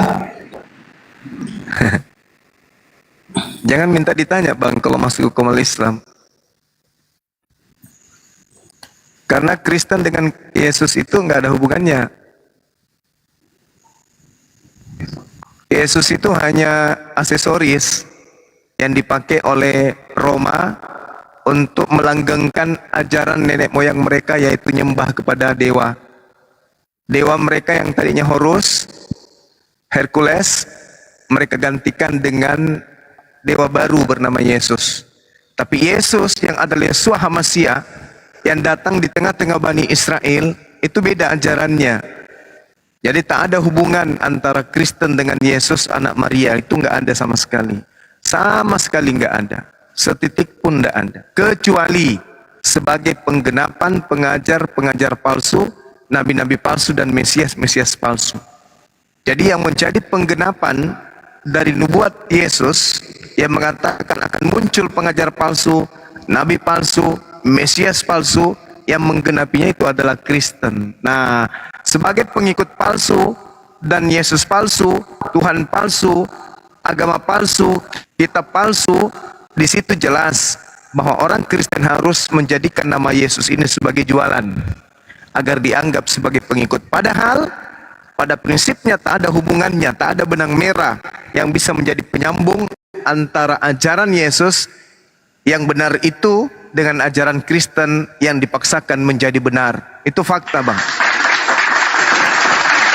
Cuma Ya, boleh saya tanya Pak? boleh? Ya, tadi siang kan Bang Suma saya sempat monitor Yesus sudah menubuatkan nabi-nabi palsu ya Pak ya? Iya, betul. Betul. Berarti Bang Suma percaya di situ kan? Di Markus atau di mana? Saya lupa. Di Matius? Di Matius ya atau di Markus ya. Berarti Iya. Bang Suma percaya kan bahwa Yesus menubuatkan akan adanya nabi-nabi palsu ya Bang Suma? Betul, berdasarkan Matius, Dalam Yesus Nabi- menubuatkan itu. Iya. Iya. Iya. Tapi kalau dalam narasi Markus misalnya, Markus Yesus bilang anak manusia akan disalibkan dan pada hari ketiga bangkit, bagaimana Pak? Itu juga kata-kata dari Yesus juga Pak, sama dari mulut yang sama Pak. Iya, betul. Itu juga nubuat. Itu juga nubuat. Dan Yesus mengatakan anak manusia akan bangkit pada hari ketiga, itu adalah tanda untuk angkatan jahat. Dan angkatan jahat ini wajib ada angkatan jahat itu. Tapi narasinya begini, bukan hanya bangkit, tapi akan mati disalibkan dan bangkit pada hari ketiga. Iya, Mulut yang betul. sama tuh Dan Pak, keluarga. Betul. Iya, betul. Dan orang yang mati di atas tiang salib ini kan orang, Mbak, bukan buaya, bukan biawa, apalagi gajah. Memang anak manusia kan. Yesus mengatakan dalam Matius 12, anak manusia. Kalau itu Yudas anak manusia. Kalau itu Yesus Barabas anak manusia. Tapi dia tidak mengatakan sebagai Yesus anak Maria. Oke, saya ikuti ya alurnya ya. Jadi berarti ada orang yang disalib ya Pak ya. Betul. Al-Quran juga mengatakan itu. Ada orang yang disalib. Ya, dan salib ya. Dan murid-murid dan pengikut-pengikut pada percaya bahwa Yesus yang disalib Pak. Enggak, murid tidak sama sekali muridnya tak ada yang percaya. Murid-murid ada yang percaya Pak. Kan murid-murid ada yang percaya kan? Pengikut-pengikut ada yang percaya kan? Tidak ada yang percaya. Coba Anda baca Lukas 24 nomor 9. Anda baca dari sana. Murid-muridnya nggak ada yang percaya. Betul. Tapi kan di situ kan di dalam narasi bahwa narasi awal-awal itu banyak orang percaya sehingga timbullah orang-orang yang percaya menjadi pengikut Kristus, disebutnya Kristen di Antioquia kan Pak. Itu orang itu percaya Paulus. Yesus bangkit pada hari ketiga. Itu ajaran Oke, Paulus, Pak. Paulus. Baik, nggak apa-apa Pak. Kita ikuti alurnya dulu ya. Ya. Tapi kan sebenarnya pada abad ke-7 ya, kemudian baru disangkal oleh Al-Quran bahwa sebenarnya yang disalib itu diserupakan. Iya, memang betul. Betul Pak ya? Betul Pak ya? Memang Ya, diserupakan. Selama berapa ratus tahun itu manusia sudah tertipu ya Pak. Mereka percaya bahwa yang disalibkan itu manusia kan? Ya. Boleh saya bicara? Boleh. Saya ikuti alur Pak ya. Saya ikuti alur Pak ya. Oke. Sekarang begini. Abad ke-7 baru ada bahwa yang disalibkan itu bukan Yesus, diserupakan. Ya, bagaimana Allah itu izin. Gak bisa. Begini ya supaya anak-anak tolong sabar dulu. Ngikutin tapi celotin terus. Gimana Anda diam dulu, gitu ya. Silakan Gurunda. Oke. Saya diam. Oke.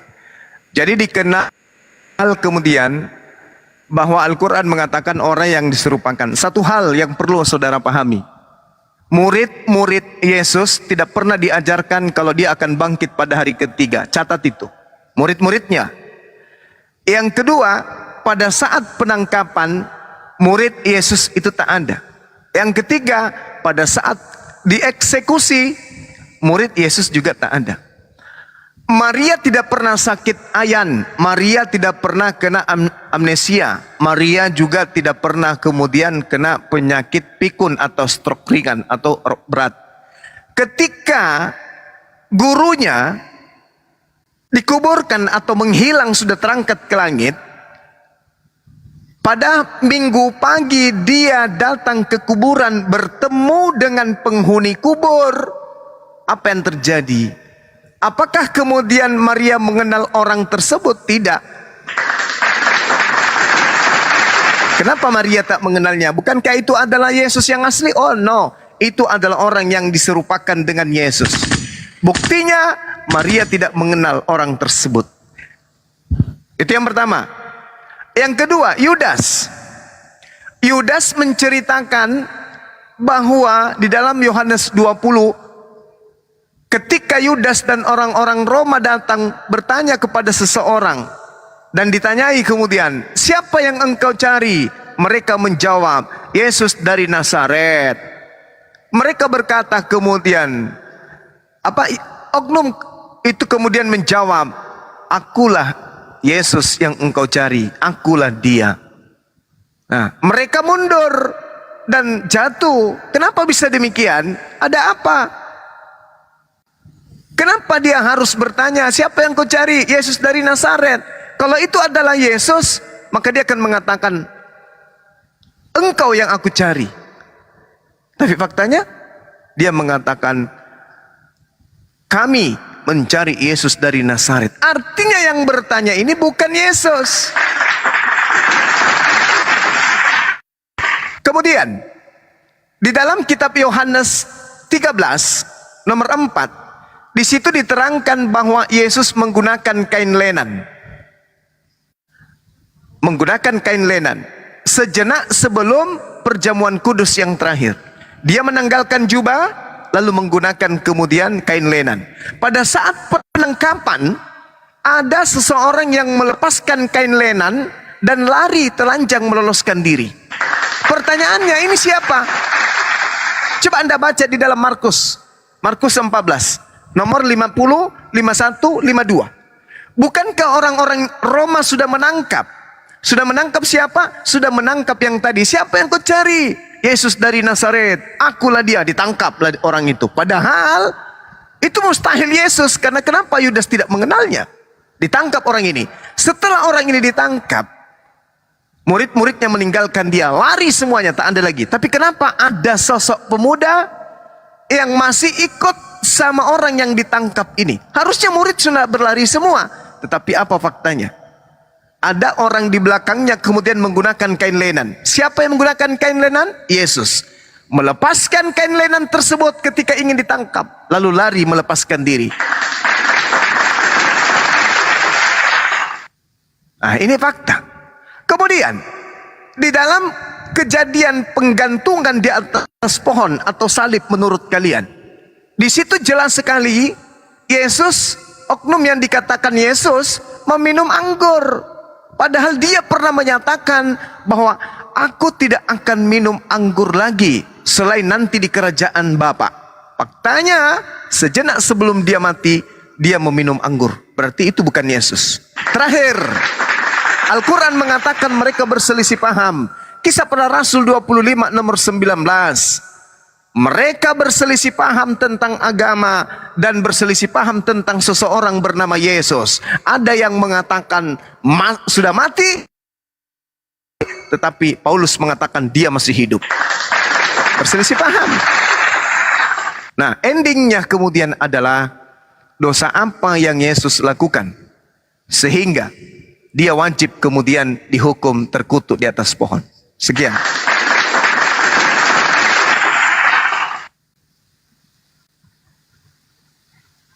Oke, silakan Pak Ansyu. Jawab ya, boleh ya. Halo, saya jawab ya. Silakan Bang, silakan. Boleh ya, oke. Ya, Pak Zumba kan mengambil beberapa narasi-narasi dari Injil ya. Tapi di dalam Injil juga ada narasi di mana Petrus bertemu dengan Yesus setelah Yesus bangkit dan dia makan ikan di tepi danau. Ada juga narasi seperti itu kan. Dan Petrus mengenali itu adalah, oh itu Yesus. Apakah itu Yesus yang palsu? Yes. Ingat Bang, ingat. Ketika kejadian di Lukas 24 nomor 9 itu, Petrus dan murid yang lain itu tidak ada. Pada saat penangkapan mereka lari, pada saat penyaliban mereka tak hadir, pada saat dikuburkan murid-murid tak ada yang hadir, yang 11 murid. Tak ada yang hadir di situ. Nah, kemudian simpang siur berita yang muncul di telinga mereka adalah guru kita sudah mati. Udah selesai, tutup buku, nggak ada lagi cerita, nggak ada kebangkitan, nggak ada itu. Pokoknya dalam benak mereka, guru mereka sudah ditangkap, guru mereka sudah dikuburkan, guru mereka sudah mati. Innalillahi wa inna ilaihi rajiun. Maka pada Lukas 24 kemudian di data nomor 9, orang-orang yang disebut kemudian wanita-wanita atau perempuan-perempuan, mereka ke kubur, lalu kembali dari kuburan, bertemu dengan ke-11 murid. Coba Anda baca di Lukas 24 nomor 9. Mereka menceritakan kepada ke-11 murid dan semua saudara yang lain. Perempuan-perempuan itu diantaranya Maria. Kemudian mereka bersama-sama memberitahukan itu kepada murid-murid. Tetapi nomor 11-nya, tetapi bagi mereka perkataan-perkataan perempuan-perempuan itu seakan-akan hanyalah omong kosong dan mereka tidak percaya. Tuh. Itu. Oke ya, Tunggu Bang, tunggu. Satu lagi Bang. Oke. Sedikit lagi Bang, 10 detik. Silakan. Meskipun demikian, meskipun mereka tidak percaya, Petrus bangun pagi-pagi dan ke kubur orang tersebut. Dan setelah dia sampai ke kubur, dia tidak menemukan orang di sana. Dia tidak menemukan mayat selain kain kafan. Lalu Petrus meninggalkan makam itu dan berkata dalam hatinya, apa yang sekiranya terjadi? Artinya Petrus tak tahu apa yang sedang terjadi. Andai saja Yesus mengajarkan kepadanya bahwa aku akan bangkit pada hari ketiga, maka Petrus tidak akan bertanya dalam hatinya seperti itu. Paling yang ada dalam hatinya adalah, oh, amazing, ternyata betul-betul guru kita bangkit pada hari ketiga. Mana dia ya? Mana dia ya? Ayo cari. Faktanya tidak, malah dia bertanya-tanya, apa yang sedang terjadi? Bukankah guru saya sudah mati? Bukankah guru saya sudah dikubur? Kok nggak ada di kuburan? Kok cuma ada kain kafan? Apa yang sedang terjadi ya? Baik. Itulah bukti. Boleh Pak? Oke, silakan. Baik. Pertama, kenapa saya ikut ya? Pertama, Bang Suma menafsirkan orang yang berpakaian linen itu adalah Yesus ya. Di dalam ya, nah itu tafsir nggak apa-apa, tapi di dalam tafsir dan kemudian siapa orang muda Pak, masih muda itu orang muda itu adalah di dalam di dalam pelajaran ya Pak ya, Jadi yang melarikan diri itu dengan karena itu adalah Markus Pak. Dia adalah anak yang empunya rumah. Kalau Bang Zuma kan sering baca kitab ya, sering baca Injil ya. Jadi Yesus pernah makan bersama dulu malam hari, betul kan? Ada datanya nggak? Malam-malam Markus menggunakan kain lenan Bang. Begini, jadi nggak apa-apa, tafsir boleh aja, Bang Zuma menafsir boleh aja, tapi dari data yang ada di dalam data kitab, bahwa rumah yang dipakai oleh Yesus pada makan malam bersama murid-muridnya pada hari Kamis malam itu, perjamuan terakhir, itu adalah rumah Maria bukan ibu Yesus ya Pak ya, Maria banyak nama Maria. Nah anaknya namanya si Markus Pak, anak muda itu Pak, yaitu bahkan jadi anak angkatnya Barnabas. Dan dia jadi muridnya Petrus, masih muda Pak dia. Ya itu ya, nggak apa-apa. Kalau maksudnya mau menafsirkan sendiri nggak apa-apa. Tapi itulah dalam prediksi bahwa Markus adalah anak muda. Karena dia melihat, dia menulis sedikit, disempilin cerita sedikit. Anak muda yang melari, ingin diubar. Anak muda, masih muda Pak dia. Umur 30, dia anak muda Pak. Bapak lihat di situ ya. Oke, kedua, tadi murid-murid, Bang Suma bilang tidak ada murid-murid di dalam ketika Yesus salib. Tapi di dalam narasi dari Yohanes itu di Injil Yohanes, siapapun yang disalibkan, ya mungkin yang diserupakan, ada narasi menunjuk kepada Yohanes. Yohanes, inilah ibumu, kepada Bu Maria. Maria, inilah anakmu. Ada narasi itu, Bang Zuma, di kitab Yohanes. Jadi Bang Zuma juga harus melihat narasinya secara lengkap. Saya ikuti siapapun yang disalibkan, apakah diserupakan atau Yesus asli, saya ikut. Tapi di dalam narasi Yohanes itu berada di bawah, karena Yesus bilang, Yohanes, inilah ibumu, Maria, inilah anakmu. Itu yang kedua Pak ya.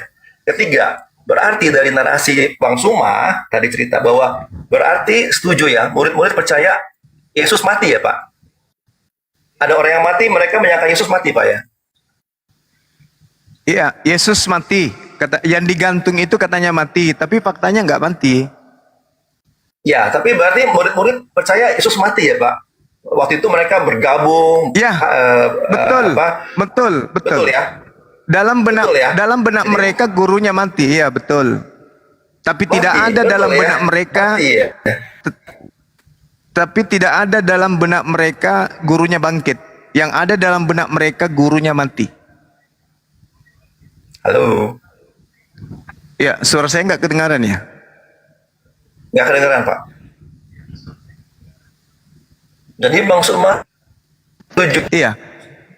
Ya, murid-murid melihat ada yang mati itu mereka menyangka gurunya mati, Pak ya. Ya, murid-murid tidak pernah melihat mayat. Muridnya pada lari. Pada saat pemakaman murid tak ada. Betul. Yang mereka hanya mendengarkan berita simpang siur, tapi mereka tidak ada pada saat kejadian di TKP. Makanya pada saat hari Minggu, perempuan yang datang kemudian kepada mereka melaporkan, gurumu tak ada di kuburan. Oh, masa bisa? Iya, mereka ke sana.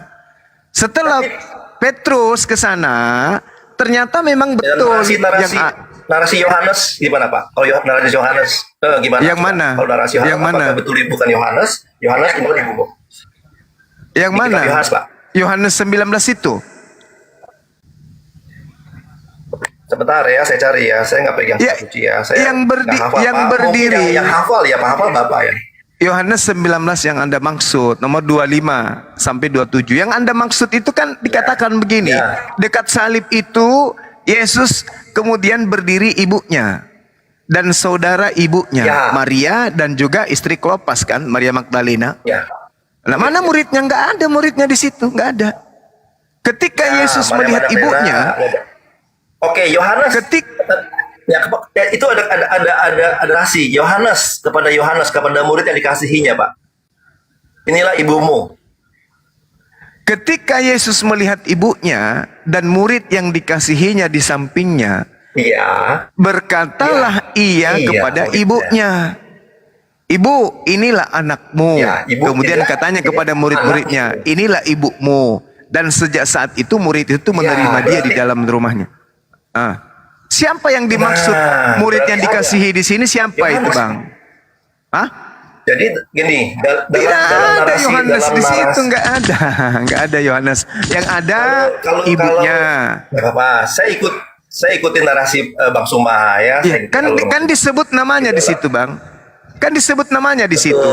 Yang ada ibunya, saudara ibunya. Boleh saya tanya ya? Kemudian Maria, kemudian istri Klopas, kemudian Maria Magdalena. Yesus melihat ibunya dan murid yang dikasihinya. Siapa murid yang dikasihinya di situ? Ya Maria Magdalena. Bukan Yohanes. Coba pada malam perjamuan terakhir ada murid yang dikasihinya di narasi Yohanes juga yang rebah di dada Yesus. Siapa tuh, Pak? Kenapa?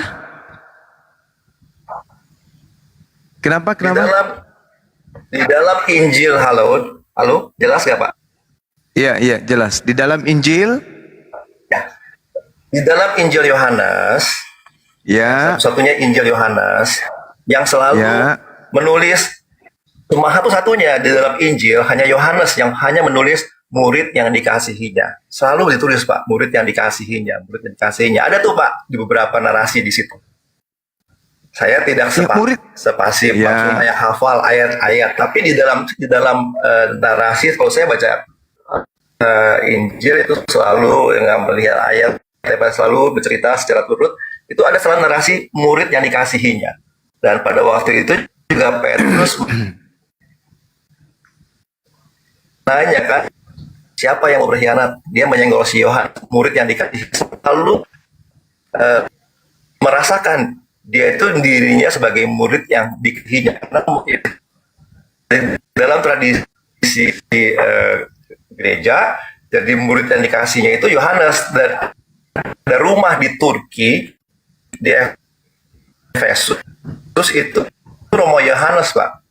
Dan murid itu aja, Pak, sekarang di sana, Pak, di Turki, di Efesus. Berbeda dengan narasi di kitab Yohanes, Pak, bahwa sejak saat itu muridnya menerima ibunya. Dan ketika Romawi menyerang Yerusalem, Bunda Maria adalah orang yang diselamatkan oleh muridnya itu, Pak, mengungsi keluar. karena Romawi menyerang tahun 72, membakar semua kota Yerusalem.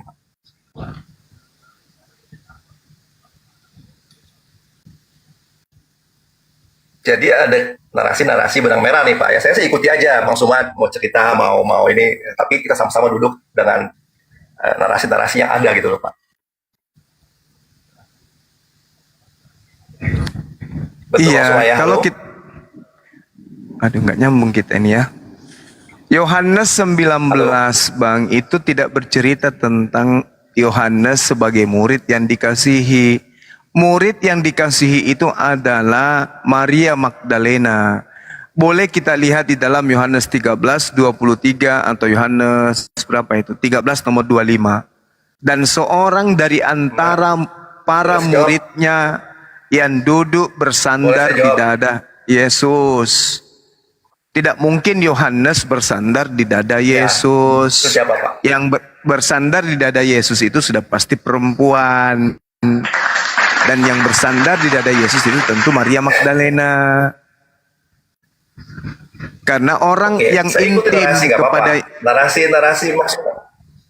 menurut saudara yang sandar di dada Yesus itu Yohanes atau Maria? Yohanes Pak, karena Yohanes itu masih muda sekali. Itu masih mungkin paling muda di antara murid-murid itu. Jadi dalam perjamuan itu Tidak mungkin laki-laki bersandar di dada laki-laki Bang. Apalagi depan umum. Lagi pula. Gak apa-apa. It's okay. Tidak nyambung kita ini.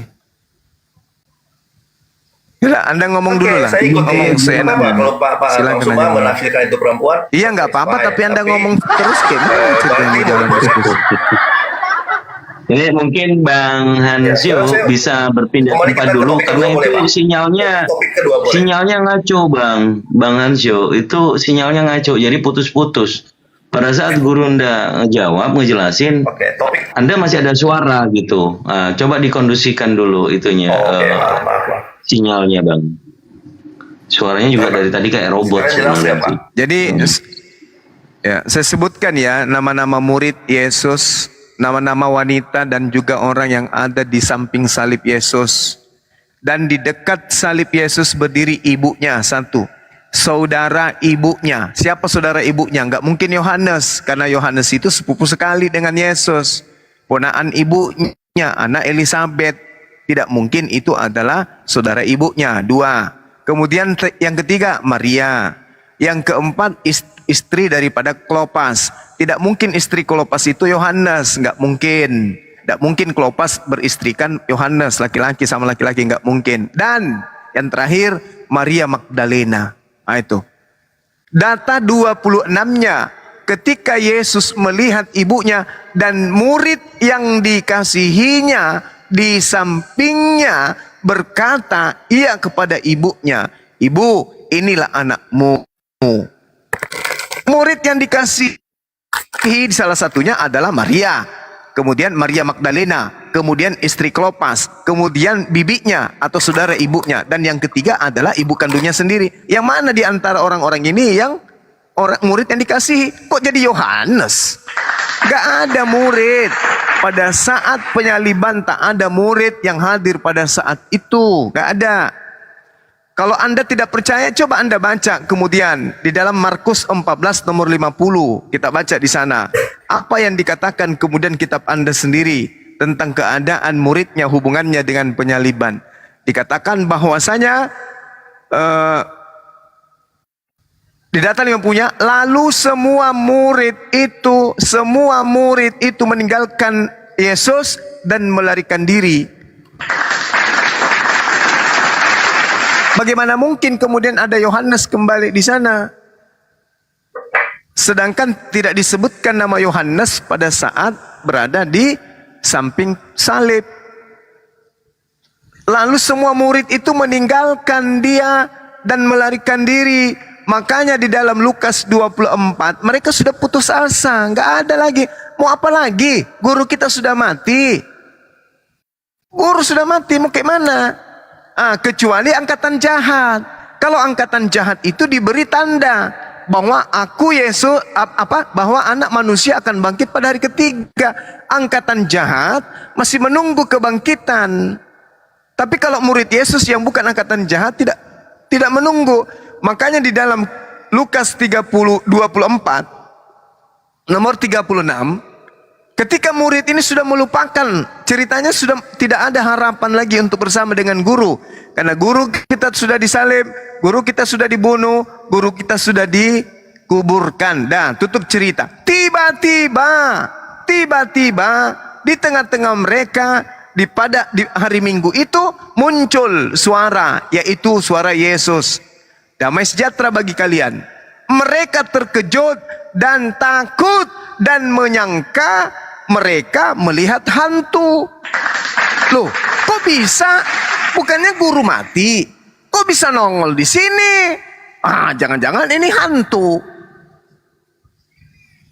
Kenapa murid menyangka melihat hantu?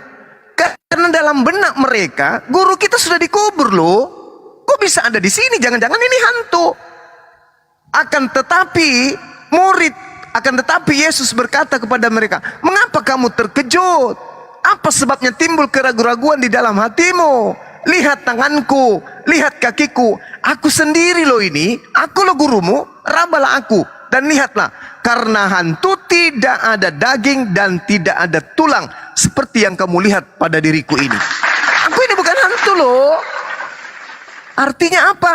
Aku tidak mati loh. Aku nggak ditangkap loh. Aku nggak dikubur loh. Itu maksudnya. Karena memang murid tidak pernah diajarkan bahwa aku akan mati, aku akan bangkit. Itu tak ada. Itu kebangkitan hanya diajarkan di angkatan jahat. Di dalam Matius 12 nomor 38. Orang-orang Farisi datang bertanya kepada Yesus, "Guru, berikanlah tanda kepada kami." Apa kata Yesus? Angkatan jahat dan angkatan tidak setia ini bukan masuk ke grup muridnya. Angkatan jahat dan angkatan tidak setia ini minta satu tanda, dan tidak akan diberikan satu tanda apapun kecuali satu, yaitu tanda Yunus. Sebab Yunus 3 hari 3 malam dalam perut ikan, demikian juga anak manusia akan berada dalam perut bumi 3 hari 3 malam. Itu tanda untuk angkatan jahat.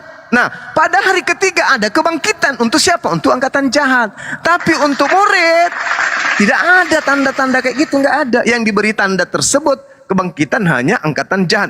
Apakah muridnya angkatan jahat? Tidak. Makanya muridnya takut karena menyangka mereka melihat hantu. Wow, hantu. Tidak, aku bukan hantu.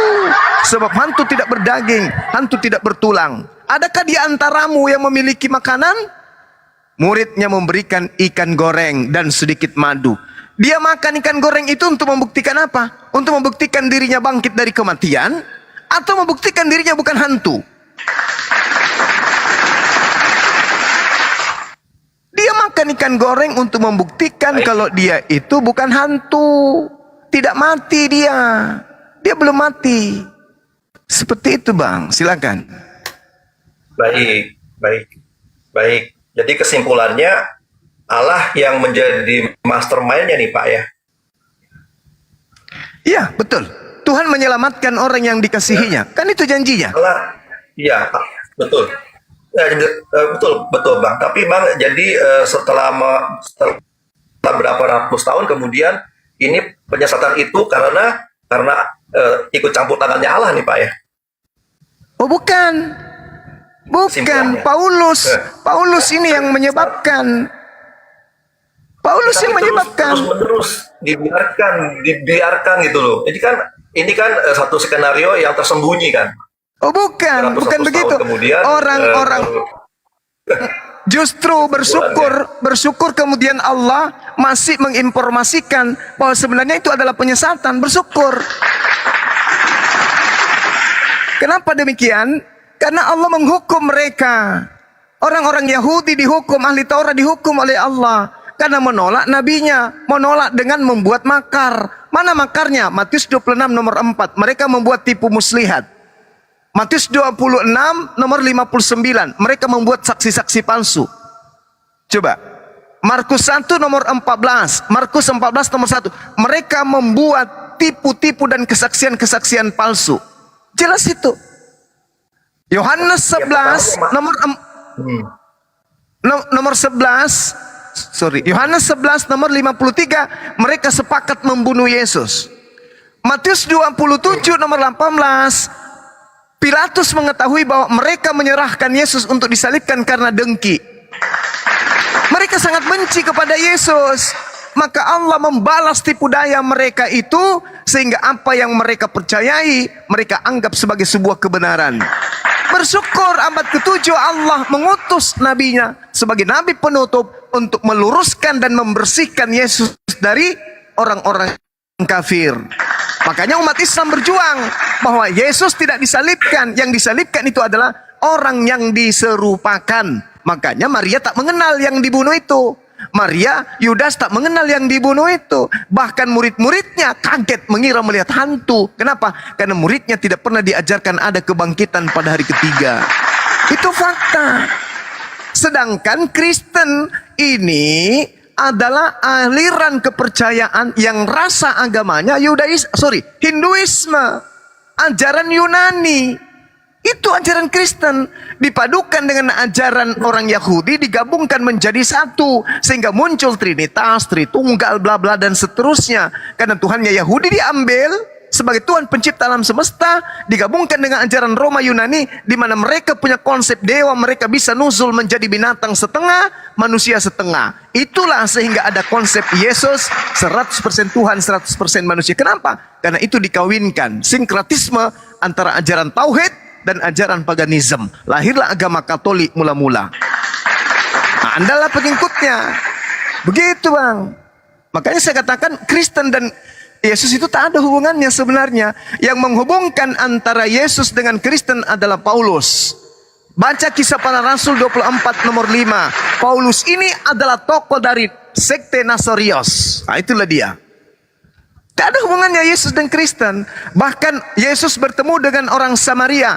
Apa yang katakan Yesus? Tidak patut roti diberikan kepada anjing. Yesus menganggap non-Yahudi itu sebagai anjing. Jadi nggak ada hubungannya antara Yesus dengan orang non-Yahudi. Yang menghubungkan adalah Paulus. Makanya muncul 13 kitab Paulus dikarangnya sendiri dengan menjual-jual nama Yesus, nama Yesus, nama Yesus dijual kemana-mana. Padahal Yesus tak mengenal orang-orang ini. Gitu intinya ya, Bang. Silakan. Ya, tidak semua Bang Paulus menulis surat-surat itu. Ada beberapa itu namanya memakai nama Paulus. Karena gaya bahasanya beda, Pak. Gak apa-apa. Bang Suma, halo. Iya, silakan. Halo. Iya, Bang Suma. Gak apa-apa, Bang Suma. Bang Suma menafsirkan itu, setiap orang bisa menafsirkan bermacam-macam, berbeda-beda. Sangat manusiawi sekali.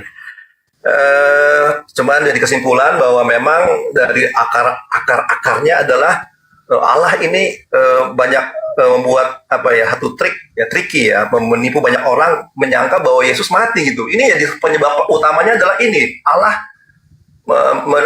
membohongi begitu banyak orang, umat manusia dari abad ke-1, bahwa yang orang menyangka, sampai murid-murid menyangka gurunya mati, dan terus menerus sampai akhirnya sampai sekarang kalau sudah sampai tahun 700 lah, sampai tahun 700 baru disanggah. Tapi ratusan tahun dibiarkan gitu ya. Jadi Allah yang mula-mula, Allah lah yang mempunyai ide penipuan gitu yang besar, bahwa manusia itu diserupakan sehingga orang semua percaya bahwa Yesus mati, Pak. Anda boleh mengatakan itu. Boleh, sah-sah saja, tapi jangan atas Sabar. Saya bantah. Anda boleh mengatakan hal itu, boleh. Tapi dasar pijakan alasan Anda mengatakan itu jangan ke Al-Quran. Jangan. Karena di Amsal 21 nomor 18, di situ Tuhan sendiri yang mengatakan, orang benar dibebaskan, yang menggantikan adalah orang fasik. Orang benar diselamatkan, pengkhianat yang menjadi pengganti. Itu sudah dinubuatkan itu.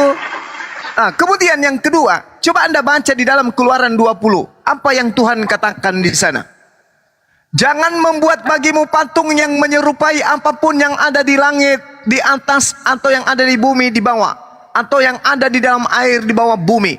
Jangan sujud menyembah kepadanya atau beribadah kepadanya, sebab aku Tuhan Elohimmu adalah Tuhan yang pencemburu, yang membalaskan kesalahan bapa kepada anak-anaknya, kepada keturunan yang ketiga dan keempat dari, dengarkan, dari orang-orang yang membenci aku. Jadi kalau orang Kristen keturunan pertama, keturunan kedua, ketiga, keempat, masih kemudian mereka buta menyembah kepada manusia bernama Yesus, itu karena mereka benci kepada pencipta alam langit dan bumi. Orang Kristen itu anti kepada Tuhan, anti kepada pencipta alam semesta. Mereka mengatakan mengaku menyembah kepada Tuhan, tapi faktanya mereka menyembah kepada ciptaan Tuhan bernama Yesus. Itu bukti bahwa mereka benci. Mereka membuat patung. Ingat, Kristen hari ini bukanlah Kristen yang pertama. Kristen yang mula-mula adalah Katolik. Mereka lah yang pembuat patung-patung yang mengatakan mengatasnamakan Tuhan, lalu mereka sembah. Apa kata Tuhan? Jangan membuat patung. Apapun yang menyerupai, baik di bumi maupun di langit, jangan sujud menyembah kepadanya atau beribadah kepadanya. Sabar. Sebab aku Tuhan adalah Tuhan yang pencemburu, yang membalaskan kesalahan bapak kepada anak-anaknya, kepada keturunan yang ketiga dan keempat dari orang-orang yang membenci aku. Siapa yang membenci Tuhan yang Yahudi? Kristen. Apa bukti orang Kristen membenci Tuhannya Yahudi?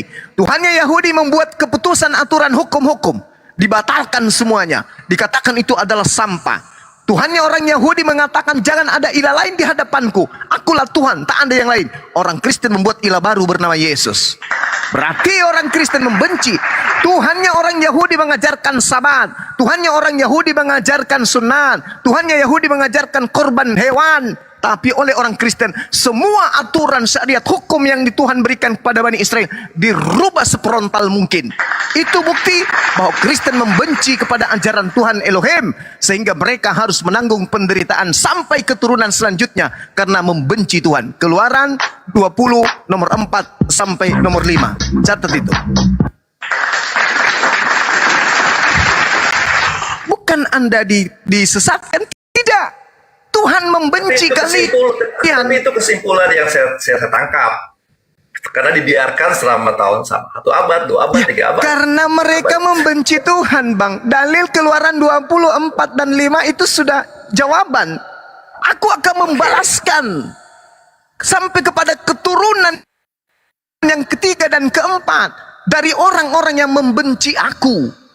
Saking bencinya, Tuhan yang tadinya dewa Horus, patungnya Zeus, mereka rubuhkan, lalu digantikan dengan patungnya Yesus, dan berkata ini adalah jelmaan dari Elohim, Tuhannya Yahudi.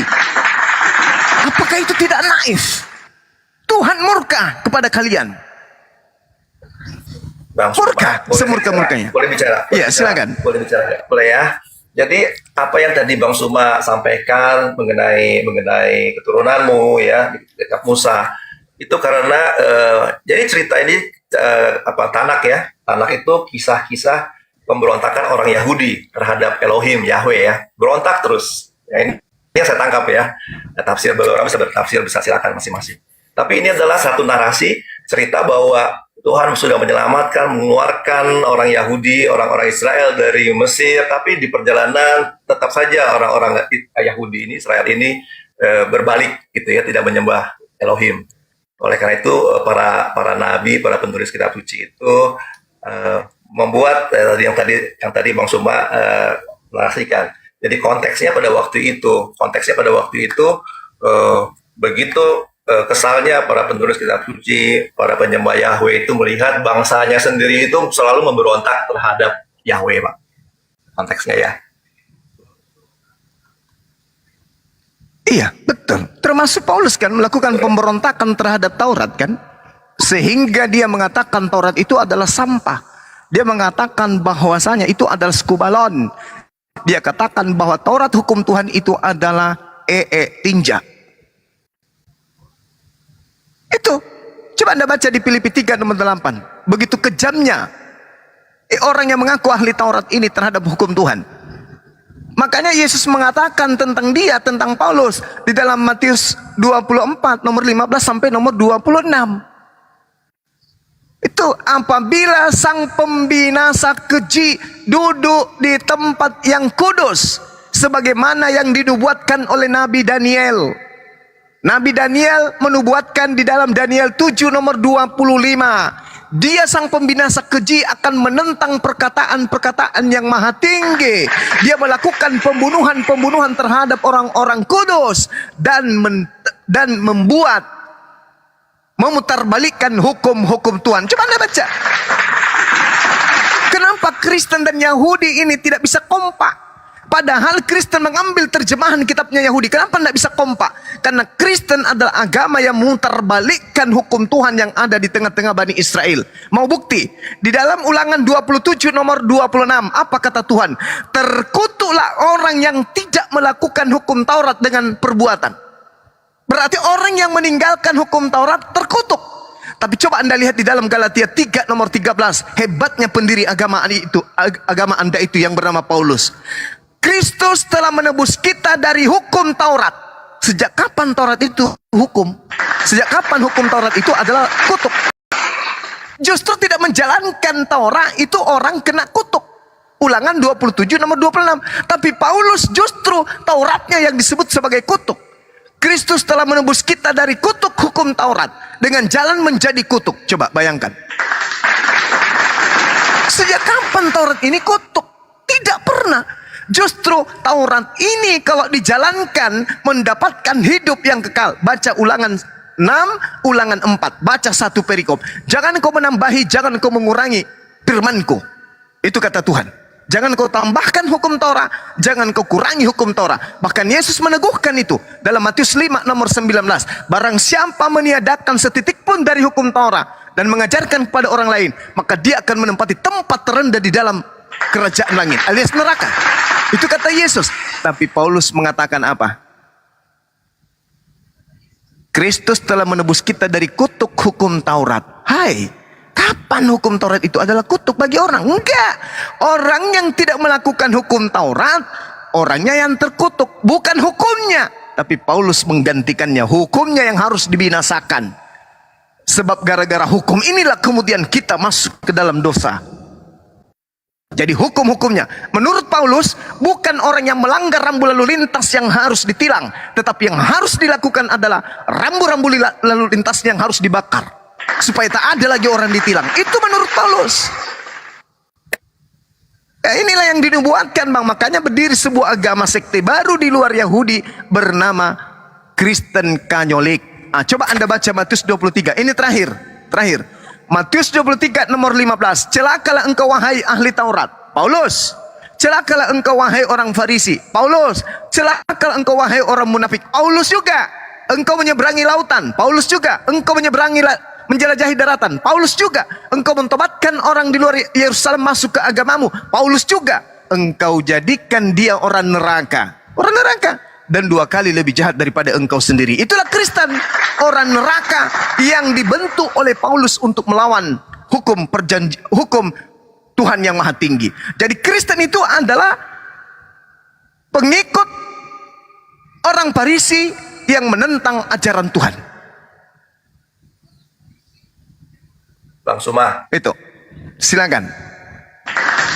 Ya, semoga aja Bang Suma ya. Nanti kita lanjut kali ya di malam. Tapi saya cuma mau sharing aja ya Bang Suma. Gak apa-apa Bang Suma boleh membuat tafsir seperti itu, sangat manusiawi, nggak masalah. Setiap orang punya tafsir.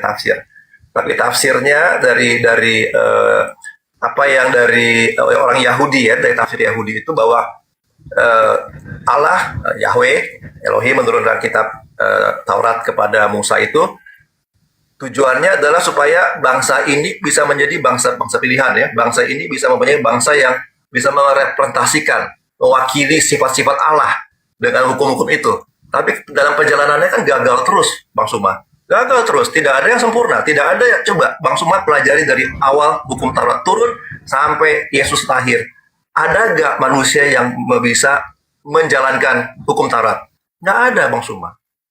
Cuma satu manusia yang bisa menjalankan hukum Taurat, yang sudah bisa di dalam istilahnya melengkapi hukum Taurat itu. Cuma satu manusia. Itu kan sebenarnya hukum Taurat diturunkan itu bukan hanya untuk seluruh manusia, hukum Taurat diturunkan untuk umat Yahudi.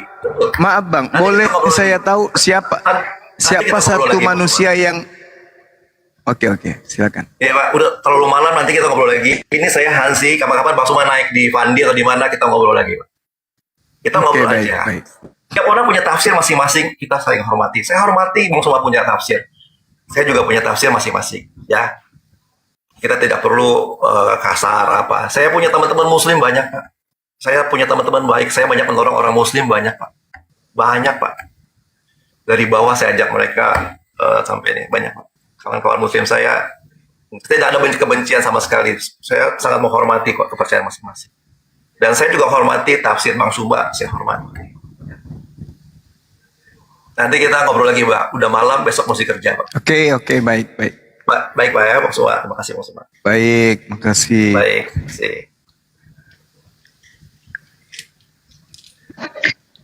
Iya, sambil mungkin izin Bang Zuma. Silakan Kang Dito, silakan.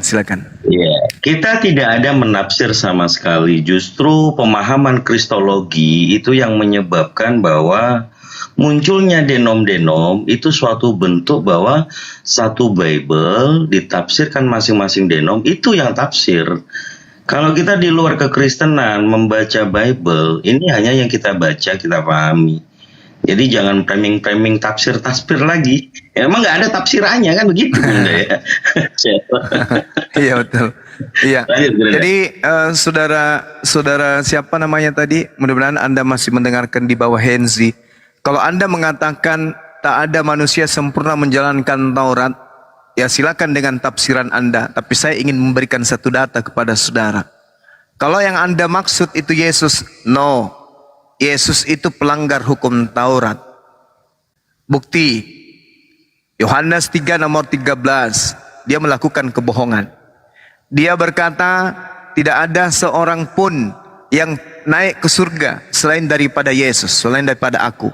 1 Raja-Raja jelas, di situ terang sekali dikatakan, 2 Raja-Raja jelas sekali dikatakan bahwa Elia lebih dulu naik ke surga daripada Yesus. Itu kebohongan yang pertama. Kebohongan yang kedua, Yesus mengatakan bahwa dia adalah manusia, tidak bisa berbuat apa-apa dari dirinya sendiri, tidak bisa berkata dari dirinya sendiri. Tapi ternyata pada saat dia terangkat ke langit, dia datang mengaku, akulah Alfa dan Omega. Akulah yang awal, akulah yang akhir. Artinya kalau ini benar-benar Yesus, berarti dia pembohong. Yang ketiga, pelanggaran yang ketiga, dia memetik gandum pada hari Sabat. Padahal Keluaran 31 nomor 14, bunuhlah orang yang melakukan pekerjaan pada hari Sabat, karena dia melanggar perjanjian kekalku. Matius 12, data nomor 1, 2, dan 3, Paulus dan murid-muridnya memetik gandum pada hari Sabat. Itu dosanya. Dia tidak sempurna di dalam menjalankan hukum Taurat. Yang keempat dan seterusnya, dia mengambil barang orang tanpa minta, yaitu keledai. Sampai hari ini belum dikembalikan.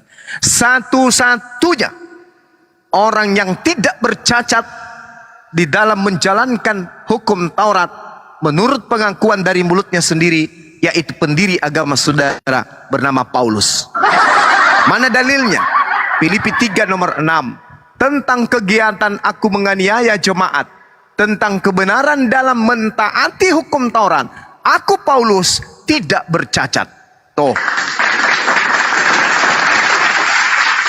Jadi kalau Anda ingin korban yang suci, yang kudus, Pauluslah Anda yang Anda harus salibkan. Karena Paulus tidak bercacat. Paulus ini orang suci. Dia tidak bercacat. Dia tidak pernah melanggar hukum Tuhan. Dia tidak pernah melanggar hukum Taurat. Yesus melanggar. Jadi kalau Anda ingin menjadi sasaran, mencari sasaran korban yang suci, yang kudus, Paulus layak. Tuh, lihat. Dalam ketaatanku menjalankan hukum Taurat, aku tidak bercacat. Dalam kurung, tapi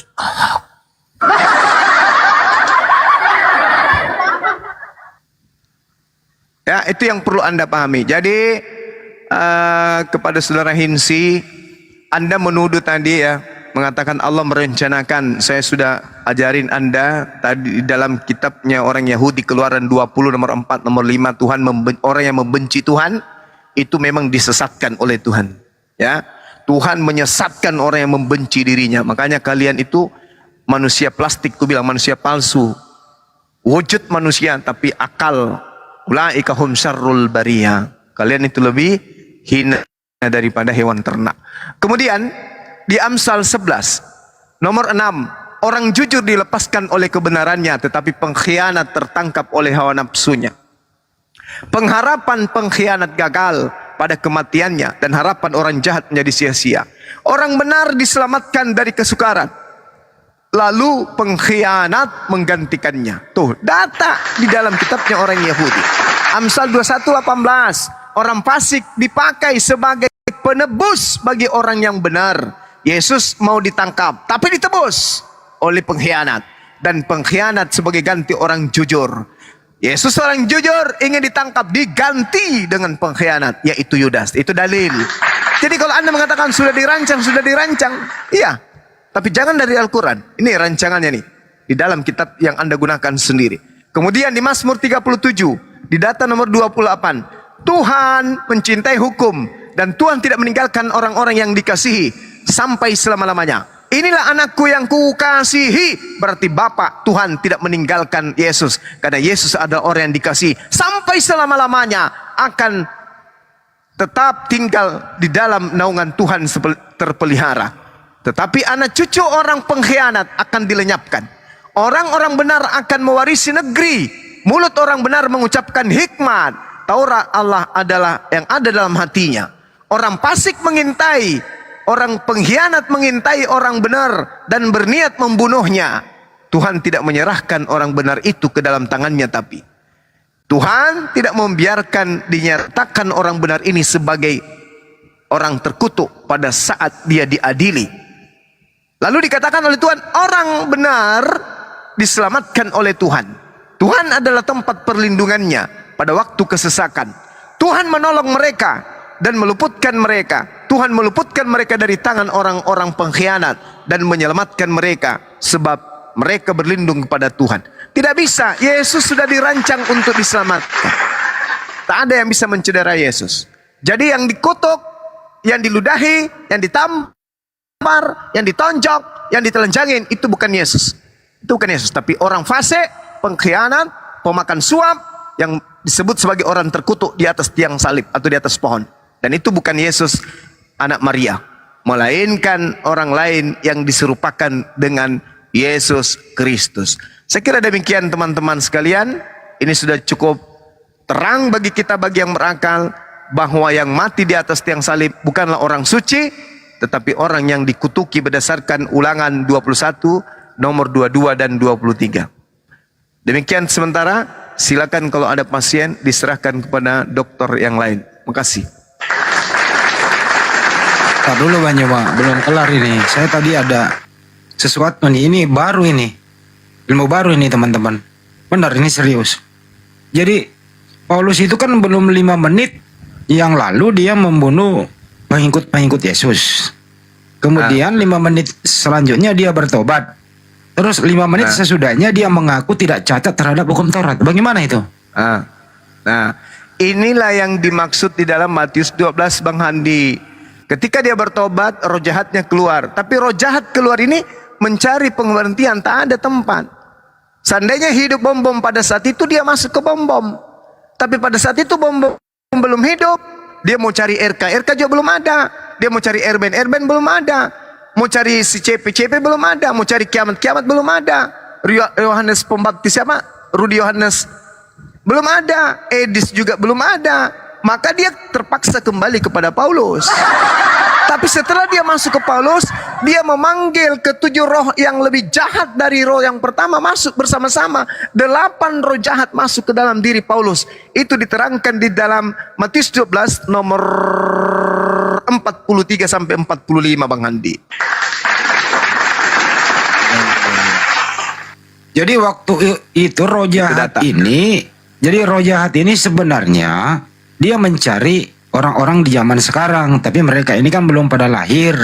Jadi dia titipkan dulu ke dalam diri Paulus, kemudian dari Paulus baru masuk ke mereka-mereka ini gitu loh. Oh iya. Kayak ini ya, terstruktur masif gitu ya. Iya, paham.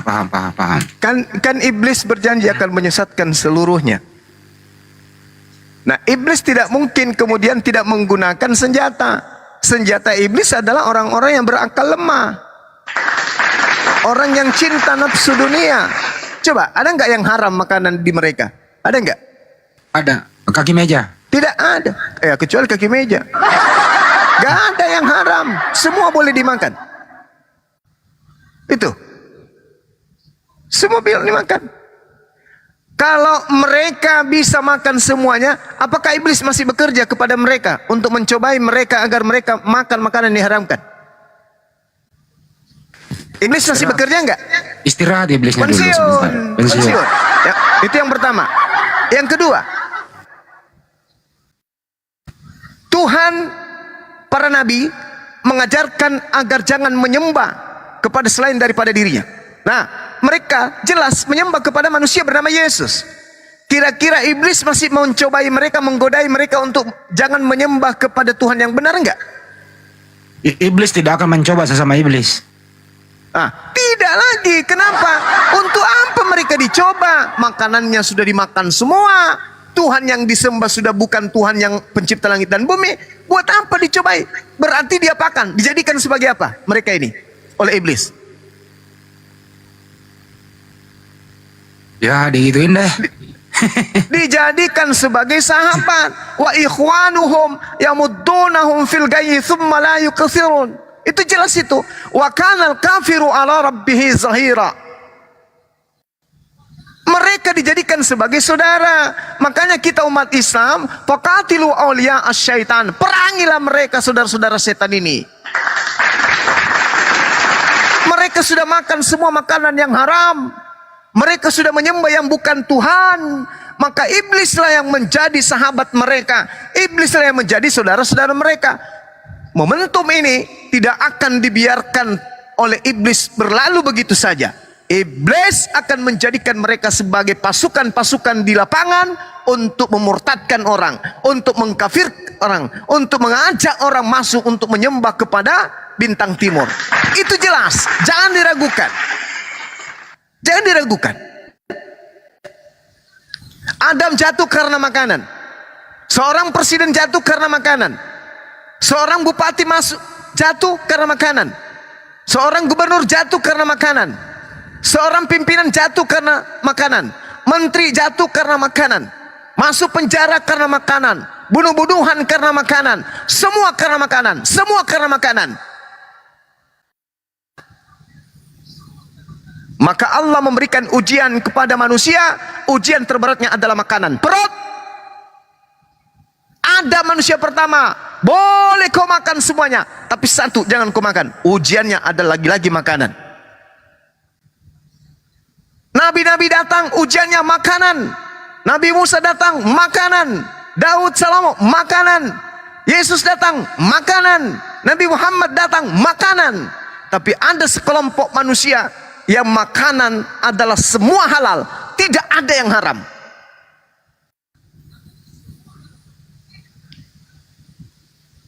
Siapa dia? Nah, itulah. Wa kanal kafiru ala rabbihi zahira. Maka mari kita kuatkan akidah ini, perjuangkan kemudian Islam ini agar keturunan kita kelak jangan sampai masuk ke dalam lingkaran setan. Takbir. Allahu Akbar. Allahu Akbar. Allahu Akbar. Tapi gini loh Bang Jawa, mereka ini baik orangnya maupun bukunya itu tampilannya itu semua ke-Islam-Islaman gitu loh. Kenapa iblis bisa merubah diri begini? Demi untuk apa ya kira-kira ya? Nah, yang namanya iblis itu kerjanya menipu. Pasti nipu. Itu iblis. Mengelabui. Itu pasti tuh. Yang palsu-palsu, kamuflase, itu pasti tuh. Itu kerjaan iblis itu. Bagaimana iblis datang kepada Adam? Bagaimana iblis datang kepada Hawa? Iblis memutarbalikkan fakta kebenaran. Iblis memutarbalikkan kemudian fakta hukum Tuhan. Menganggap hukum Tuhan itu adalah pelanggaran dan menganggap kemudian aturan Tuhan itu adalah sebagai simbol kematian. Padahal yang ada sebaliknya. Begitulah cara iblis bekerja. Yang bukan firman Tuhan dikatakan firman Tuhan, yang firman Tuhan dikatakan bukan firman Tuhan. Yang Tuhan dikatakan bukan Tuhan, yang bukan Tuhan dikatakan Tuhan. Yang bukan rasul dikatakan rasul, yang rasul dikatakan palsu. Yang kitab suci dia anggap bukan kitab suci, surah kabar dianggap kitab suci. Selalu mengangkat yang palsu-palsu untuk menjadi dianggap sebagai benar. Itu fakta. Itu real. Contoh, sebodoh-bodohnya manusia, manusia bisa membedakan antara kambing dan ayam. Sehebat-hebatnya tukang sulap, tak ada tukang sulap yang bisa membuat manusia menganggap kambing menjadi ayam, dan itu menjadi ayam seterusnya setelah orang ini siuman. Tapi ada sekelompok manusia, dia tidak kena sihir, dia tidak kena santet, dia tidak amnesia, dia tidak gila, dia bukan pasien rumah sakit jiwa, tapi dia tidak bisa membedakan antara manusia dengan pencipta manusia. Ulaika hum syarrul bariyah. Mereka adalah seburuk-buruknya makhluk. Berarti lebih buruk dari monyet. Nyemot. Itu dia. Terus gimana cara kita ini mumpul lagi live ya Banyuwa, banyak penonton, sahabat Banyuwa alhamdulillah banyak di apa namanya? Zulkifli Mabas, Sandi Selebes Channel, semua channel-channel ya, bahwa gimana cara melindungi saudara-saudara kita tampilan iblis yang licik ini mempropaganda agar saudara-saudara kita nih masuk ke perangkap mereka. Trik-triknya seperti apa Banyuwa? Sederhana aja Bang Handi. Masuk dalam barisan orang-orang yang memperjuangkan Allah. Dalam hal ini dinul Islam, ajaran kebenaran, dinul haq. Alladzina amanu yukatiluna fi sabilillah. Ada kemudian kendaraan yang menyiapkan kemudian medan tempur, medan perang, di mana di situ kita bisa berjihad. Apa itu? Apologet Islam Indonesia. Di mana kita bisa berperang di sana? Ya, di Apologet Islam Indonesia. Innalladzina amanu yuqatiluna fi sabilillah walladzina kafaru yuqatiluna fi sabilit tagut. Perintah Allah kemudian faqatilu awliya asyaitan. Perangilah saudara-saudaranya setan, kerabat-kerabatnya, teman-temannya, seperjuangannya, penyesat-penyesat ini. Wakana inna kaidah syaitan. Bagaimana ayat selanjutnya? Astagfirullahaladzim. Ada yang ingat? Inna kaidah syaitan kana daifan. Sesungguhnya daifan ya. Sesungguhnya tipu daya iblis itu adalah lemah. Gitu ya, Dek? Thank you. Wakana kaidah syaitan kana daifan. Daifan. Masya Allah. Subhanallah. Ya, saya kira begitu Bang Handi. Ya Allah. Jadi teman-teman semua waspada. Di zaman modern ini, iblis-iblis ini bisa mengkamuflasekan dirinya bermodel atau bertampang Islam, Muslim dan Muslimah, terutama di media sosial maupun di dunia nyata. Di media sosial pakai hijab, terus ada lakinya itu kayak kayak orang Timur Tengah begitu. Di tangannya itu ada semacam apa ya itu salib gitu ya. Hati-hati. Ini iblis yang nyata di depan Anda semua ini. Tasbih bersalib. Ya, tasbih bersalib. Ketemu orang ini tabok. Dengan apa argumentasi? Bukan tabok congornya pakai tangan ya. Ajar pakai argumentasi. Hindari orang yang kayak begini belum berilmu, jangan naik gitu. Itu ya himbauan kami. Inilah positifnya adanya apologet Islam Indonesia. Pembeda, pembela. Berbeda dengan ustadz kita yang lain itu khusus ceramah di daerah masjid. Intern untuk memperkuat akidah. Kalau ini mempertahankan akidah karena memang ini terstruktur masif. Untuk apa? Demi menambah besti ke neraka. Waspada dan waspadalah. Itu dari saya.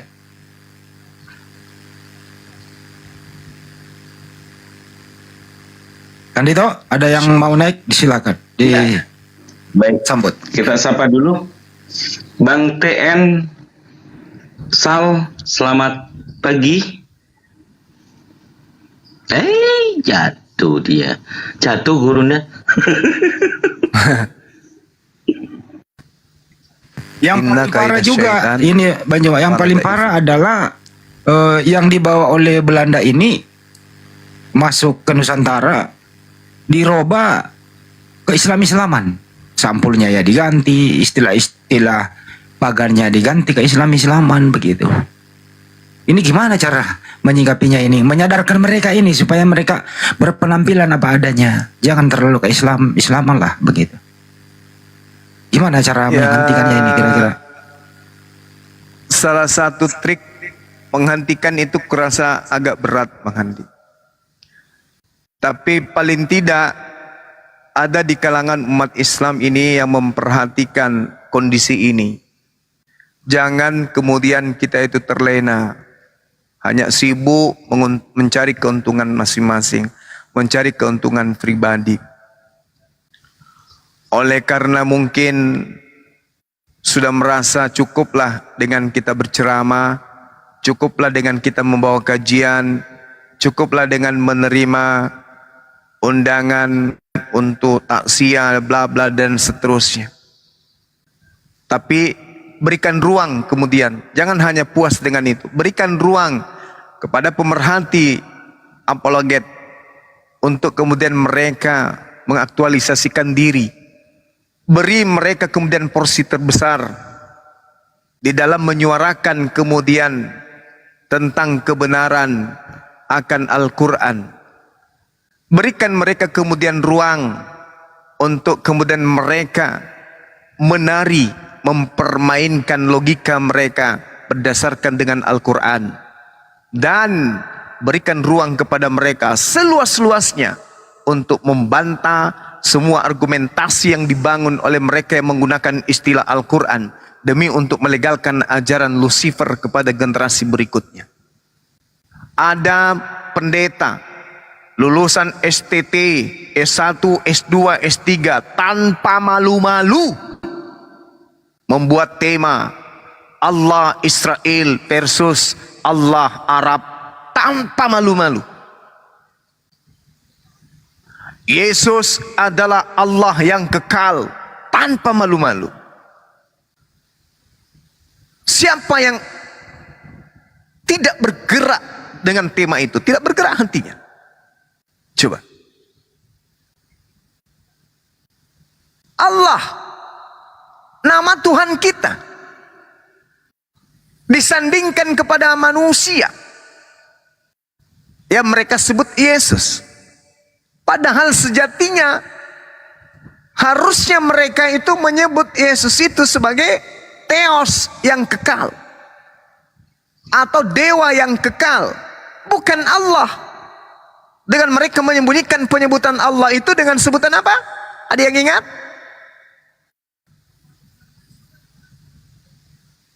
Ada yang ingat sebutan Allah kalau mereka menyebutnya? Allah. Ya Allah.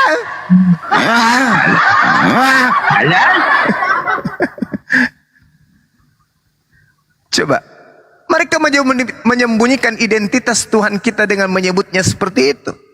Menjijikkan. Seorang tokoh agama lulusan STT merasa anak Tuhan, Tapi bullshit. Mata hatinya tidak berfungsi, otaknya beku karena dia berasal dari pancaran keju. Otak kram otaknya.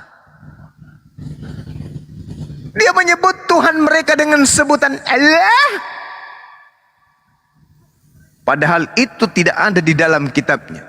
Kalaupun ada, di Mazmur 10 nomor 7 disebut kata Allah di sana, itu artinya sumpah serapah.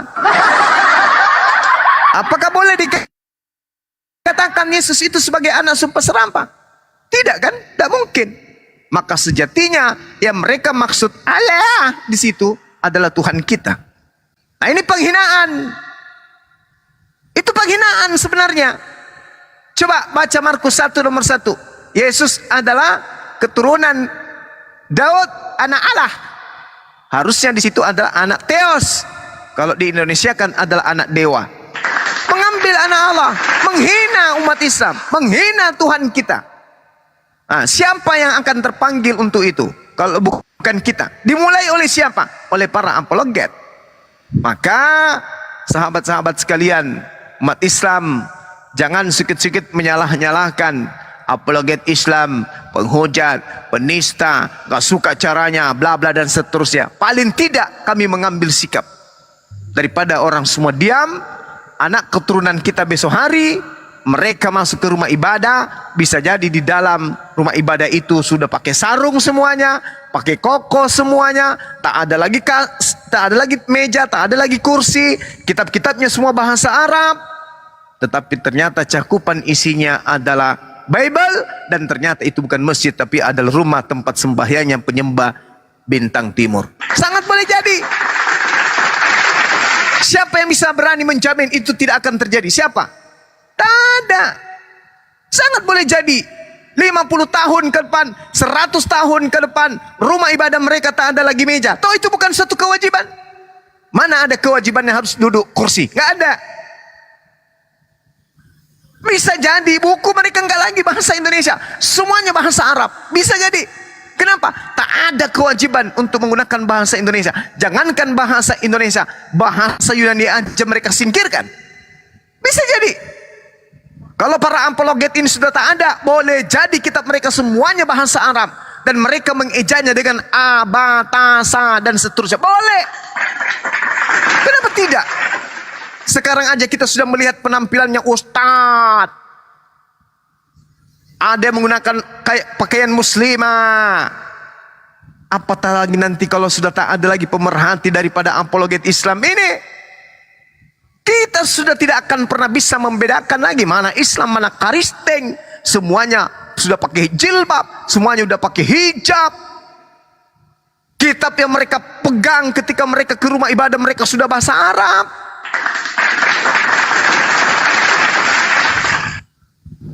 Karena mereka itu bisa melakukan apa saja. Coba Anda baca Filipi 1 nomor 18.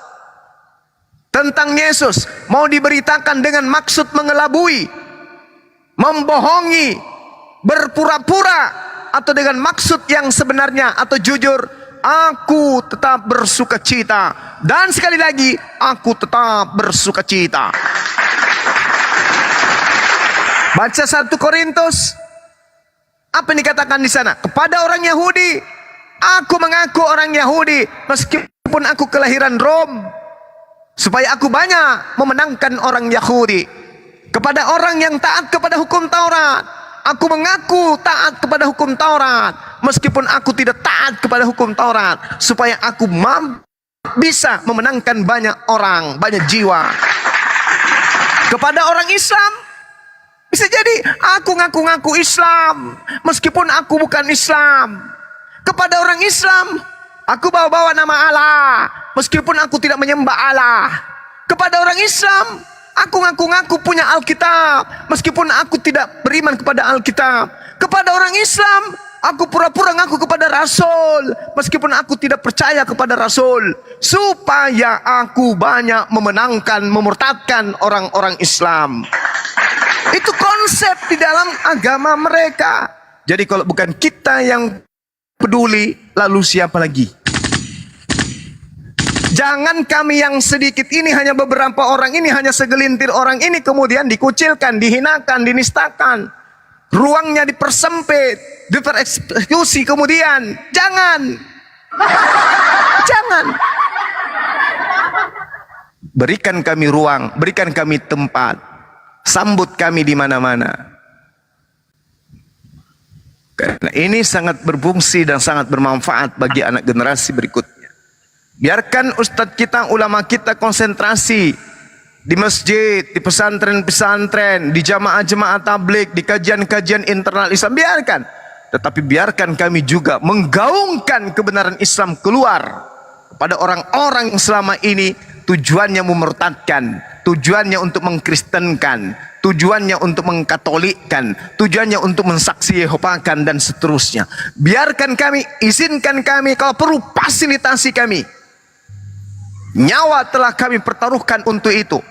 Tinggal kita saling satu sama yang lain mendukung. Jangan malah diputar balik, difitnah, dihujat, direndahkan, sedikit-sedikit bangun perumahan, dibilang dari santunan, sedikit-sedikit kemudian orang bikin tempat wisata, dibilang itu dari G, tak ada yayasan, cuma mengatasnamakan yayasan, yayasan itu tak ada.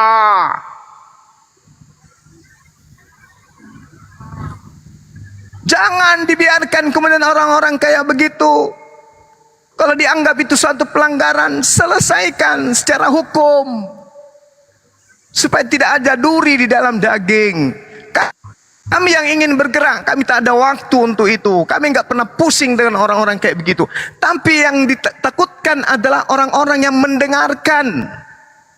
Kalau saya pribadi, EGP, lu mau ngomong pakai pantat juga, kau mau cerita apapun, terserah lo.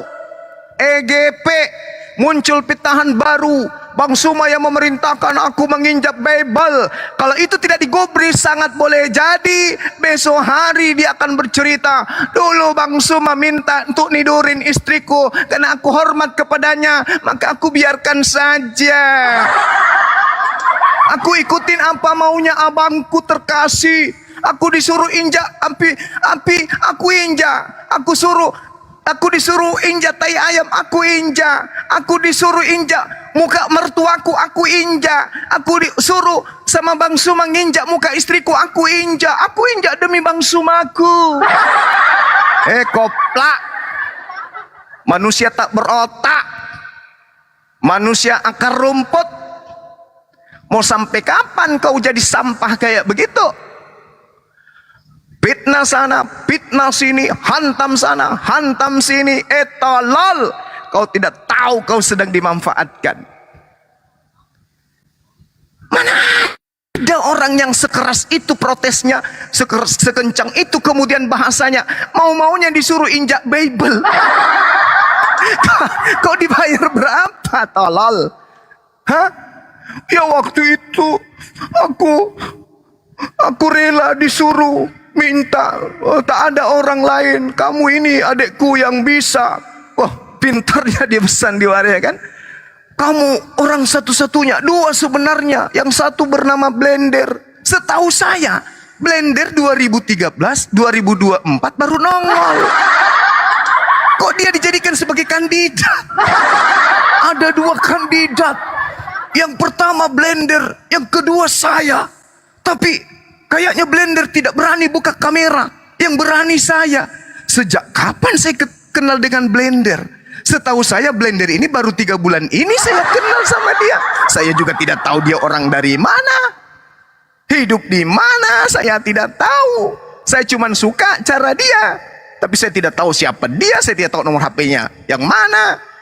Karena kebohongan si manusia fitnah laknatullah alaih ini mencoba untuk memframing, menuduh saya.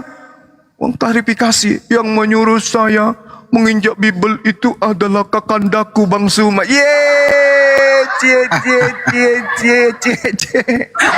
Memalukan. Ini kalau tidak digubris kawan-kawan, sangat boleh jadi besok materi baru lagi tuh. Kemarin kan mengenai apa tuh? Pertama mengenai apa? api. Kemudian apa lagi? Yesaya 96. Mengenai Yesaya 96. Kemudian apa lagi? Mengenai apa namanya? Infak. Ya, terus apa lagi? Mengenai sapam. Kemudian apa lagi? Mengenai istri almarhumah. Terus apa lagi? Semua dibawa. Terakhir ini dibawa lagi apa? Dia nginjak Bible karena perintah Bang Suma. Kalau ini tidak digobres, boleh jadi besok-besok dia ngaku, kawan-kawan, sebenarnya anak kedua saya itu karena atas permintaan Bang Suma. Saya suruh istri saya bergaul dengan kuda. Saya ikutin karena saya taat kepada abang saya. Itu dulu. Sekarang nggak taat lagi. Jadi anak kedua aku itu separuh kuda, separuh manusia. Boleh, sangat boleh jadi. Orang kayak gini otak nggak berfungsi lagi, orang sakit. Boleh jadi, teman-teman. Dulu memang saya ini jamaah tablik, tapi saya sangat taat kepada Bang Suma, kakandaku yang tersayang. Dulu pernah dia telepon saya, kamu mau cepat kaya, Dek? Iya. Kau suruh binikmu tidur sama kuda. Ku ikuti, kawan-kawan, ku ikuti. Boleh jadi kayak gitu, boleh. Boleh. Namanya orang nggak waras. Jadi teman-teman sekalian, pertanyaan Bang Handi, fitnah apapun yang muncul, Bang Suma tidak akan pernah mundur. Silakan dengan fitnahan Anda, silakan dengan penyakit hati Anda. Saya cuma tertawa, saya cuma senyum-senyum aja. Saya mau terbang kemana saja bebas, gue punya duit. Gue mau makan apa saja boleh, gue punya duit. Mau beli apa saja boleh, gue punya duit. Gak perlu fitnah orang dan seterusnya. Saya kira begitu Bang Handi. Jadi kita harus bersatu, menguatkan kemudian materi-materi kita untuk menguatkan generasi muda ini agar tidak jatuh kepada jurang penyesatan. Sebab ada orang-orang munafik yang senantiasa mengintai, yang ingin menjatuhkan. Tapi insya Allah, selama kita jujur, selama kita lurus, kita tidak pernah menipu orang, kita tidak pernah memaksa orang untuk berinfak, kita tidak pernah memaksa orang untuk bersyahadat, kita tidak pernah memaksa untuk orang masuk ke dalam api. Kita hanya semata-mata ridha Allah, semata-mata mencari keridaan Allah, bukan nama besar, bukan kekayaan. Ingat, saya bangun perumahan sebelum ada api, saya bangun perumahan sebelum ada MMCI, saya sudah bikin usaha dari sejak tahun 2008, 2015 saya bangun usaha, bla bla bla dan seterusnya. Bullshit semua fitnahan manusia lumpur tersebut.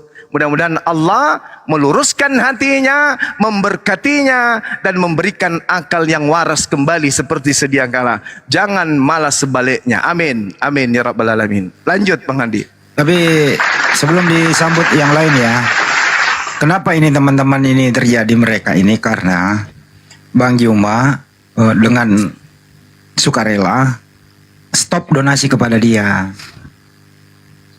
Itu pertama. Yang kedua, supaya ini api jatuh, leadernya yang harus dipitnah tiap hari, yaitu Bang Juma, teman-teman. Ini targetnya. Jadi targetnya itu ya leadernya Bang Juma yang harus dijatuhkan dengan berbagai cara. Karena mereka udah sakit hati. Bang Juma stop donasi kepada dia. Itu kira-kira sumber masalahnya teman-teman. Paham ya semua ya? Bener gak? Nanti bisa aja. Assalamualaikum. Masih mau aku datang besok. Nanti bisa aja. Ya bisa dong, aku tahu semua kok. Waalaikumsalam warahmatullahi wabarakatuh. Iya, Gurunda cuma mau kasih informasi. Fitnahan itu ada satu lagi Gurunda, waktu itu sempat saya apa lagi yang baru? Ya, itu tentang masalah Razi yang murtad Gurunda. Jadi waktu itu saya nggak sempat rekod karena saya lagi bawa mobil, bawa bos gitu kan. Nah dia tanya gini, waktu itu yang disuruh murtad itu dua, pura-pura murtad. Si Raji sama saya. Karena pilihannya itu yang dia bawa. Makanya saya pengen naik cuma mau nyampaikan itu. Siapa tahu ada teman-teman waktu itu jam 2 siang bisa ngerekod, jadi bisa buat bahan untuk mengajukan ke hukum gitu. Karena benar-benar dia bawa nama M. Abbas gitu loh. Nah dia bilang ke pihak Krisno, saya dikasih duit sama si Raji. Cuman saya kalau untuk murtad belum berani. Nah, dia bilang gini, Afan, si Juma katanya kan, si Juma atau Habis ini bilang, dia marah ke saya nih. Nah, dari situ saya sudah mulai tidak dekat. Karena kan saya disuruh murtad, suruh pura-pura murtad. Itu, kebetulan yang saya sesalkan tidak kerekod Gurunda. Itu nggak kerekod sama saya, bener-bener saya, oh ya Allah, saya lagi bawa bos, masalahnya kan nggak mungkin saya ngerekod kan. Aduh, saya pakai headset. Akhirnya si Raji yang suruh murtad nanti, planningnya itu, skenario nya, si Bang Jumang nemuin Bang Raji nanti disadarkan lagi, biar orang tuh tambah simpati gitu. Itu aja Gurunda. Mungkin teman-teman ada yang ngerekod, kirim aja ke Bang Hande atau ke siapa videonya biar jadi buat bahan gitu. Kalau memang harus ranah hukum gitu loh. Si Raji yang mana sih? Coba yang pernah kita ketemu di Bandung itu? Iya. Yang pernah di Strum. Ya kan Bang Andi Strum itu hari. Nah itu rencananya Bang Juma katanya Bang Andi. Tadi kau malah nih Juma, kau bilang kau bukan tukang fitnah, kau selalu fitnah. Nah Bang Andi kata, nah itu kata si gila ini. Kata si gila ini dia bilang ini adalah skenario Gurunda Zuma sudah lama katanya. Jadi kita itu cuma murtad suruh nyusup gitu loh ke mereka, nanti kita sadarkan lagi karena si gila ini katanya nggak mau karena pilihannya murtad, selain murtad yaitu saya pilih nginjek Bible itu Gurunda sana. Itu aja buat saudaraku. Afwan alam, kalau punya salah saya izin turun biar hotel naik lagi. Assalamualaikum. Waalaikumsalam warahmatullahi wabarakatuh. Banyak kemudian kekuatan yang datang saya mengertilah teman-teman kan pastinya untuk melakukan satu tindakan. Tapi apa saya katakan, sosmed tidak akan heboh, tidak akan seru kalau tidak ada riak seperti itu. Biarkan aja dia menggonggong terus sampainya giginya jatuh, sampainya habis. Ide apa lagi ya? Biarkan aja terus dia menggonggong apapun yang dia lakukan. Ya doakan saja, mudah-mudahan dia kembali waras seperti dulu. Itu aja sih. Allahu Akbar, Masya Allah. Macam-macam yang mereka lakukan ya. Yang jelas ya untuk menjatuhkan api itu leadernya yang harus dihajar dengan berbagai cara. Gitu. Tapi saya leadernya kuat, bro. Saya leadernya tahan banting. Api makin kuat, bro. Semakin kamu goyang, semakin tertancap dengan kuat. Gitu. Narasi sedikit Gurunda. Silakan Ustaz.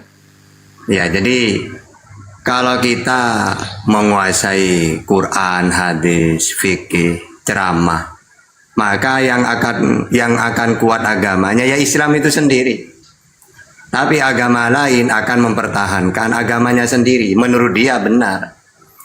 Tapi kalau kita diskusi seperti ini, maka yang Islam tambah kuat Islamnya, yang non-Muslim akan meneliti kitabnya. Makanya banyak saya lihat gini, kenapa kamu mu'alaf? Iya, gara-gara saya debat dengan Bang Juma, ternyata benar apa yang dia katakan. Coba. Memang caranya mu'alaf itu ya gitu. Ya. Kalau cuma kita ceramah di masjid, biarlah umat-umat Islam tambah kuat agamanya. Tapi untuk menarik non-Muslim, memang kita harus dialog gitu. Makanya kita harus bangga lah ya. Ada Gurunda Juma, ada apologet ini. Karena banyak hasilnya gitu. Maksudnya apa? Menyadarkan orang gitu. Gitu Gurunda, silakan lanjut. Ya, Assalamualaikum warahmatullahi wabarakatuh. Guru-guruku, Gurunda Zuma, Masya Allah. Iya. Waalaikumsalam. Allahu Akbar. Pada kemana Gurunda Oten? Kok sepi? Saya baru rungkat Oten. Aduh, cuman satu yang naik dari maghrib itu. Mereka lagi ini kali. Lagi ketar-ketir. Iya, Gurunda memang ketika berbicara orang-orang munafik itu kadang ngeri juga karena mereka lebih berbahaya, musuh dalam selimut. Tapi ya tadi seperti yang Bang Handi sampaikan, untungnya memang Gurunda ini tahan banting gitu, karena memang seorang pemimpin itu kalau baperan terus kayak Itu susah Gurunda, tapi alhamdulillah keren Gurunda, pokoknya top lah. Masya Allah. Lanjut. Nggak Iya, percaya mungkin aja sih. ini ya Nggak izin percaya. Bang Zuma, Ya, silakan, Gurunda. silakan. Ya, sekaligus ini mungkin permintaan maaf ya, karena waktu itu saya udah pernah bilang saya pengen heart to heart gitu loh, maksudnya hati ke hati dengan logika, dan itu saya naik ke Komaldia. Secara keislaman mungkin saya membawakan dalil surah Al-Imran ayat 118. Bagaimana dia sudah membuat pertemanan dengan Lina Wijaya dan yang lain-lain itu jadikan moderator. Saya sempat naik itu, kemudian saya bawakan dalil tentang itu, dia tuh udah mulai kelihatan pucet sebenarnya. Setelah itu udah nggak pernah lagi, udah saya naik situ. Gitu Gurunda. Pucat juga di akhirnya ya. Iya. Tapi saya lihat ini sudah gejala-gejala aneh memang. Udah ada kelainan kayaknya udah. Yang jelas orang kayak gini itu demi mengisi perut, iman pun kejual kan gitu. Itu aja.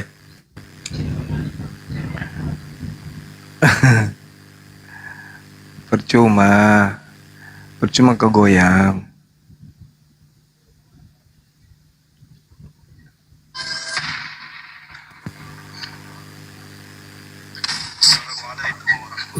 Jadi teman-teman ya waspada ya semuanya gitu ya. Jadi nggak usah lagi ngirim-ngirim video, kecuali simpen aja, simpen, nanti suatu saat minta tiap hari, Bang Andi kenapa bisa begini, tolong begini lah. Ya saling kerja lah gitu loh. Kita ini tugasnya ya kayak gini, teman-teman yang lain kan lu pikir kami ini santai loh, tiap hari ngurusin bagaimana mualaf, tiap hari nelpon, kita berikan semacam bimbingan arahkan ke sini di seluruh Indonesia. Belum lagi untuk persiapan program. Terus tiap hari gimana caranya masuk TikTok, bagaimana ini, waduh. Ya kalau bisa mandiri dikit apa sih? Gitu loh, dikit-dikit nanya, capek lah gitu loh. Ngirim lagi link-link, aduh. Tolonglah nggak usah kayak gitulah. Capek lah nanggapi semua gitu. Nggak dibalas, WA-nya katanya sombong. Mari berbagi tugas lah. Seperti Bang Abuya ini gitu ya. Beliau ya tugasnya buka Komal dari maghrib, hotel nggak ada yang naik. Ya, berarti sudah berkurang kali Bang Abuya itu. Kontennya nggak mau naik. Ya kalau gitu kajian. Kegiatan kita Bang Andi di Bandung, sekalian saya ingin mengatakan bahwa keberangkatan saya dari Makassar itu tanggal 14, kemudian tiba di Bandung itu tanggal 15, 16. Ya, kita ada waktu untuk ketemu dengan teman-teman di sini itu antara tanggal 16 dan tanggal 17 saja ya Bang Andi. Itu pun di Bandung. Kalau di Jakarta mohon maaf saya tidak ingin diganggu karena saya lagi konsentrasi, ada kegiatan yang harus saya selesaikan di Jakarta dan juga menghadiri beberapa undangan, termasuk undangan dari pengurus inti Masjid Sunda Kelapa. Sunda Kelapa ya Bang Andi ya? Sunda Kelapa, Bang Haji, dan ada Habaib juga. Iya. Jadi mohon maaf di Jakarta nanti tuh nggak ada acara-acara ketemu dengan teman-teman yang kangen. Jadi kalau mau jumpa kita ketemunya di Bandung. Itu tanggal 15, 16, 17. Ya, itu bisa ketemu di tempat yang sudah ditentukan. Itu pun saya pasti berada di mana? Begitu tiba langsung di tempat acara. Jadi tidak sempat bikin kegiatan-kegiatan di luar atau jumpa-jumpa di luar. Kita ketemu di tempatnya titik kumpul kegiatan. Seperti itu teman-teman sekalian. Jangan sampai ada yang berharap. Waalaikumsalam warahmatullahi wabarakatuh. Dan nanti kita jumpa aja di Jakarta. Enggak. Di Jakarta itu banyak kegiatan. Banyak. Mau ketemu dengan beberapa Habib, kemudian termasuk Bang Roma, janji kita dengan Ari Untung, kemudian siapa lagi? Ada beberapa lah yang tidak mungkin saya spillkan di sini, teman-teman. Jelas Jadi jadwalnya Jakarta kok. itu enggak. Iya, padat, jadwal kita padat. Termasuk rencana untuk tinjau lokasi untuk markas Apologet Islam Indonesia di wilayah Jakarta. Jadi tidak ada ruang kemudian untuk berjumpa seperti biasa, banyak kita ngumpul di tempat terbuka. Kayaknya kali ini waktunya sempit. Seperti itu teman-teman. Ya. Gitu ya Bang Handi ya. Ya, jadi sepulang dari Bandung insya Allah 17, besok 18, 19, 20, 21 itu. Padat banget itu. Iya. Kira-kira gitu. Benar. Dan rencana kalau tidak ada halangan, saya mau terus ke Medan rencananya gitu. Yang kedua juga yang paling teman ukti ya, yang ukti itu tolonglah jaga sikap kepada yang bukan muhrim lah gitu ya, apalagi masuk camp, suka merah gitu ya, yang perlu dijaga. Sepakat Bang Handi, karena nanti ketika diupload akan menjadi gorengan oten itu. Ya itu dia. Bagi Pak De gimana sarannya Pak De? Silakan Pak De. Dilarang baca Bible depan umum, tempat umum. Boleh. Kecuali lagi sedang berdebat. Jadi kalau kita lagi makan di restoran, tidak boleh ada baca Bible. Kalau Pak De itu andalannya itu. Udah kena ancam aku. Daripada anak-anak pada terhambur semua. Ayo dong. Saya injilin ya Bang Adi ya. Iya. Aduh. Lagi sahur di mana itu, di Bekasi atau mana Bang Adi yang sahur itu? Kan itu pelayannya Kristen juga itu. Kupanggil. Bekasi Pak De. Astagfirullahaladzim. Pelayannya oh diinjilin Pak De, orang lagi melayani diinjilin ya. Ada jadi Pak De ini. Assalamualaikum. Waalaikumsalam. Waalaikumsalam warahmatullahi wabarakatuh. Gas terus Pak. Kita yang di bawah mulai lo gila datang juga. Blender yang tapi namamu itu loh, namamu dibawa-bawa terus. Sama, oh biasa itu memang. Ntar lagi nak cekek itu biasa. Katanya apa tadi itu? Katanya gini Bang, 2 orang yang kuperintahkan nginjak Bible, salah satunya dirimu. Kayak mana itu? Tai babi kau bilang nggak pernah berani pengecut. Yang penting ya, kalau memang Bang Juma itu yang nyuruh, kenapa waktu tabayun itu dulu klarifikasi nggak ngomong kenapa yang nyuruh, kan harusnya begitu waktu itu. Oh dasar gila ini orang, wah bener-bener yang percaya lebih gila dari dia ya. Kalau ada Padahal netizen, masih ada videonya itu loh. kalau ada netizen, masih ada videonya. Iya, kalau ada netizen yang percaya cerita itu, berarti Anda lebih gila daripada lo gila. Bener. Yang penting kita sudah kasih tahu sama saudara-saudara kita yang muslim, nggak usah oten itu Tuhannya saja pun dipitnah, apalagi kita. Nah udah itu aja lah. Kalau kalian dengar congornya itu udah termasuklah kalian. Dah itu aja cuma kita sampaikan. Logika itu kalau nggak ada duit telepon. Ya iyalah, kayak gitu modelnya sama. Woi, aku lagi nggak ada duit. Kita buka komal yuk. Apa ini? Transfer ya. Itu aja cuma. Aku lagi nggak ada duit, nggak bisa makan nyari. Berapa transfer? Kita buka tema apa? Kau mau tema apa? Buka komal. Itu aja cuma bisanya. Lagi nggak ada duit, nelpon oten, transfer. Ah, buka komal.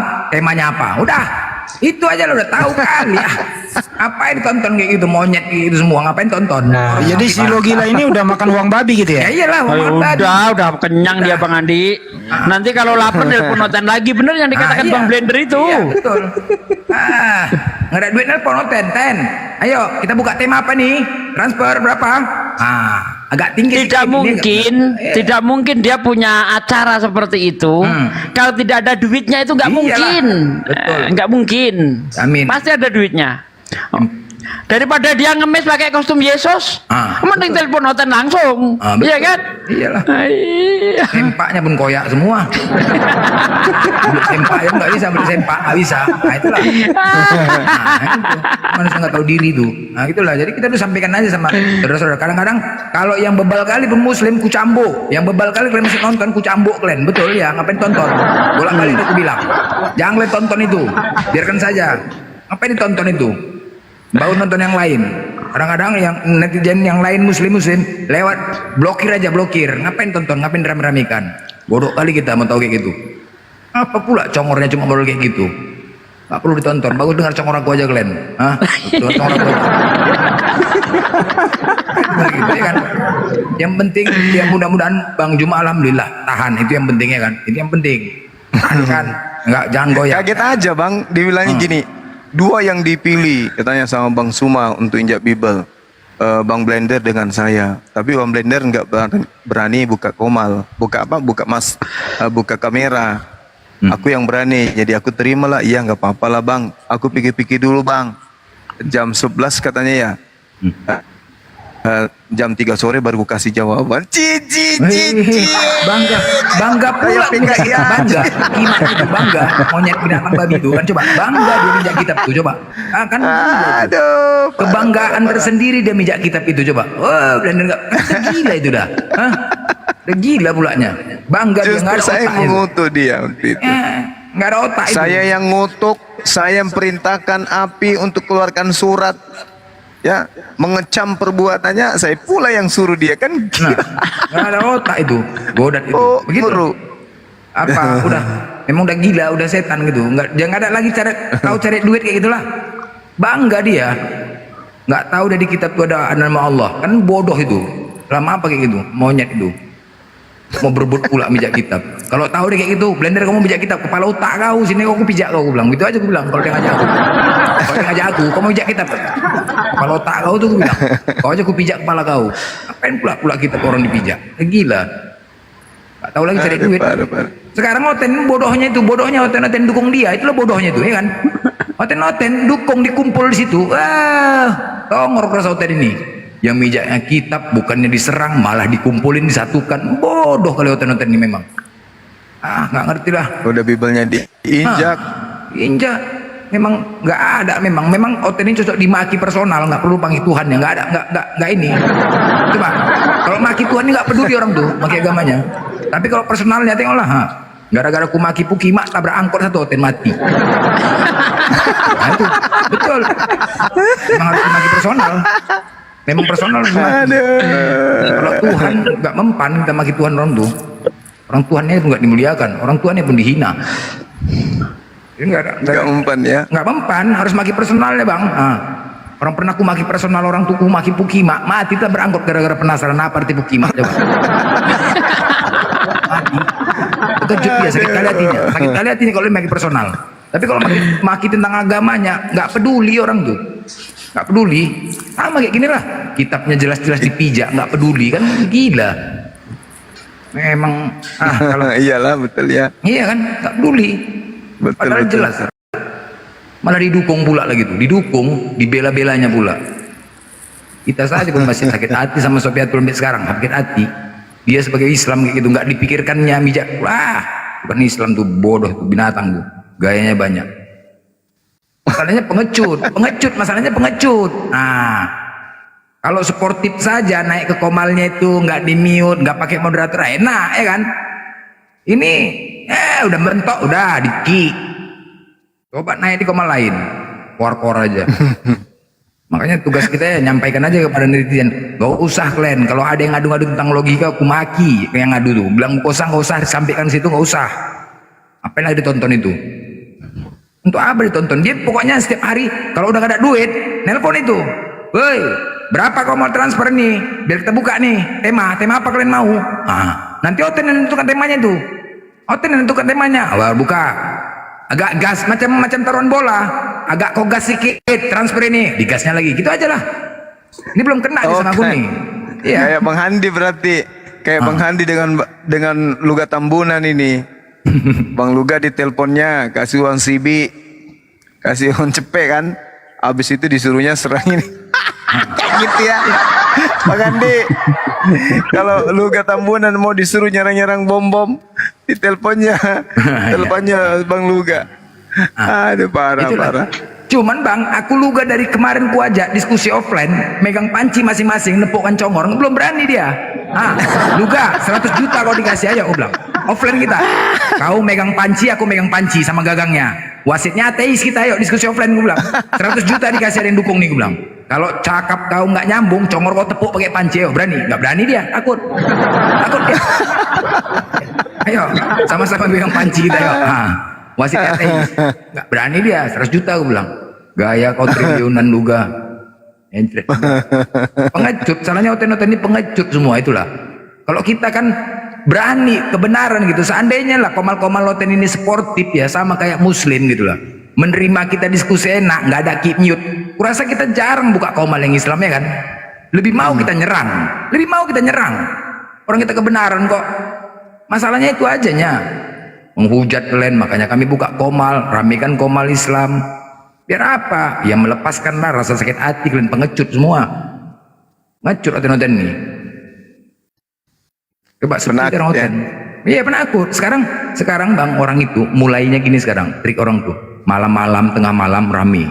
Kumpul. Naik ke komal-komal kecil. Habis itu apa? Direkam, divideokan, dibuat VT. Itu aja bisa orang sekarang nih. Begitulah cara orang nih sekarang.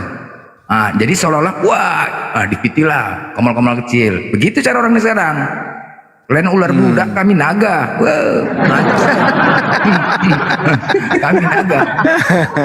Makanya aku siapkan 12 murid nih, gua untuk ngawal, mencari 12 murid tender. Passwordnya harus bisa. Anokhina edonai alohai panci oten bangki, itu passwordnya. Ya, kalau mau untuk mengawal komal-komal tengah malam on time, biar supaya jangan apa kali oten-oten nih. Keliling sekarang tengah malam jam 3 keluar. Naik ke komal, habis itu direkam lah. Kan ngelawan-ngelawan yang lemah. Direkamnya. Inilah penoten kan kita kerjanya. Laku sekarang strategi kalian. Gak masuk sama kami strategi kalian. Gak ada lagi caranya mengalahkan kita. Jadi cara dicek lah. Gimana passwordnya tadi? Anokhina edonai alohai panci oten bangki. Itu dia. Itu dia passwordnya. Kalau mau jadi murid ya, itu bahasa Ibrani asli tuh. Ada pancinya, ada bangkainya. Ada panci, ada bangkai. Itu bahasa Ibrani asli tuh kalau mau diskusi. Mencret. Aduh, Ibrani Selatan kayak. Iya, Ibrani Selatan. Ibrani Selatan. Tapi Bang Blender congor B2 kalah sama Bang Blender ya. Harus makan congor babi kalau mau diskusi sama aku. Kalau berani kalian makan congor babi diskusi sama aku.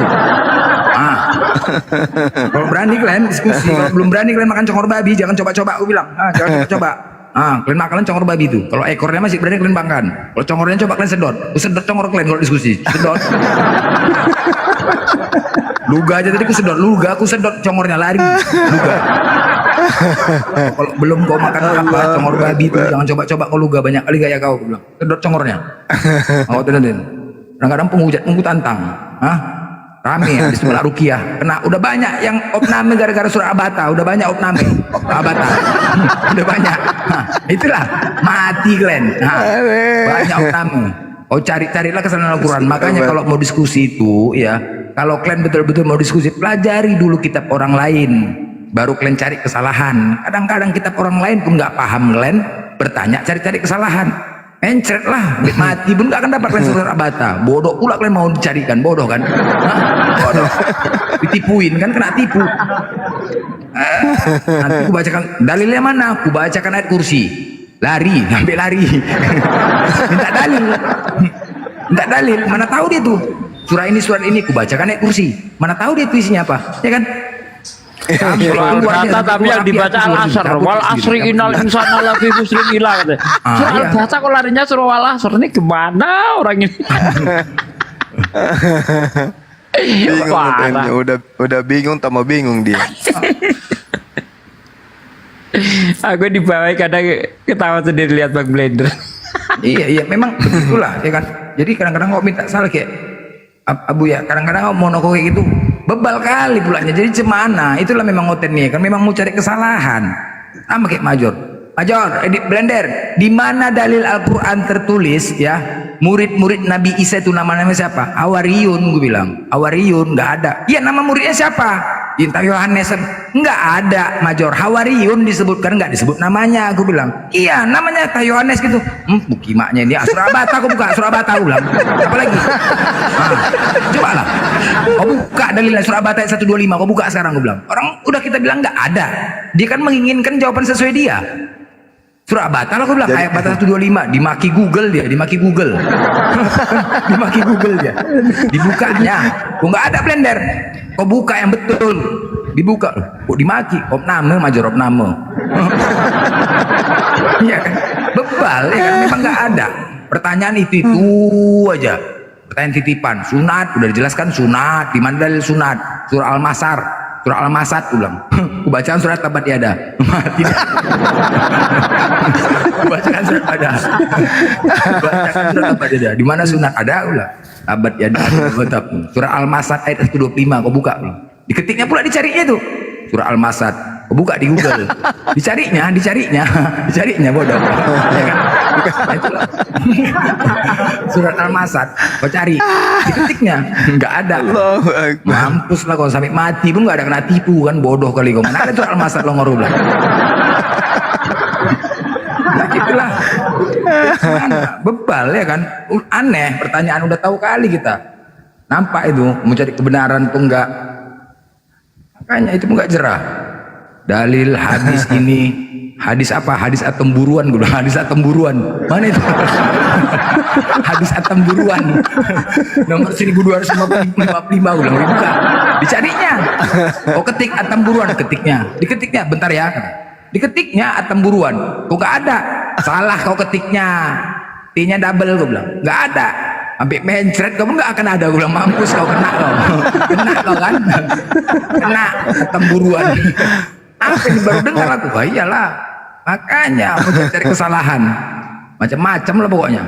Hadis Ar-Rahman, hadis Temburuan, tak apa-apa lu kasih. Itu nggak tahu orang tuh ya kan? Nggak tahu, itulah nampak kali bodohnya. Iya, Bibelnya aja mereka nggak tahu kayak. Bibelnya nggak apa lagi Al-Quran. Ya aduh, mah mencret lah. Name masuk rumah sakit, makan plastik. Dimamainin kan jadinya. Iyalah. Ya kan memang nggak ada, itu kan memang pertanyaan mana, udah tahu kali kita bang, pertanyaan titipan semua. Itulah udah capek kita semua, udah dijelaskan. Kayak awak pun nggak maunya sembarangan menjelaskan tentang Al-Quran ini. Kita kan sebagai muslim yang nggak paham, kasih sama ahlinya. Udah dikasih pun bukan yang mau terima, malah diejek-ejeknya. Nggak betul kok nih, kena cekek lah kau. Terpaksa dikasih surah Abata. Kasihlah surah Abata, mencret lah dia. Bertanya. Sama aku bertanya, Oten. Tanya kau sama aku, bilang. Nggak sampai 5 pertanyaan, mencret 3 pertanyaan. Di mana apa Adam itu lahir di mana? Di bumi apa surga? Bumi, aku bilang. Ya, bodoh kau. Bumi lah, tetanggaku si Adam namanya Longor. Udah, pertanyaan kedua. Pertanyaan kedua. Siapa nama istri Adam? Inul Daratista, aku bilang. Ya, bodoh kau, katanya. Loh, kok bodoh pula? Inul Daratista lah. Jadi siapa istri Adam? Inul Daratista. Kau kan nanya gitu. Kau nggak ada ilmu. Kau yang nggak ada ilmu, gue bilang. Pertanyaan ketiga kau, lanjut, gue bilang. Di mana tertulis nama istri Adam? Pertanyaannya. Di kartu keluarga, aku bilang. Mencret, lari dia, lari.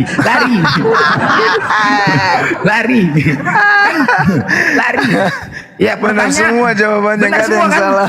Iyalah, yang salah pertanyaannya, makanya kau yang longor, kau bilang. Pertanyaan kau yang kau benarkan. Kalau kau nanya di mana dalilnya, kalau kau bertanya di mana dalil di Al-Quran Adam itu lahir, kan begitu, ada sebut Al-Qurannya. Ini kan enggak. Pertanyaannya gitu. Adam tercipta di mana? Di bumi apa di surga? Di bumi lah, tetanggaku si Adam kok, lucu ya kan? Ya kan nggak salah aku jawab. Siapa yang longor? Yang longor. Nggak salah pertanyaannya. Benar semua jawabannya. Istri Adam yang ku tahu Inul Daratista. Ya kan, Adam Suseno lah kita kan. Di mana namanya? Kartu keluarga. Ya kan? Ya kan? Orang dia nggak nanya Quran, kecuali pertanyaannya di Al-Quran dalilnya di manakah nama istri Adam? Karena itu lain cerita. baru kita jawab. Iya, iya. Ya kan? Nah ini di mana tertulis nama istri Adam? Ya di kartu keluarga lah, di KTP, apalagi itu pun aku disalahkan. Kan lucu, nggak ada ilmu. Kau yang nggak ada ilmu ten lari, nggak sampai 5 pertanyaan lari, cabut, nggak sampai. Yang bertanya aja lari, Stres apalagi jadinya. ditanya. Stres dia. Nggak sampai, padahal 10 pertanyaan. Masih 3 udah lari. Belum lagi tanya yang lain. Nggak betul nih Oten nih. Daripada tensi aja ngadepin kalian, tensi aja gitu ya kan. Stroke lah, naik tensi, naik gula, naik asam urat ngadepin kalian. Pening lah, bagus bapak ketawa. Tapi begini Bang Blender, yang saya herankan, kita ini sebagai manusia kan, seharusnya ketika banyak bertanya manusia itu makin cerdas. Tapi Oten kok malah makin botol. Makin bodoh kan. Itu makin tua kok makin longor ya kan. Kadang-kadang emosi kita. Kau makin udah tua kau Ten, kok makin bodoh lah kau. Aduh mak. Ngitung aja pun nggak beres. Ngitung.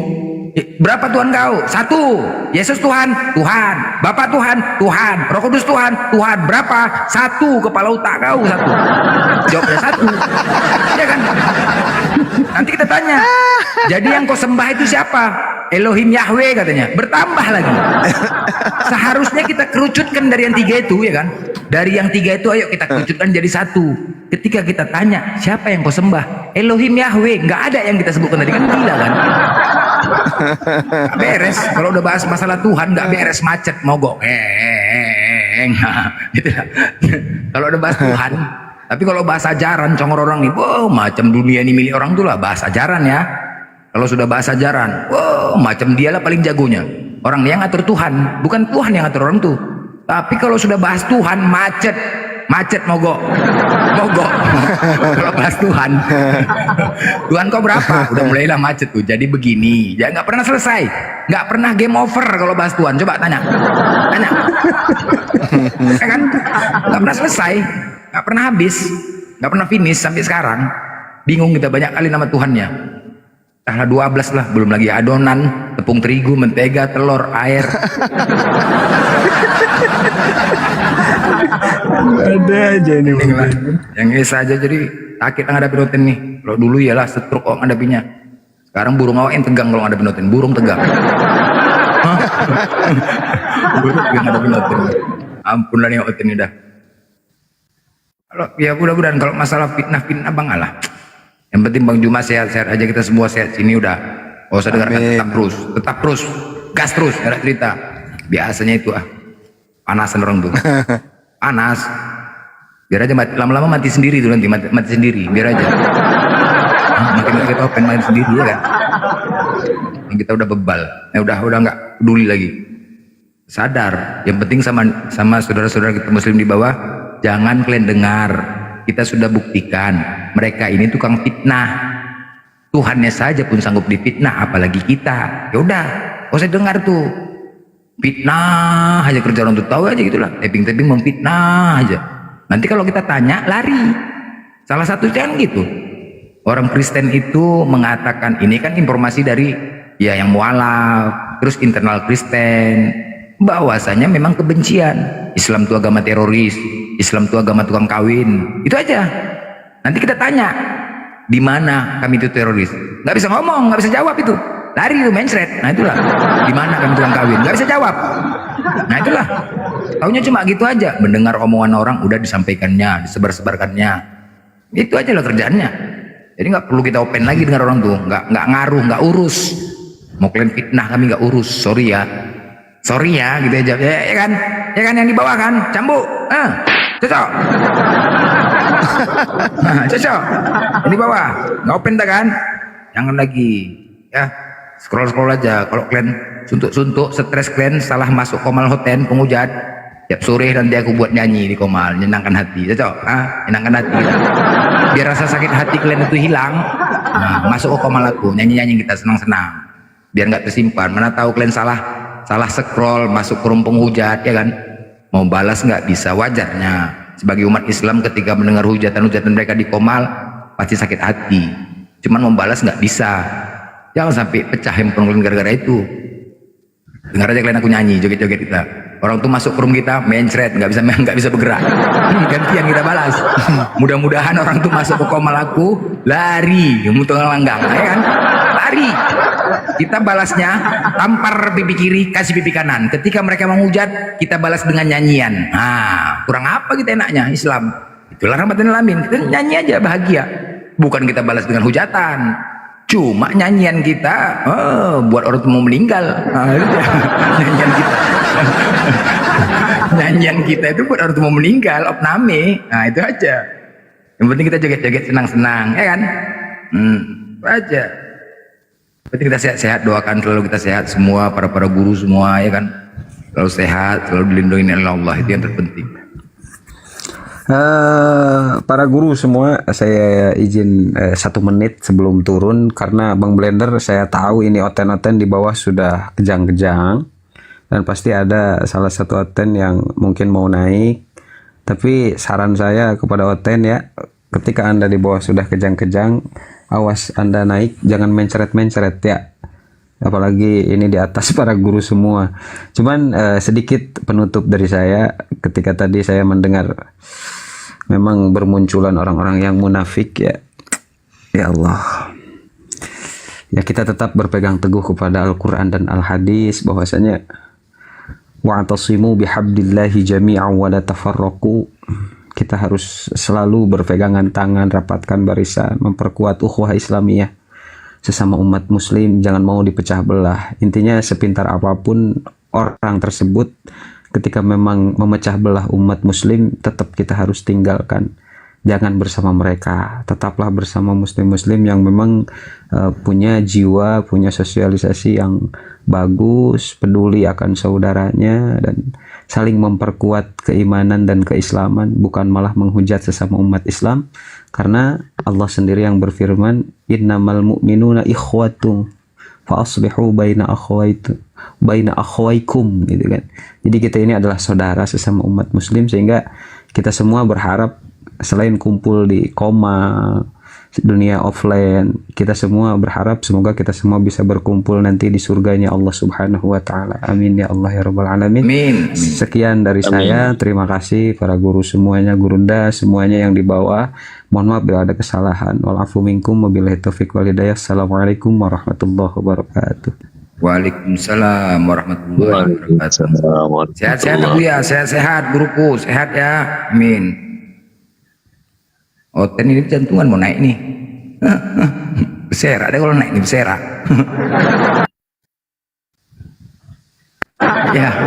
Ya mungkin juga salah satu ya orang oten-oten menyangka saya tergabung di API.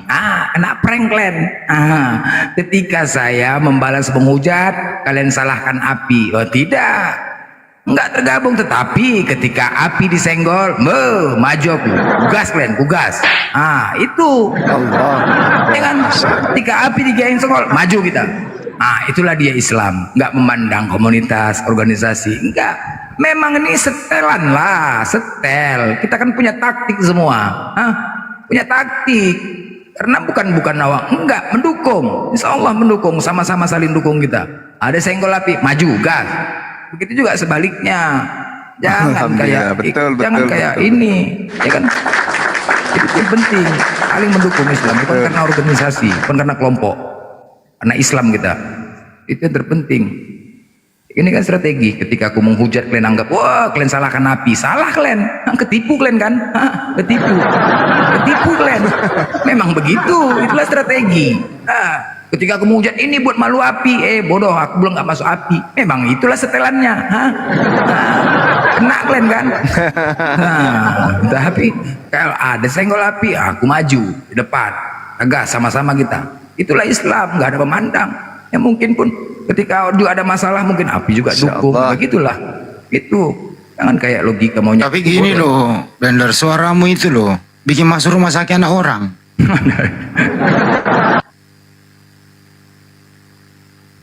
Si Mayor udah ampun sekarang. Opnam lagi. Itu diterima dulu, ada tamu itu, Pavel. Selamat malam. Assalamualaikum kalau muslim. Halo Pavel. Ya. Pavel. Apel. Siapa itu? Siapa itu suara kucing itu? Lari dia bang. Kucing lari. Kucing padi. Kucing padi galak ya, galak kucing padi. Aduh. Galak. Kucing kurus mandi di papan. Si Mayor itu berobat jalan loh. Kalau si Nehe 16 jahitan.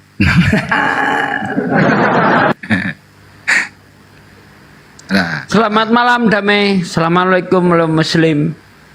Damai. Assalamualaikum Pak Dance. Kok Pak Dance? Pak Dance? Pak Dance beliau. Ini Pak Dance Damai. Assalamualaikum. Oh, waalaikumsalam warahmatullahi wabarakatuh. Untung tadi saya nggak ngeong. Jadi tipe. Silakan Pak Dance, apa yang mau disampaikan Pak Dance? Ya.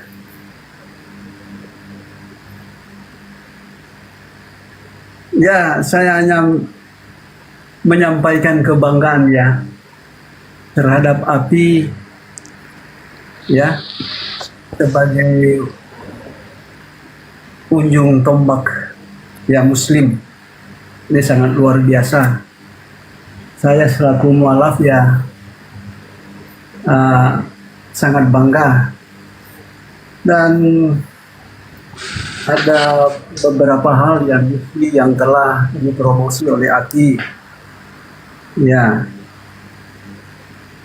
terutama menyampaikan ya eksistensi ya, sebagaimana dalam Bible itu mengungkapkan bahwa Yesus itu sebagai utusan sesuai dengan apa yang disampaikan oleh Yesus itu sendiri pada Yohanes pasal 17 ayat 3, bahwa mengenal hidup yang kekal itu mengakui Allah satu-satunya dan Yesus yang engkau utus. Lalu kedua, ya ini juga merupakan satu statement penyebab ya orang-orang cerdas itu bisa mualaf memilih Islam itu sebagai agamanya, ya, karena melihat ya Bible itu banyak kontradiksi, ya seperti contoh apa yang disampaikan oleh Yesus membaptis dalam nama Bapa, Putra, Roh Kudus, tetapi kenyataan para rasul tidak pernah membaptis dalam nama Bapa, Putra, Roh Kudus, tetapi dalam nama Yesus Kristus. Namun ketika mereka melakukan dalam nama Yesus ini, bukan berarti Yesus itu adalah Tuhan atau sesembahan, namun Yesus sebagai ya perantara. Lalu selanjutnya saya melihat ya, ternyata Al-Quran itu datang terakhir sebagai ya penyempurna atau yang meluruskan kitab suci sebelumnya, termasuk apa yang dilakukan atau yang dijalani oleh orang-orang Yahudi, termasuk Talmud. Ya, Al-Quran meluruskan tentang pandangan-pandangan oleh Yahudi tentang Yesus, ya, yang memandang negatif, namun Al-Quran menganggap Yesus ya sebagai utusan yang mulia. Ya, ada beberapa hal yang saya ketahui ya, bahwa benar-benar Al-Quran itu adalah kitab suci yang merupakan pedoman hidup bagi individual, organisasi, dan bangsa. Ya, ada bukti-bukti tertentu seperti apa yang dilakukan oleh para nabi-nabi dahulu kala, termasuk Musa dan Harun ketika mereka masuk ke, maaf ini ada gangguan ya. Oke. Maaf saya tidak Kemute Pak Dance. Kemute.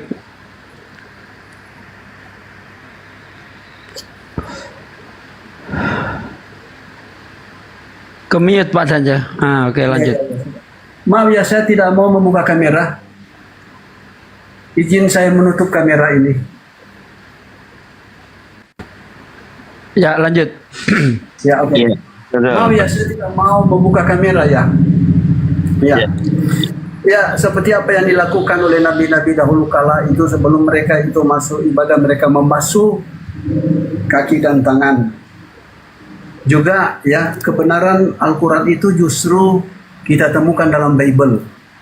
Rasul Paulus mengungkapkan Ibrani 10 ayat 16 bahwa suatu saat hukum akan ditaruh di dalam hati dan disimpan dalam akal budi. Apa yang dimaksudkan disimpan dalam akal budi? Artinya ada satu kitab kemudian yang akan diturunkan, yaitu Al-Quran, yang dapat dihafal dengan mudah dan praktis. Dan Al-Quran itu adalah wahyu benar-benar berasal dari Allah. Dia tahu bagaimana cara memelihara itu, dan terus menerus sepanjang zaman yang lahir itu adalah orang-orang yang diberikan hidayah yang dapat menghafal Al-Quran. Dan yang terakhir, bahwa Islam itu adalah agama yang terakhir yang sangat berkembang, dan fakta yang ada, mereka yang mengikuti apa yang telah tertulis dalam Al-Quran itu adalah orang-orang cerdas. Seperti saya melihat ini Bang Suma, saya salut. Ya, ini ada Takta, ini Kang Dito, ada Sugi, ada Ali Yudi. Ya, ini satu fakta. Mereka ya telah melakukan suatu standar berdasarkan Bible. Mereka adalah orang-orang sukses yang patut diteladani. Demikian ya, minta maaf ya, apa yang saya sampaikan ini sangat-sangat belum sempurna. Wassalamualaikum warahmatullahi wabarakatuh. Waalaikumsalam warahmatullahi wabarakatuh. Masya Allah. Pak Dance dulu pendeta Pak ya? Enggak ya? Iya, pendeta Pak Danja ini pendeta besar, lawannya Ustadz Nandar itu. Oh, dulu pendeta. Iya, pernah debat sama Ustadz Nandar, Bang Juma. Oh, Pak Dance, dulu waktu pas jadi pendeta, pernah nggak jemaat itu nanya Amsal 7:18? Pernah nggak kira-kira?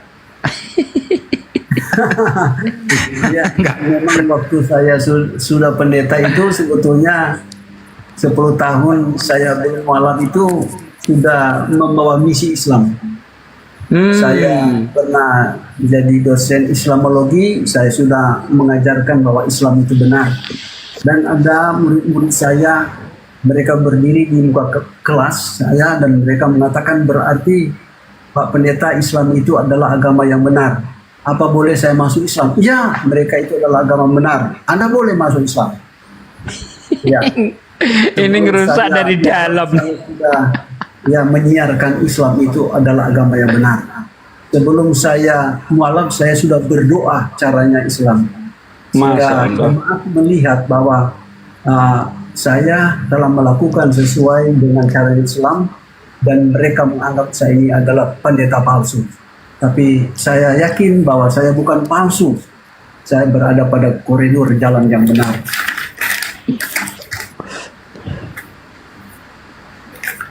Iya.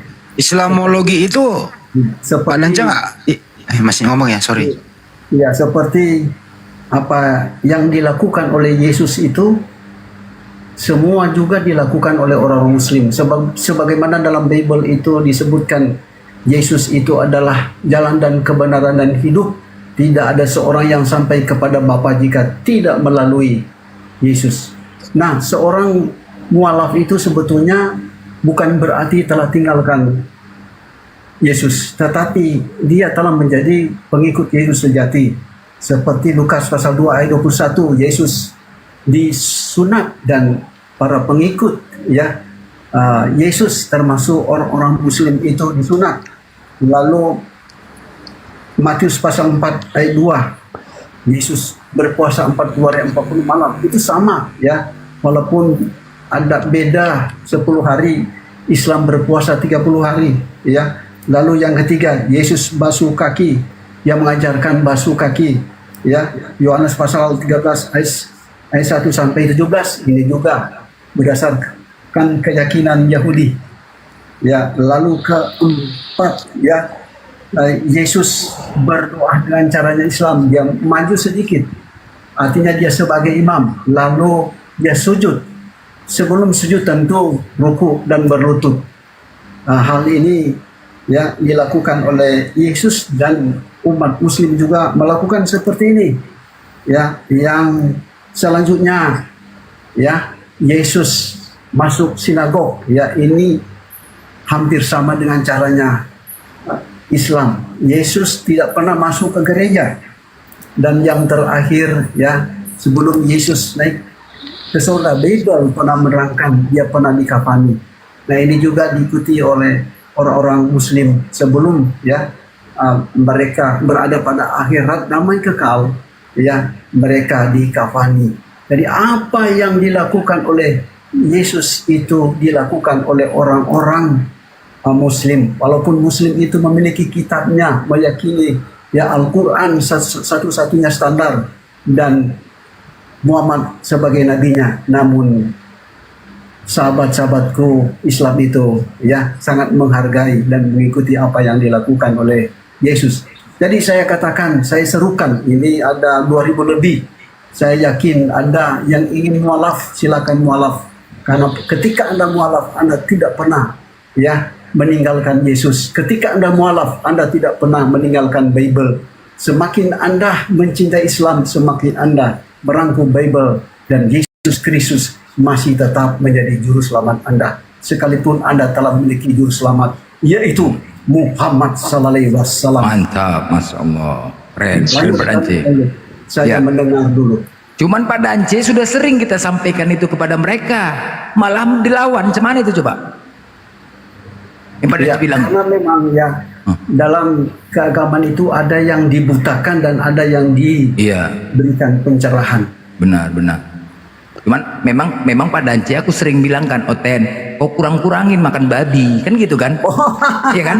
Kurang-kurangin makan babi biar supaya iblis itu nggak bersarang di kau, kan begitu kan Pak Dance kan?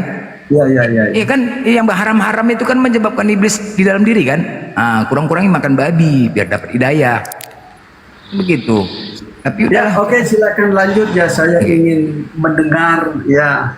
Saya yakin pasti akan ada ilmu ya.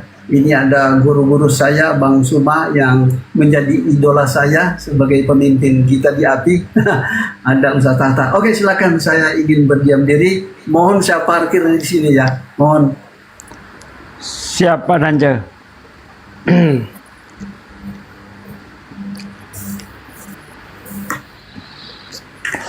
Pak Dance ini memang dia sudah. Assalamualaikum.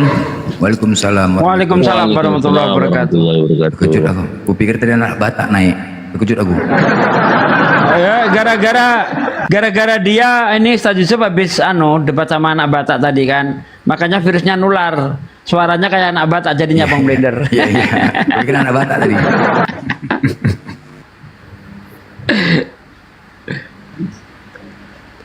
Iya, tadi sama anak Batak atau kapan dia itu? Lupa aku. Kemarin itu Ustadz Sugi. Oh, tadi sama siapa? Tadi sama random sih, Kristen random. Lumayan viewernya ada 10.000 tadi. Wih, keren. Ya biar meluas dakwah Islam, membentengi pemurtatan. Keren. Jadi seperti itu. Itu di YouTube-nya naik juga enggak? Itu di live kan di YouTube kan? Enggak, saya enggak live di YouTube, enggak Ustadz Sugi. Di TikTok aja. Kenapa enggak di live kan di YouTube? Kan bisa untuk jadi koleksi gitu. Enggak ada laptop. Enggak ada laptop. Laptopnya yang kemarin rusak udah. Oh Allah. Memang untuk bisa live di YouTube itu sekarang laptopnya itu nggak sekelas laptop yang waktu kita pakai di Zoom. Laptop itu udah nggak kepake gitu kan. Laptopnya Ya, insya Allah nanti semoga aja ada rezeki gitu. Ya, harus kelas canggih memang, minimal harga 15-an lah kalau laptop. Kalau PC ngerakit sih saya sama Bang Boim itu yang di Malang itu saya habis 6 juta itu. Wah, banyak itu ya habisnya ya. 6 juta ini paling murah. Ini VGA-nya aja saya tanya Bang Andik ya. Waktu di Mangga 2 itu VGA-nya aja 5 juta. VGA-nya aja. Saya sama Bang Boim dicarikan yang second tapi masih bagus. Itu dapat harga 2,5 juta VGA-nya gitu. Ustadz Sugi, nanti saya minta promoin dong YouTube saya ya, YouTube saya sama Ustadz Sugi gitu, biar cepat berkembang juga gitu. Syukran jazakallah. Minta promo sama Bang Andi itu penontonnya banyak-banyak. Iya, sama Bang Handi juga gitu, sama Bang Zuma juga. Bang Zuma sih nanti kata beliau ya dipromokan gitu. Ketika waktu live streaming, udah ngomong sama Bang Zuma. Oh iya siap. Ustadz Sugi nanti saya kirim link aja lah ke ini. Tapi ke kemarin kan WhatsApp-nya. udah saya taruh di di status waktu itu. Kan udah Ustadz Yusuf. Waktu itu kan minta, ya saya taruh di status gitu. Iya sih. Syukran jazakallah ya.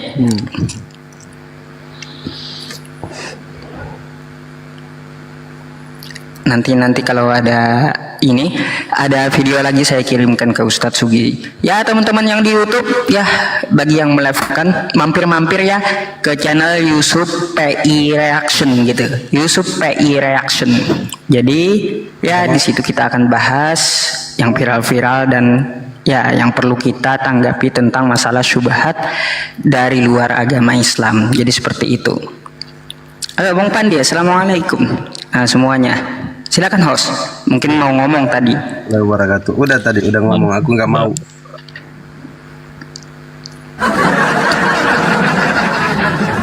Kalau Ustadz sabar ya kan ngadepin, kalau aku nggak sabar ngadepin itu ya kan. Wow, narasi dia. Nggak, jadi Pak Danci ini pun dulu memang dia udah mempelajari Islam ya, dari dulu waktu jadi pendeta ya. Pantas lah dapat hidayah, makin dipelajari Islam tuh makin dapat hidayah tuh. Dulunya kan kadang-kadang aku sering juga gitu ngelihat bagaimana kalau jemaat itu nanya Amsal 7:18 ya itu loh, gak pernah nanya apa tindakannya gitu. Tapi lucu ya, yang namanya kita bisa kemarin di tempat Pak Dancir aja debat ngomong, yang dia sampaikan Bibelnya wah macam seolah-olah inilah macam benar aja, cuman gara-gara rusak lah. Ulangan 25:11 itu rusak tuh gara-gara itu. Anak sekolah berantem kemarin, burungnya dipegang, coba burungnya rusak itu, betul. Gara-gara ulangan 25:11 tuh. Anak sekolah gara-gara acara apa? 17 Agustus berantem, cobalah. Kayak mana menjadi acuan tuh? Anak perempuannya, aku baca anak sekolah, kalau berantem ini biasalah laki-laki berantem begelut. Anak perempuan ini misahkan. Rupanya dia burungnya dicari, burungnya ditarik. Ngapain kau ini kata? Coba. Dia misahkannya, narik burungnya dirampasnya, dibuka RSD. Kau ngapain kau nih? Kau harus tarik burung kau ini kalau mau misahkannya katanya. Ya, di ulangan 25:11 kan gitu ayatnya. Kalau berantem dua orang laki-laki, maka segera ambil kemaluan laki-laki tersebut. Nah itulah dia. Dibaca anak itu, dilakukannya, hancur. Coba. Bahaya itu ya kan. Untuk apa korelasi ayatnya itu? Aduh, itu pula mencari perbandingan. Kadang-kadang tak malu, suka kali dia kita bilang bodoh, jadi memang betul-betul bodoh ya. Dia orang ini membandingkannya kayak Tuhan sama manusia. Dianggapnya Nabi Muhammad itu Tuhan kita. Itulah bandingnya. Itu pun perbandingannya kita kasih 10 tiang poinnya, coba antara Tuhan dengan manusia. Itu pun masih menang manusia, masih menang Nabi Muhammad. Coba, kan gila kan? Kita perbandingan. Nabi Muhammad kaya, Yesus kaya? Oh enggak. Nabi Muhammad menikah, Yesus enggak. Nabi Muhammad jadi pemimpin, Yesus enggak pernah. Kalah. Tuhan sama manusia kalah. Coba. Masih menang. Itu makanya aneh-aneh. Kalau mau diadu tuh Tuhan dengan Tuhan. Ini kadang diadu Tuhan dengan manusia. Itu pun masih menang. Belum lagi sejarah. Sejarah Yesus ada. Salibnya, ditaruh tung. Nabi Muhammad. Semua sejarahnya ada ya kan. Kadang-kadang nggak pintar lah. Aduh. Aku kadang-kadang cobalah. Penasaran, ketik di YouTube penyalipan Yesus di Golgota. Tukang tambal ban yang keluarnya apa masalahnya nih, ketiklah. Aku pikir salah juga kata kuncinya. Penyaliban Yesus di Golgota. Loh kok tukang tambal ban yang keluar? Nah, cobalah ketik salib kasih. Cobalah tes lah. Ya namanya sejarah histori ya kan. Kan perlu histori. Itu salah tulis itu Bang Blender, penyaliban. Ya yang keluar ban lah. Iya makanya 2 kali gue entah salah yang kipen aku salah kemana. Entah YouTube yang salah. Kenapa malah keluar tambal ban, Bang? Kok tambal ban yang keluar? Macam mana pula itu? Nah makanya aku juga bingung. Malah yang keluar salib di Tarutung. Mananya sejarahnya nih kan? Penasaran ya kan? Kita kan namanya nggak hidup di zaman itu, pastilah meninggalkan sejarah. Ya kan? Kepingin juga melihat. Kadang-kadang berpikir, kayak mana sih sejarah salib ini? Karena tanpa adanya penyaliban nggak ada Yesus, ya kan gitu. Pengen tahu juga. Ya, karena kan kalau OTN ini kan butuh yang nyata orang tuh. Wah mana buktinya? Mana buktinya? Kan itu yang mereka sampaikan. Jadi ketika aku minta bukti salibnya itu mana gitu di Golgota itu, nggak ada. Masa kalah sama Firaun? Firaun aja pun bisa meninggalkan jasad sampai sekarang ya kan manusia. Masa itu kayu Tuhan nggak bisa menciptakan sejarah? Jadi penasaran aku kemana gitu. Rupanya disita sama Acong disita. Salibnya. Ya, Pak Desugi kemana tuh Pak Desugi? Pikir dia, mau ke Golgota, Pak Desugi, Golgota. Penasaran. Pak Desugi mau ke Golgota atau mau ngetik YouTube juga, penasaran juga nengok. Kemana ya? Iyalah, nggak bohong aku. Lari itu kemana? Ustadz Sugi kemana? Kabur kah? Ke Golgota, penasaran Golgota. Kunjungan ke Golgota. Oke. Lanjut. Golgota. Atau mau ngetik juga di YouTube, penasaran juga Bang. Bukan main-main yang betul nggak ada. Ketiklah, cobalah sejarahnya. Cuman kalau semua sejarah kan meninggalkan ada sejarahnya. Ya, kalau mereka selama ini Oten kan, wow, siapa saksinya di Gua Hiro itu Nabi Muhammad menerima wahyu. Kalian buka aja di YouTube, ya, tengok di situ. Banyak kali orang yang memvideokan. Setiap hari orang berkunjung menjadi wisata rohani. Wah, itu coba. Seandainya itu tidak benar, sudah pastilah bangsa-bangsa Arab sana menutup tempat itu, ya kan? Pasti ditutup. Enggak jadi wisata rohani, tapi tengoklah, wah, ribuan seluruh dunia mendatangin, datang ke sana memvideokan. Itu sejarah. Kita kan sama-sama nggak di masa itu, pasti dong meninggalkan sejarah, bukti-bukti kan gitu. Ini nggak ada. Tengoklah, kalau kalian minta saksi, itu aja buka di YouTube. Ini salib di Tarutung, pindah ke Tarutung salib. Aduh, hancur.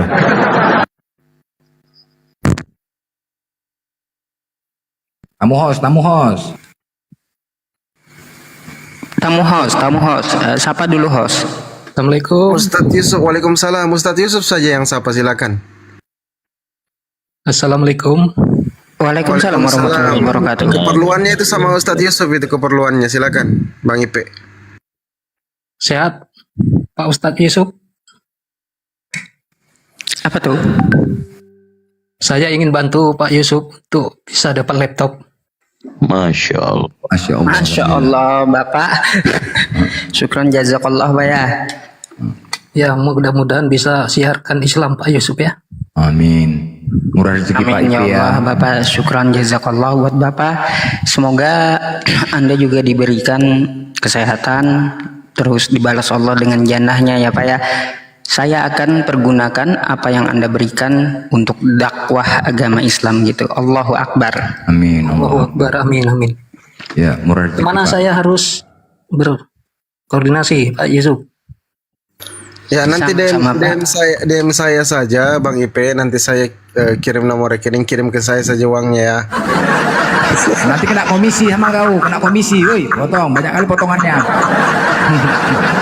Kalau co-hostnya pajaknya 80% Pak. Susah. Komisi. Iya, saya sudah WA ke Bang Juma tadi. Baik, boleh sama Gurunda sama beliau juga boleh, nanti insya Allah beliau hubungin saya gitu Pak, atau mau langsung DM atau lewat WA saya juga boleh gitu. Bapak, sekali lagi saya mendoakan kepada Anda Pak sekeluarga, semoga Anda selalu diberikan kesehatan dan diberikan rezeki yang berlimpah lagi halal serta berkah gitu ya Pak ya. Amin. Dan semoga Allah membalas dengan jannah. Amin ya rabbal alamin. Amin. Amin ya rabbal alamin. Host. Tadi kau yang nelpon IP host. Baik, Saya makasih. turun. Makasih Pak Ipi. Guru-guru saya Terima kasih turun. banyak Pak Ipe, Masya Allah. Insya Allah barokah jariah ya, Masya Amin. Allah. Amin. Amanah Ustaz Yusuf. Ustaz Yusuf amanah ya. Host kau tadi nelpon Bang Ipi host. Ya maupun ada selingan ya sambil menunggu Oten, untuk teman-teman yang memantau di YouTube atau di mana saja berada, jangan lupa hadir ya tanggal 16 September 2024 di Villa Pelamboyan Ciater Kabupaten Subang. 16 September Milad Api. Terus di sana nanti kajian kristologi, ketemu langsung para guru-guru kita. Jangan sampai melewatkan momen yang tidak mungkin bisa dilupakan seumur hidup. Untuk teman-teman yang ingin berpartisipasi, silakan Anda bisa salurkan bantuan Anda ke rekening Yayasan Makassar Mualaf Center Indonesia. Yayasan Makassar Mualaf di nomor 401, nomor rekening ya 401 tambah 3000 tambah 171 tambah 73. Bank BTN atas nama Makassar Mualaf Center Indonesia. Ditunggu. Terima kasih. Lanjut lagi. Assalamualaikum. Waalaikumsalam warahmatullahi wabarakatuh. Waalaikumsalam warahmatullahi wabarakatuh. Ya. Ustaz Yusuf. Ustaz, Ya, gimana Pak? aku mau bertanya. Tadi aku nonton di YouTube Ustaz. Ya. Tadi ada orang tua. Masa Allah bisa ditelepon di situ, Bang? Waduh, itu ya makanya ngaconya langsung menelpon Allah itu nggak perlu diikuti kurofat kayak gitu. Astagfirullahaladzim. Itu aja yang mau tanyain. Kupikir tadi nggak ada Allah bisa ditelepon ngaco. Kupikir tadi abang ini naik mau belikan aku gitar. Nanti lah dikirim. Di DM aja nanti.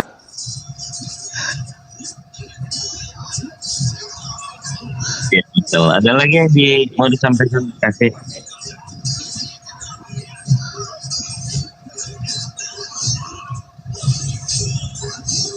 Ada lagi bang? Ya, silakan brother. Ada lagi yang mau disampaikan sebelum kita gantian ini teman-teman Kristen mungkin Terus mau naik. jantungan abang diminta beli gitar. Selalu aja lah bang.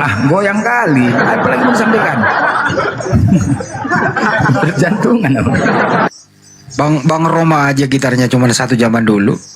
Ya goyang kali. Apa lagi mau disampaikan? Silakan. Kan ada lagunya itu.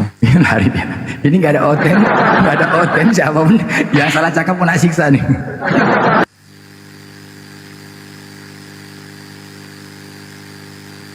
Gimana perkembangan tradisi mayor katanya? Udah sembuh? Bang Blender, belum? Udah ganti nama jenderal dia biar supaya lebih ganas. Oh, udah Sama pangkat juga dia jadi mayor. Mencret. Itu nama berapa langkah itu ya mayor langsung jenderal? Langsung. Itu pun mencret tuh buat mencret meninggal. Kalau terakhir jadi jenderal ya kalau di Malaysia nanti langsung las kata berguna dia. So ganti nama jenderal biar lebih garang, nggak mau makan plastik. Mencret juga kita buat. Opnami lagi dia.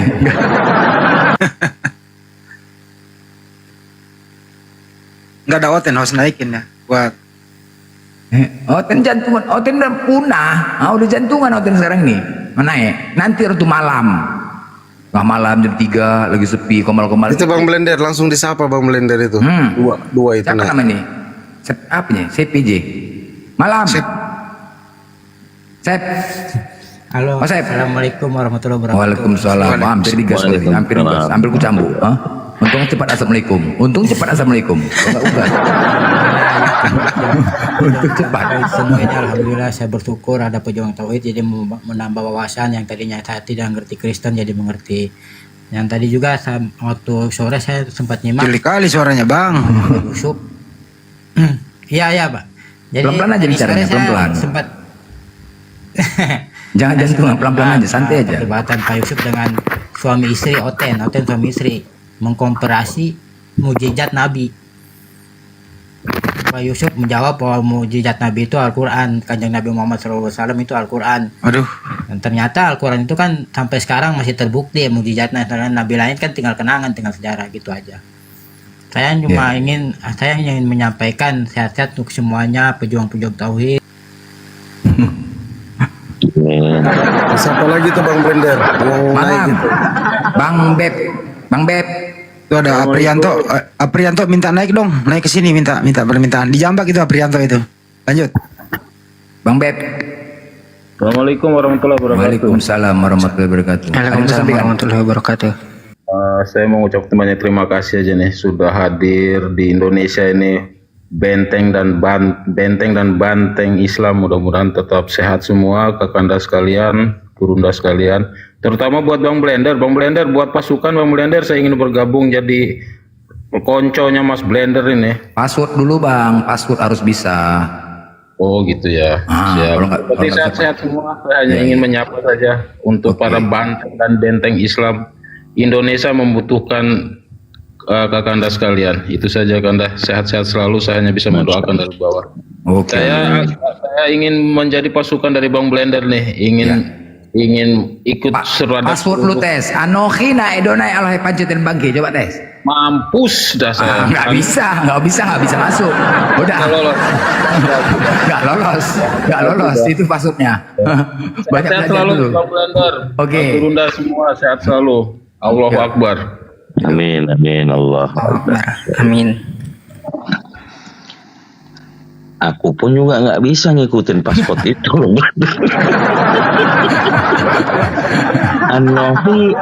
Anohi Adonai Elohim Panci Oten Bangke. Ah itu dah, udah bisa. Tinggal agak ditekan aja sedikit suaranya ditekan aja sedikit. Nah, itu aja. Udah agak bisa. Iya, itu bukan bahasa Ibrani kaleng-kaleng, bukan situ. Nandar aja pun bingung jawabnya. Jawabnya bingung Nandar bingung jawabnya, dia jago. Elohim Panci Oten Bangke. Nah itu dia. Nandarnya bingung jawabnya. Nggak tahu dia artinya. Hanya orang berilmu tinggi. Nandar nggak tahu dia bahasa Ibrani, tahu dia. Mending dia balasnya. Apa mesti ku jawab katanya. Sakit kepalanya memikirkannya apa yang mesti dijawab. Yang penting ada pancinya, ada bangkinya. Bangke pas, tuh bangki tuh. Bojes, selamat malam. Selamat malam, assalamualaikum. Waalaikumsalam warahmatullahi wabarakatuh. Ya. Sama. Ada yang mau sampaikan, Jess? Namamu main kali Bojes. Enggak. Ingin mendengarkan aja. Ya, Islam Kristen nih. Hah? Anda Islam apa Kristen? Ya Islam. Oh Islam. Ya kalau ingin mendengarkan di bawah dulu ya. Bawah dulu ya. Oke? Nggak ada yang mau sampaikan kan? Oke, makasih. Yuk. Ya, belajar password dulu di bawah Bang. Elohim Panci Oten Bangke. Amilusi. Lucy aja panggilnya. Assalamualaikum warahmatullahi wabarakatuh. Waalaikumsalam. Ya. Saya daripada Malaysia. Oh Malaysia. Yuk. Bang Blender, kalau Abang Blender ada dengan saya ni, saya salam cium tangan dia Abang Blender. Aduh mak ya jangan nanti jangan. Betul bang, saya dapat lepas geram saya bila Abang Blender ada. Ya, aduh mak. Alamak. Okey, Adonai Elohim Panci Oten Bangke. Main. Itu saja. Ya. Main. Semoga semua di dalam ni, Abang Yusafi, Abang Zuma, Kandito, Ustaz Tata, Abang Blender, Abang Handi Selebel, Abang Kores, semoga sihat selalu, sentiasa dirahmati Allah Subhanahu Wa Taala. Awak tak sebut nama saya di sini. Abang tak sebut hostnya. Awak tak sebut nama saya. Nanti diturunkan ini hostnya. Awak Malaysia dekat mana ni? Hostnya makan komisi aja. Selangor. Semoga sentiasa diberkatkan oleh Allah SWT dan diberikan kesihatan, sentiasa Amin amin ya robbal alamin. Itu saja. Moga sehat-sehat selalu semua pejuang-pejuang Islam. Amin amin ya robbal alamin. Adoki, Adonai, Lohen, Panci, Oten Bangke. Nah, main. Nggak besok masuk, besok daftar ya. Oke. Besok privat buka Oke, koma. Pak Bladen. Oke, lanjut. Terima kasih Pak Bladen. Besok saya daftar. Oke, siap. Assalamualaikum warahmatullahi Waalaikumsalam wabarakatuh. warahmatullahi wabarakatuh. Susah ini. Followernya Bang Blender udah kayak apa ya? Debat mau pakai panci rupanya. Nah, kita jaga gawang. Kita itu jaga gawang aja. Jimen ini mau dinubuatkan ini. Jimen. Slomen nanti privat kita. Ada jurus-jurus pertanyaan. Yang buat mematikan langsung. Tenang aja. Itu dia nanti. Kita kasih jurus-jurus pertanyaan buat Opnami. Cuman memang harus gila lah, memang harus gila. Jadi banyak yang bilang Jimen jadikan murid. Slow men. Tebas nanti. Standby ya. Nih kalau bapakku dengar Abang Blender ini bisa mati berdiri, bosku, serius. Ya, makanya pas nanti ada bosmu pura-pura, ya kan? Blender, ini aku di bos di rumah, pura-pura aku dengarkan TikTok. Nanti aku berkhotbah, biar dengar bosmu. Itu nanti aku style. Nggak tahu aku Pak ini pendeta nih, bilang gitu aja. Ya. Kayak gitu. Nggak tahu aku nengok di TikTok ini Pak, nengok di TikTok aku nggak dengar aku, salah scroll. Besarkan suaranya besarkan. Biar aku gas sedikit nanti, gitu caranya, biar dengarnya. Ya kan? Abang senang, aku yang dipukuli bapak nanti dengan adiknya. Ya pura-pura aja setel gitu. Jangan pula nanti dicampakkan handphone mau. Campakan handphone tuh katanya, makin campakkan. Astagfirullahaladzim. Makin dicampakkan itu, apanya itu? Pendeta nggak beres tuh katanya kan. Apa pula gitu? Yesus nggak Tuhan katanya. Dari mana Yesus nggak Tuhan? Mengajar tuh campakkan handphone kau tuh katanya. Coba, makin parah rupanya. Astagfirullah. Udah bang, sakit perutku dari tadi dengerin abang. Tengok Jimin ini, dia mualaf. Dia mualaf apa rasanya? Kebagian itu tadi lah. Padahal dulu ya habis juga aku banti Jimin dulu. Aku banti lu siksa. Siksa. Udahlah bang. Tapi nggak ada dendam, nggak ada. Apa yang didapatnya? Ya.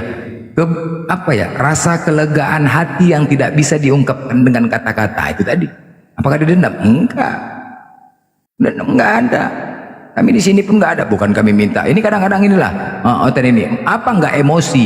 Kami di sini pagi, siang, malam begadang demi untuk kau Begitu pedulinya lah kami sama kalian itu. Demi untuk kalian. Ya.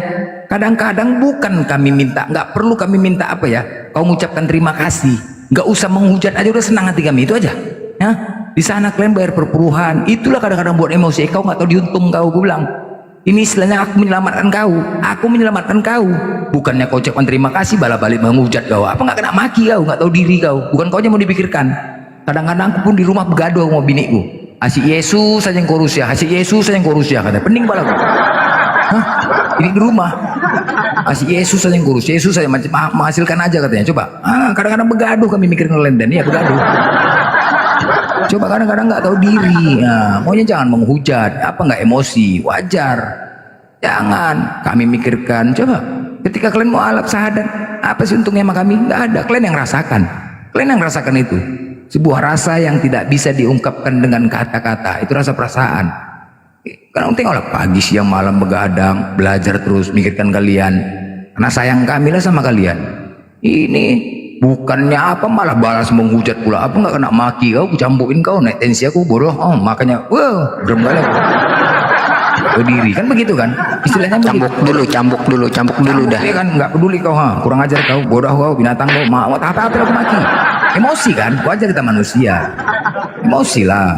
Karena kan untuk dia juga Untuk dia juga, jangan menghujat, balas menghujat.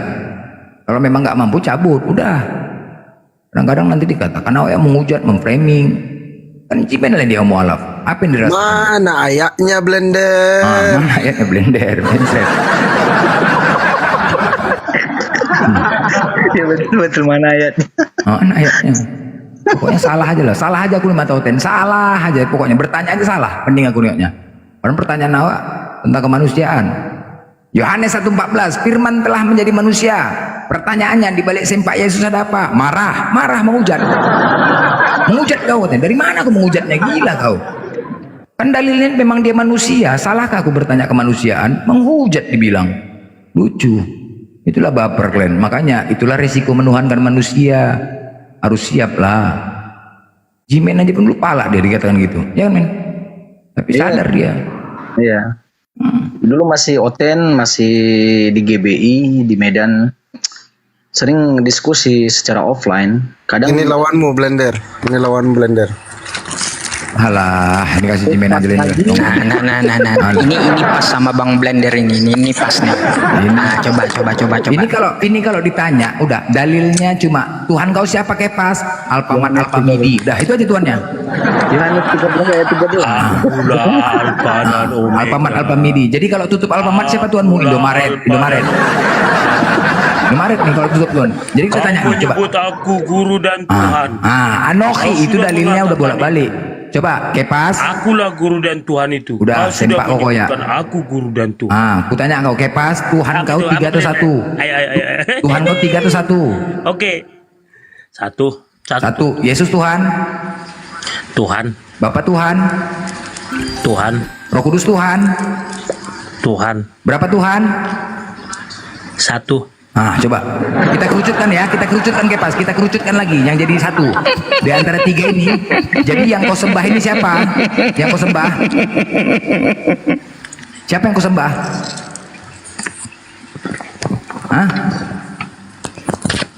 Kepas. Hei. Apa? Jadi yang kau sembah siapa yang kau sembah? Elohim Yahweh. Kan makin nambah lagi, makin nambah. Bukan kerucut, makin nambah. Coba bayangkan lah, kan gila kan? Bukannya mengerucut. Dari yang 3 itu kita kerucutkan menjadi 1, ya kan? Siapakah yang disembah? Nambah lagi. Tadi kan antara Yesus, Bapa, Roh Kudus, kan gak ada nyebut Elohim Yahweh. Dikerucutkan kok nambah lagi Tuhan jadi 4. Aduh, ribet lah. Ribet. Ini aja lo udah, pening lah kepala gue dah. Makanya, entahlah.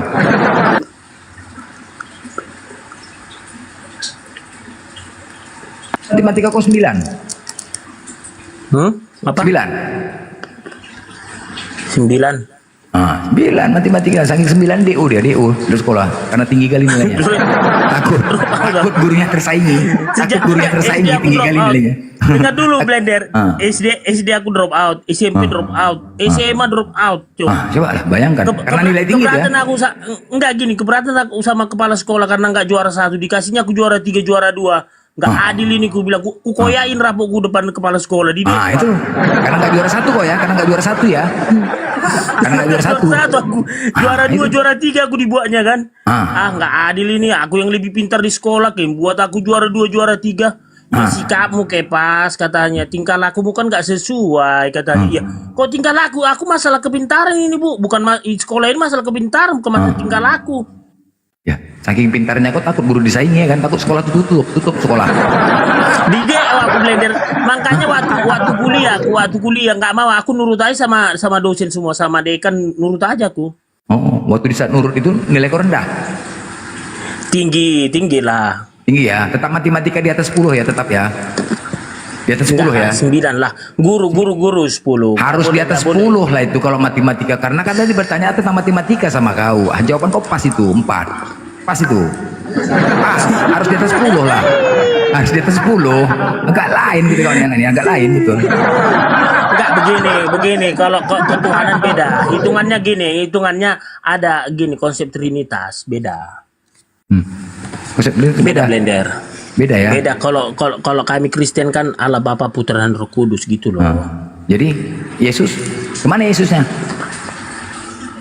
Itu kan putra, itu kan Yesus putra. Ribet lah pokoknya. Kan putra Allah, putra Allah. Oh iya, namanya Yesus. Dia kan diutus. Diutus. Yesus itu utusan gitu ya. Berarti ada yang ngutus dia. Berarti ada yang ngutus dia. Kan dibilang Yesus waktu di Yudea, aku di dalam dia di dalam aku. Kan marah orang Yudea, mau dilempar dia pakai batu. Kan menghilang Yesus. Iya. Jadi kuburan kau udah kau siapkan nih kuburan? Udah ada kuburanku. Udah. Tinggal mati aja ini. Tinggal mati aja ya. Kau nggak beli tanah di surga nggak kau beli? Kan aku udah dimatrai masuk surga. Materai ya masuk surga ya. Iya Bang. Materai berapa kemarin? Materai berapa? Ini materai Roh Kudus. Roh Kudus nggak pakai notaris. Materai Roh Kudus. Notarisnya nggak pakai. Hah? Apa? Nggak pakai notaris. Nggak pakai notaris. Kok notaris kan duniawi itu. Oh iya Roh Kudus ya. Yang menyaksikan siapa? Jangan kan tadi bilang Yesus, aku bukan dari dunia, aku dari atas. Kan dari Bener, coba tanya, pilih mana, masuk angin apa masuk Islam? Kau pilih masuk angin apa masuk Islam? Masuk angin aja aku blender. lebih milih masuk angin rupanya daripada masuk Islam, Bang. Ini nggak bisa. Ini iblis dalam dirinya ketua semua, jadi nggak sulit. Ketua PHC, ketua ranting, DPP, DPN, semua ketua. Bukan masalah itu. Dan mau tanya dong, kenapa alasannya lebih milih masuk angin daripada masuk Islam? Coba.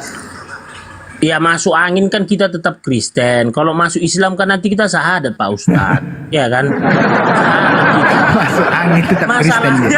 Enggak, blender bukan. Aku kan sedikit dapat ilmu nih dari Islam nih. Para Ustadz, para ya yang ngerti ilmu Islam lah. Kan ada katanya siksa kubur gawat juga tuh siksa kubur. Wah, disiksa kau udah aku bilang, mati kau. Itu kalau kena kau, kepas ini kau. Siapa yang ngajarkan kau mati pakai jas, sepatu terbalik, pakai peti? Siapa yang ngajarkan? Kau. Pertama disiksaan kau dihajar. Masuk kau ke dalam peti, kami kunci kau dari luar. Blender, Ya, itu. masalah gini loh. Apa? Itu kan tata cara penguburannya itu blender. Kok tata penguburan? Yesus saja nggak pakai jas. Kenapa pandai-pandaian kau pakai jas? Maksudmu kami pakai kapan gitu? Ya iyalah, karena Yesus pakai kain lenan, pakai itu kok. Kenapa nggak gitu kan? Kok sekalian aja, mohon maaf, kok nggak pakai kaos kutang aja? Loh kok kaos kutang? Yesus kayak gitu rupanya. Namanya pengajaran. Ikutinlah ajaran Yesus. Kan rapi, pakai jas, pakai das. Siapa yang ngajarkan? Yang ngajarkan itu siapa? Ya turun-temurun lah itu ya nenek moyang. Pas jawab pas, kan kau kalau pakai jas itu kan harus juga persiapan nanti perkawinan anak domba harus pakai jas gitu pas jawabnya. Beda Bang Yendi, masalah perkawinan anak domba ini beda lagi nih. Karena kalau kita ada di surga beda lagi, karena ini masih di bumi yang dibicarakan si blender. Kok di bumi gimana ya kau? Kan harus mengikuti perintah dan ajaran Yesus. Sekarang ada enggak masalah ya? Iya, oke lah, masalah apa itu kain kapan itu? Masalahnya di mana kalau pakai jas survey blender? Lah, enggak, masalahnya kalian tidak mengikuti ajaran Yesus, itu masalahnya. Iya kan, yang dipermasalahkan kan gini blender, iman dan perbuatan kita blender, apa yang nggak kita urus ke lakukan situ, itu, bukan tapi masalah kan jas. kan kalian harus mengikuti perkataan Yesus dan ajarannya, kan itu. Bukan hanya mengimani saja, tetapi harus mengikuti. Kan begitu kan? Ajarannya, perintahnya. Sekarang begini blender, Yesus itu dikubur pakai kain kapan, itu di mana tertulis? Ya ada lah. Matius. Di mana? Banyak di Matius ada. Enggak perjanjian lama aja dulu. Di Yohanes juga ada. Kok perjanjian lama?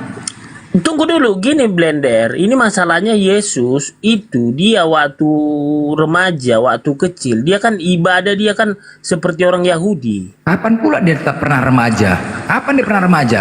Sampai 6 tahun ya dia? Tunggu dulu. 13 tahun. Kapan pula remaja dia? Umur 13 tahun aja. Jangan dulu. Ya kapan dia remaja? Ngarang-ngarang. Nanti dulu. Satu-satu dulu masalah kain kapan aja dulu yang kita bicarakan. Jangan dulu masalah remajanya. Jadi gini, itu kan dia pakai kain kapan kan sudah tradisi dari orang-orang Israel, ya Yahudi. Terus? Jadi kenapa nggak kau ikutin? Eksplisit. Hah? Kenapa nggak kau ikutin? Kan pakai baju kita dikubur, bukan telanjang dada. Iya, pertanyaan aku siapa yang ngajarkan kalian mati pakai jas ini siapa? Ya. Siapa yang ngajarkan? Nenek moyang kami lah. Aduh, hancurlah mati kau. Matilah kau, hancur neraka kau. neraka. Makanya kan Blender udah ada jas kita masing-masing dalam rumah. Nanti kalau meninggal pakai jas ini ya, ini jasnya yang dulu dipakai gitu. Neraka kau gara-gara itu kau mati kau, neraka, ancret kau. Pakai kupu-kupu jasnya, kupu-kupu gitu. Pakai kupu-kupu. Nanti pertama lagi sisaan kau. Jangan Pak Ustadz, kalau udah si kupu-kupu nanti jadi Dracula nanti. Siksaan kau lagi. Nanti kau siksaan kau nanti pertama lagi disuruh lagi sini. Ditarik burung kau, ujungnya itu kulitnya, dililit pakai kawat, dilas kawatnya, dilas kawatnya, dililit. Kau pikirkan cemana cara melepaskan kawat itu, kau pikirkanlah itu cemana caranya. Kencing situlah kau, mencret kau, tarik. Siapa? Yesus disunat, kenapa kau gak sunat? Mati kau. Kata tunggu dulu, kata Bang Hendy tadi kan, mana kau pilih kepas? Masuk Islam atau masuk angin. Nah, begini Blender. Kan kalau di Islam itu, kalau di neraka kan dicuci dosanya apa? Dibakar dulu ya, dicuci dosanya. Gitu. Kau pikir laundry. Begini kan neraka itu kan kekal. Api neraka itu kan kekal Blender. Iya, Gak bisa tempatnya. lagi keluar dari situ. Iya, makanya kan takut kali aku sama neraka Blender. Ya makanya mampus kau, dimatrai. pasti neraka kau, pasti kau neraka, jamin 1000%. 1000% kau neraka, mati kau, 1000% kami jamin. Berani taruh aku, taruhan kau neraka kekal selamanya, jamin. Taruhan pun berani, ayo.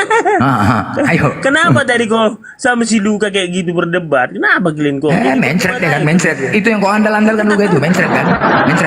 Kau kabur dia, kau kejar dia. Kenapa kau lari bilang? Kenapa kau lari lu gak bilang? Kau kejar dia. Kau kick Blender, kau nggak pernah kami kick. Kau tengoklah tadi kami hajar, nggak pernah kick, perasaan kau. Kau lari dia. Banyak kali gaya. Rungkat tadi inspirasi kehidupan kan, rungkat kan? Iya, kau yang report. Enggak lah, aku udah turun lama, udahlah orang ini berantem mulu dalam hati saya. Itu aja nggak ada kami kick ya kan? Nggak ada kami kick. Konon lagi lu gak mau dikit. Kami nggak kayak gitu nggak kayak Kawan gitu. Bang Hendy tuh, kawan Bang Hendy itu si Luga yang udah pernah ke surga sama ke neraka itu, kawan Bang Hendy itu. Kalau ditelepon diangkat nak mati. Tapi kan kok takut kali sama si Luga ya? Kok takut ya? Kenapa? Bukan takut, Pak. Takut. Kita udah tahu dia bocor halus. Loh, lucu kan? Iya. Gini loh Blender, kalau kita udah tahu orang bocor halus, jangan kita tanggapin serius, jangan Sekarang kita. yang kau pikirkan ketika orang yang belum tahu Luga salah scroll lewat terdengarnya ucapan Luga, dikatakan Protestan Katolik sesat, coba kalian nggak bantah, cuman itu coba, berarti kan benar yang disampaikannya, kenapa kalian nggak bantah itu? Aku kan udah tahu, gini loh Blender, jadi jarangnya kayak aku gini, aku Katolik 3 tahun, Tiberias 3 tahun, GBI 3 tahun, pernah lagi aku ke pesantren Kiai Muhtarullah di Jombang. Terus pesantren pula, sempak kau di pesantren. Kalau utak kau di pesantren. Kalau utak kau, pesantren mana kau ngarang-ngarang kau. Blender, tunggu dulu, kan udah gue namamu, aku di AKBP. Jadi aku tahu yang si Luga itu, dia itu nggak ada istiadat Batak aja nggak ketemu gitu loh, ulos gak apa, makanya aku ketawa aja lihat si Luga. Kenapa? Aku udah dari situ 3 tahun belajar sama dia kayak dia, menghayal, ngerti nggak? Banyak menghayal. Iya, banyak menghayalnya itu ketika dia menyampaikan seperti itu. Kau luruskan, jangan kau biarkan. Lucu kau nih. Aku udah pernah ngomong, tanya Bang Hendy sama dia. Kuki aja terus dia. Berarti kau takut sama dia. Takut kalian sama dia. Kau takut kalian sama dia. Blender, kalau orang udah bocor halus, jangan diajak debat, udah diketawain aja daripada apa? Benar? Ya tadi gua ajak debat juga nih, mencret juga nih dia bocor, aku lebih bocor. Tengoklah, bocor dia. Ampun dia kan, ampun gua buat dia mencret. Bocor dia lebih bocor aku. Kalau kayak gitunya, jangan dibiarkan narasi kayak gitu. Maksud aku dia mengatakan kayak gitu. Aduh, kok kalian biarkan gitu loh. Maunya disampaikan, nggak boleh begitu. Nanti kalau didengar kan gitu, ada yang mendengar nanti. Seharusnya gitu, ada pembelaan. Dan bilang pula Yesus punya keluarga, rumah tangga, keluarga cemara, apa kayak gitu. Roh Kudus istrinya Roh Kudus. Gimana coba kan lucu. Roh Kudus itu istrinya coba kan gila. Gimana coba lah. Bapaknya itu roh udah apa? kami. Pertama memang aku nggak percaya dinaikkan Bang Hendy, dia naik, aku naik si Luga, baru gitu. Pertama aku emosi lihat dia kan mau berantem kan, wah memang benar ini bocor halus nih sama ini. Jadi kenapa nggak kau hajar? Ya, kenapa kau biarkan? Kenapa kita Kenapa kau biarkan aja biarkan? dia banyak, biarkan aja dia banyak menghayal tentang surga, ada pernah nah itulah. ke surga ke neraka. Nah itulah makanya di Kristen ini banyak kayak gitu, meleset-meleset suka-suka hati. Kalau kami nggak bisa gitu Islam. Nah, Islam tuh gas, nggak ada abu-abu kayak gitu. Macam-macam dia salah cakap gas. Nggak bisa kok gitu cakap. Oh disalahkan terus Islam. Kalau kalian kayak gini dibiarkan, nggak aja. Dibilang pula Roh Kudus itu istri. Hah? Suami Bapak Yesus tuh Roh Allah. Apalah pulanya. Entah kapan untuk menikah. Ngarang-ngarang aja. Enggak, kalian biarkan gitu.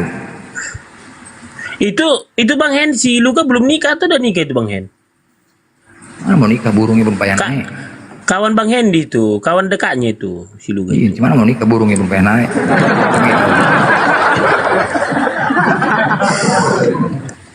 Gitu. Ya, jadi nabi kau juga tuh, tapi kalian takut kepada saya, takut kau nggak dapat apa kunci surga ya, dibuat dia ya kan? Itu kau takut kan? Diancam kau, nggak aku kasih kau kunci surga ya kan? Kepas. Itu Bang Blender. Saya mau tanya itu kepas. Itu keluarga Tuhan macam mana itu keluarga Tuhan kepas? Astagfirullahaladzim. Itu Pak Ustadz Yusuf, itu sudah saya marahin dia kemarin dia bicara begitu, tapi karena memang udah wataknya begitu, jadi makanya sama kayak si Blender deh kayak gini orangnya ya dibawa ketawa lah daripada menggas. Ujung-ujungnya ya kayak tadi kayak yang di inspirasi kehidupan tadi mereka. Kalau kita sautin, dibawa ketawa aja Pak Ustadz Yusuf. Iya, tapi aku nggak ada bernarasi yang aneh-aneh tentang agamaku. Gilanya, kau ngalam kalian. Tapi dia kan cobalah, dibilangnya pula keluarga Tuhan. Kan kok biar aja. Ya, cemana pulanya? Kalian biarkan. Yang kayak gitu-gitu janganlah bilang, dibantah terus. Mana punya keluarga Tuhan yang dengar yang lain? Gini loh Blender, biarkanlah Tuhan mengingatkan dia. Cara Tuhan kan banyak Blender. Kenapa kamu Tuhan kalian aja pun nggak jelas kok, Tuhan kau aja pun nggak jelas kok, pening cemana. Sekarang Tuhan kau aja pun nggak tahu siapa. Udah jelas lah. Nuh, Abraham. Siapa Tuhan? Yakub, Ishak. Tuhan mau tanya. Ya udah jelas lah Allah. Jadi siapa lagi? Coba Allah lagi, bukan Yesus kan? Selesai udah, bukan Yesus. Jelas. Bukan Yesus lagi Tuhan bukan? Coba lah. Tuhan nggak jelas, coba. Kau sebut nama Tuhanmu siapa? Allah. Berarti kan bukan Yesus Tuhan. Selesai. Apalagi mau dibilang? Udah. Jelas kan? Jadi gimana sampai sekarang? Nggak game-game. Coba lah.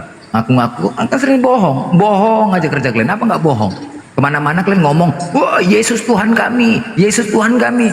Ketika ditanya kayak gini, Tuhanmu Allah, kan emosi orang kami nengok kalian, emosi, menipu aja kerja kalian, menipu aja, coba lah, apa nggak emosi? Blender, apa kata Yesus? Aku ada dalam dia, dia di dalam aku. Kan tengok nggak usah gitu-gitu lah Kepas. Begini loh Kepas, simpel aja pertanyaan. Selama ini kalian agung-agungkan Yesus kemana-mana, wah Yesus juru selamat, Yesus Tuhan kami. Ini baru kutanya tadi, jadi Tuhan kau siapa? Allah, bukan Yesus kau sebut. Coba lah, kan nggak beres gitu. Bukan emosi kan? Emosi kan? Kemana-mana kau bela-bela Yesus.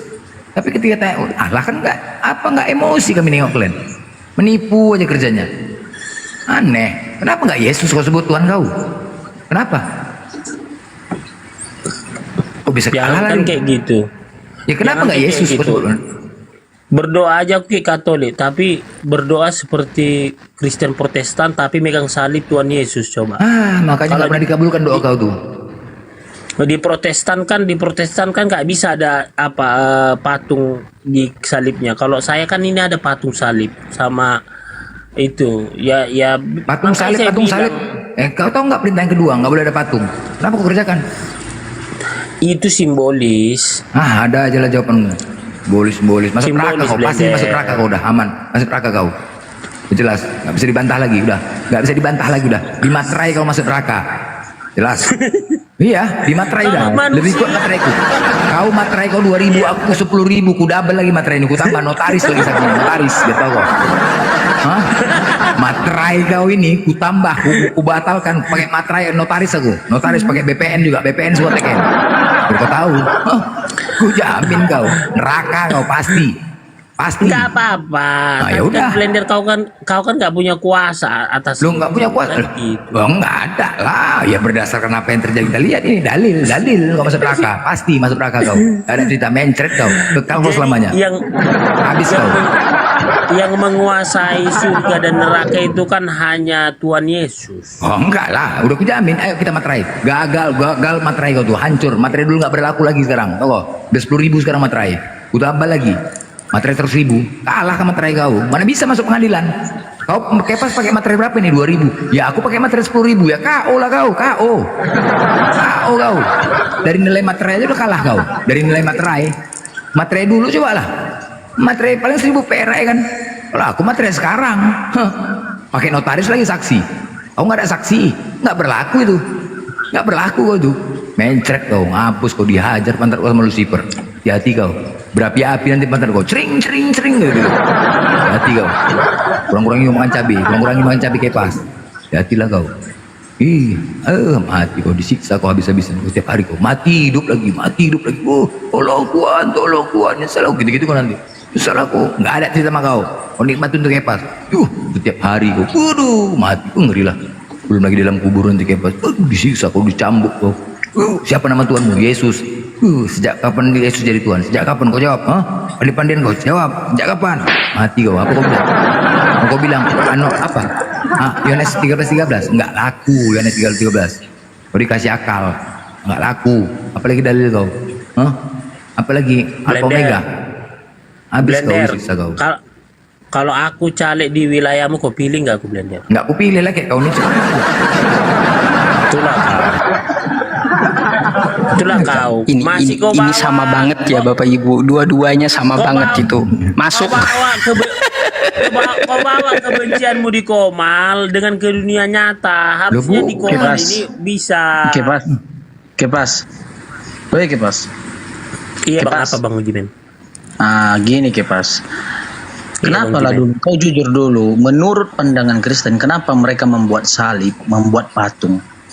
Ayolah kita jujur-jujur. Ini juga. Itu urusan kami lah, nggak usah. Enggak. Urusan kami, bikin campuri makanya. Urusan Kepas, kami, Kepas. urusi lah. Kau pengikut siapa dulu? Kau pengikut siapa? Kau menyembah Suka hati siapa? kami lah. Lari kau kan. Karena ngapain kau sama ngurusi aku. yang nggak urusan klien? Enggak, ku tanya dulu sama kau. Ya. Itu aku lah mau ngapain? Alasan membuat patung itu siapa yang nyuruh? Tadi Itu saya dengar urusan kami. Jalani nggak usah aja lari-lari. ibadahmu. Aku jalani ibadahku kan simpel, sederhananya hidup ini. Iya, tapi Jangan itu adalah orang munafik. Itulah orang munafik. Itu urusanmu. Mau kau bilang itu aku orang masuk munafik. neraka silakan. Orang munafik. Suka hatimu mau bilang apa? Orang munafik. Mau suka hatimu Ya. mau bilang apa pun suka hatimu. Itu urusan. Karena dengarin dulu. Iya, apa pun mau kau kasar kita bilang. sama kau nanti ya. Nanti merajuk kau. Merajuk. Anak-anak masih kau itulah kau nggak ada etikamu. Anak-anak kau nggak ada etikamu. Memang. Aku tanya kok marah, kok Makanya kalau ditanya itu dijawab. kau dulu kalau dikasih ibumu makan telur ayam, jangan kau makan itu teh kan ayam. mulai Jadi ibu kayak lagi gini kau. orang pribadi. Aduh, Pak Kepas.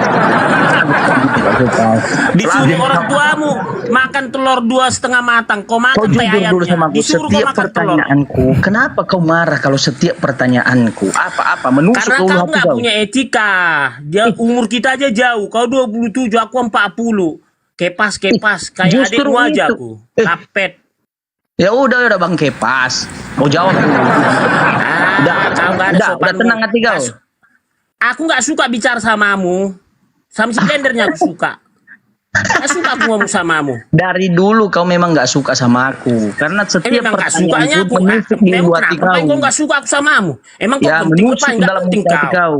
Karena kau Nggak dijawab penting sama tadi aku. simbolis. Kau jawab simbolis. Nggak penting, kau nggak ada apa-apanya, nggak penting sama aku. Nggak Ngerti usah dulu kemana-mana. Jangan Kau kau jawab dulu pasarkan. pertanyaanku. Jangan kau pasarkan. Kau jawab dulu pertanyaanku. Emang Kau jawab pertanyaanku. Ya, kau jawab. Kau jawab tadi. Nggak Kau mau bilang aku, kenapa Pak? simbolis. Nggak mau. Simbolis. Nah, di mana? Suka hatiku lah. Pakai Suka simbolis. hatiku lah. Ya suka hatiku simbolis aku kok. Diriku kok, hidupku kok. Ngapain kau campuri?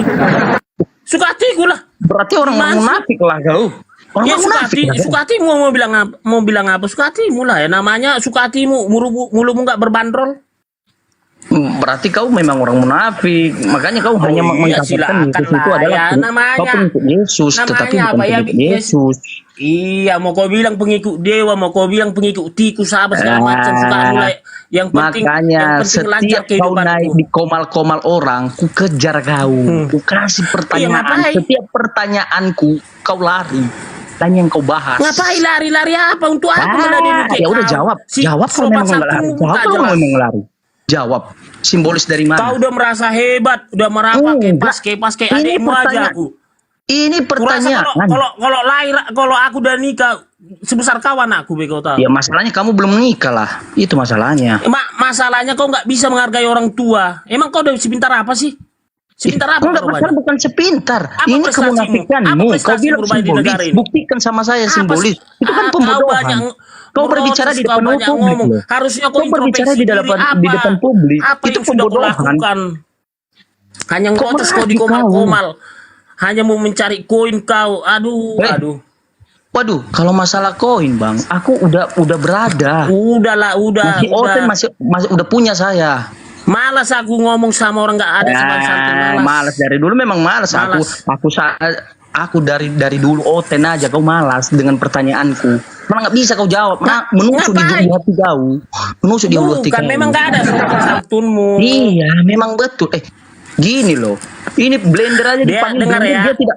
Anak yang kemarin sore manggil dia blender tidak masalah, karena ini ada medsos. Nggak pernah media dengar, kau sosial. dengar ini. Aku kalau ngomong sama si Bang Juma, selalu aku bilang Bang Juma. Nggak pernah aku bilang Juma.